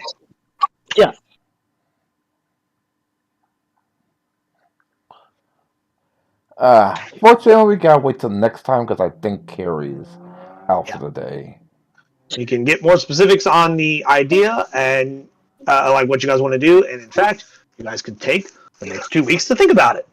This looks like an excellent time to stop. Okay. Yeah. We'll have fun, like planning a destruction of a ship and going back to pirating at least for one mission. Keep in mind, if Drusilla is on the ship, I do not recommend blowing it up. Obviously. Otherwise, you might kill your crewmen. She would be in the danger zone. I'm pretty sure she's not Heihachi Mishima and can't just fly over to another island. Yeah, no, she's not. She's a cut purse, which is essentially a thief, rogue, retainer. So, yeah. Shindu, this is where my Phantom Steed ritual spell will come in handy. My God. Oh my God. It can go 13 miles an When hour. your problem solver spells. That's exactly what I did. It's actually a problem solving spell. Darn magic solving problems. So it was something I can do to get us there quickly across land. Does it work across water though? No, that's why the shark came in. Oh, okay. Sure, the Phantom Steed can't be like a Phantom Fish. Yes, I don't know how that spell works. I know it like summons something, and that's about it. it summons a quasi Indeed. Large, quasi-real, horse-like creature appears on the ground in an unoccupied space of your choice within range. You decide the creature's appearance, but it is equipped with a saddle, bit, and bridle. Any of the equipment created by the spell vanishes in a puff of smoke if it is carried more than 10 feet away from the steed. For the duration, you or a creature you choose could ride the steed. Creature uses statistics of a riding horse, except has a speed of 100 feet, Jesus, and can travel 10 miles in an hour. Fuck. Or 13 miles at a fast pace. Fuck! When the spell ends, the steed gradually fades, giving the rider 1 minute to dismount. The spell ends if you use an action to dismiss it, or if the steed takes damage. How long is the fucking duration? 1 hour. Fuck!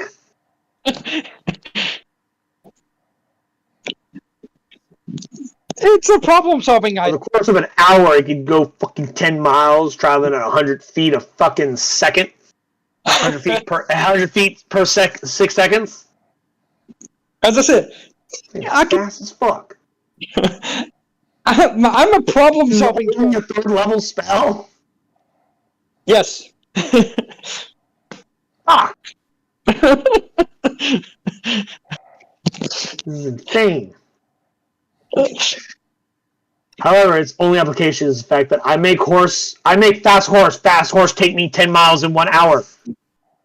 So beyond that, it has no other application, but in this situation, it's actually incredibly useful when it comes to like travel and logistics. Yes. And as long as Kiri You can't make a phantom boat or something like that and just through the water. No, I thought about it, but the horse wouldn't do. I don't think a horse has a good swim speed. Unless it was a seahorse. It says a horse. It doesn't say what kind of horse. Horse is small. Seahorses. Which is also only like that big because it would be a quasi-real horse. So if we made the joke of the seahorse is only like this fucking big. But it'd be fast as fuck though. Yes, I like my problem solving spells. Creed may not be your most combat focused person, but when he steps into a situation, he comes as a multi-tool.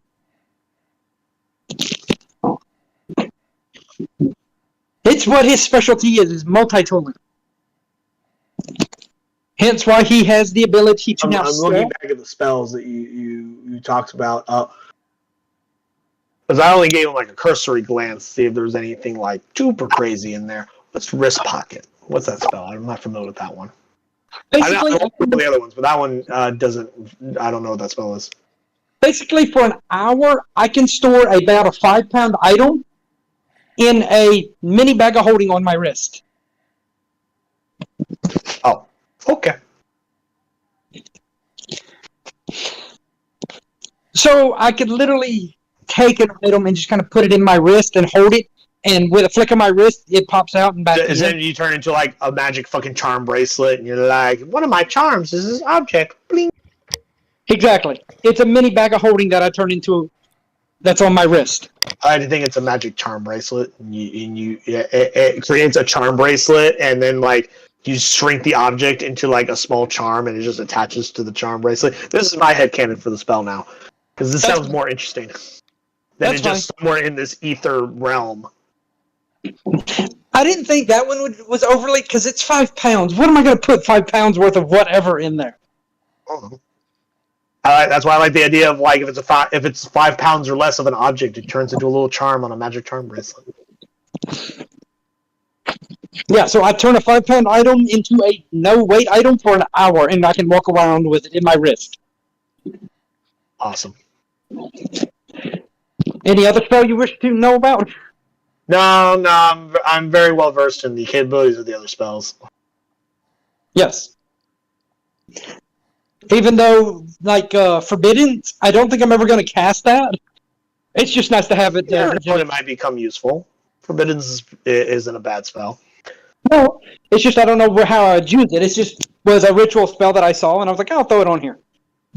I mean, if you wanted to keep someone from going into something, stay on our room. No girls allowed. Forbidden. And if I cast it for 30 days in a row, do what? If I cast it for 30 days in a row, it becomes permanent unless dispelled. That's true. Yeah, it's one of those permanency spells. Yeah. If I remember correctly, I think Forbidden is mostly intended for like extraplanar creatures, but I think it can be used on like mortal creatures. No, it's used for extraplanar elementals, fays, undeads, demon, and angels. And it stops things like dimension door or anything that would teleport you through the astral plane to that location. There's Forbidden. It's one of those spells that won't. You create a ward against magical travel that protects up to 40,000 square feet of floor space. So okay, it's similar to it's like an area effect dimensional lock. Yeah. You can teleport into the area or use portals such as those created by the gate spell to enter the area. Which I guess it's not a bad idea designing your ship to not allow people to teleport onto it whenever the fuck they feel like it. Because how many times have you guys been in combat where somebody like arcane gate onto your ship, misty steps, dimension doors either on or off your ship? I guess I could start casting it at one point in time for 30 days. Now, that being said, that also works on you guys too. Yes, but if I only do it for the lower decks and keep it free for the upper decks, it'll be fine. I would certainly discuss with the other players about that, because I know Jinpan uses Dimension Door and Misty Step a lot to get around the ship, including above and below decks. So you might fuck him up in his escape plan routines. Yes, and I have Misty Step the area too. against planar travel, and therefore prevents creatures from assessing the area. Spell damages ties the creature that you choose when you cast it. Control the creature, enters the spells, radiant and necrotic damage. Relate a password. A creature that speaks the password as it enters the area takes no damage from the spell. The spell's area can't overlap with the area of another forbidden spell. If you cast forbidden every day for 30 days. Okay, so the password thing only stops the damage of a creature that's been forbidden to enter the area. It does not stop It does not work for allowing planar travel. Transportation. Well, I could technically talk to the crew because I just acquired it and seal off, say, certain parts of the cargo hold, preventing people from teleporting into it. Like I said, Jim Hand's used like Dimension Door to like escape into the lower decks before. So I would just point that out. You would definitely want to discuss with Jim Pan to see if like, hey Jim Pan, is it totally cool if I like ward the lower decks so you can't Dimension Door from the crow's nest to the lower decks and disappear and shit like that? He might take umbrage with this situation. Well, I have to still ask them anyhow because I am considered a deckhand. I am not That an is also officer. true, yeah. Yeah, you can't make decisions in a vacuum. That being said,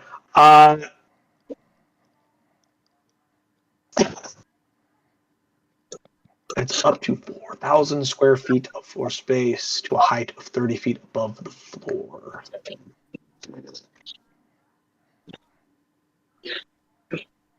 So basically, I could seal off. Oh boy.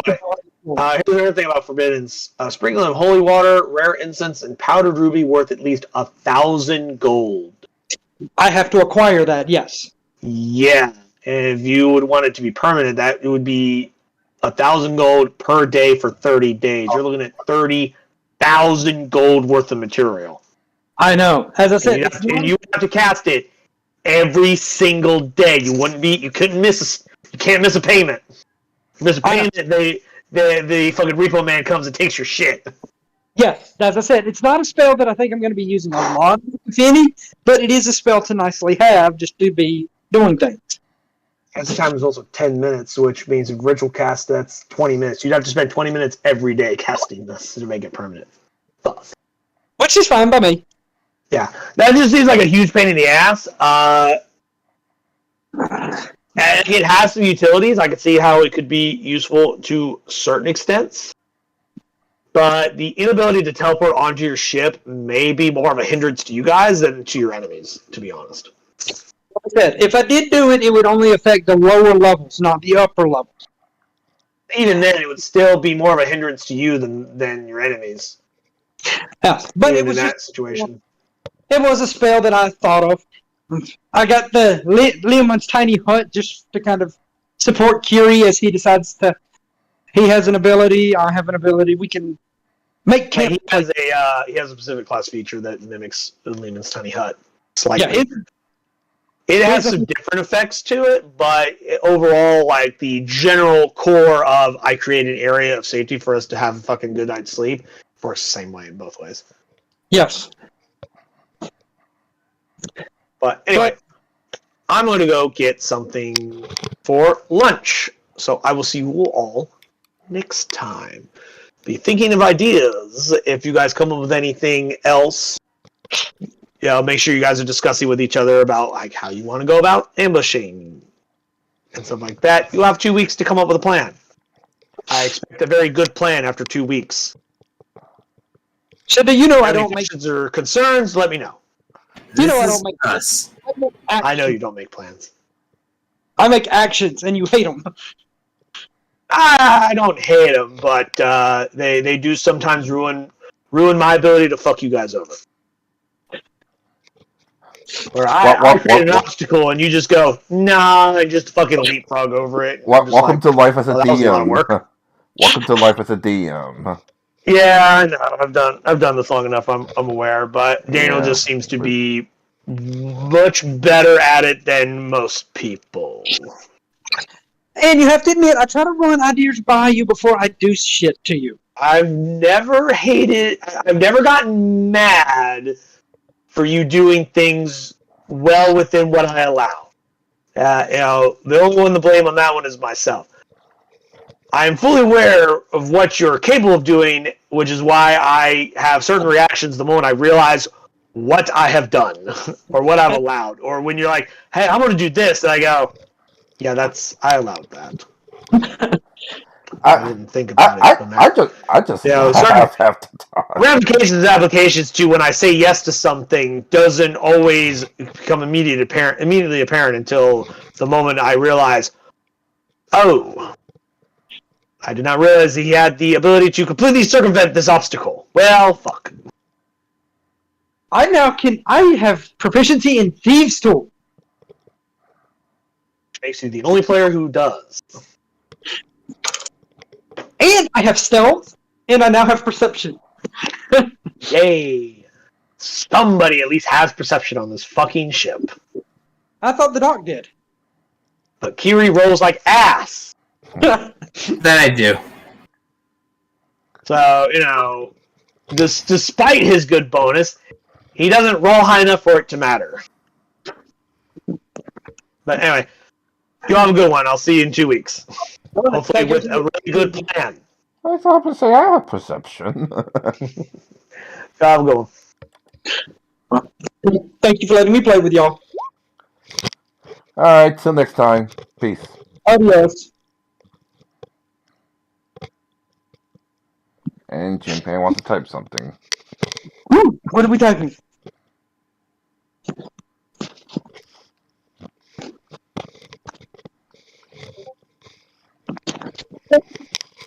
Alright, bye Jim. Bye, Jim Pan.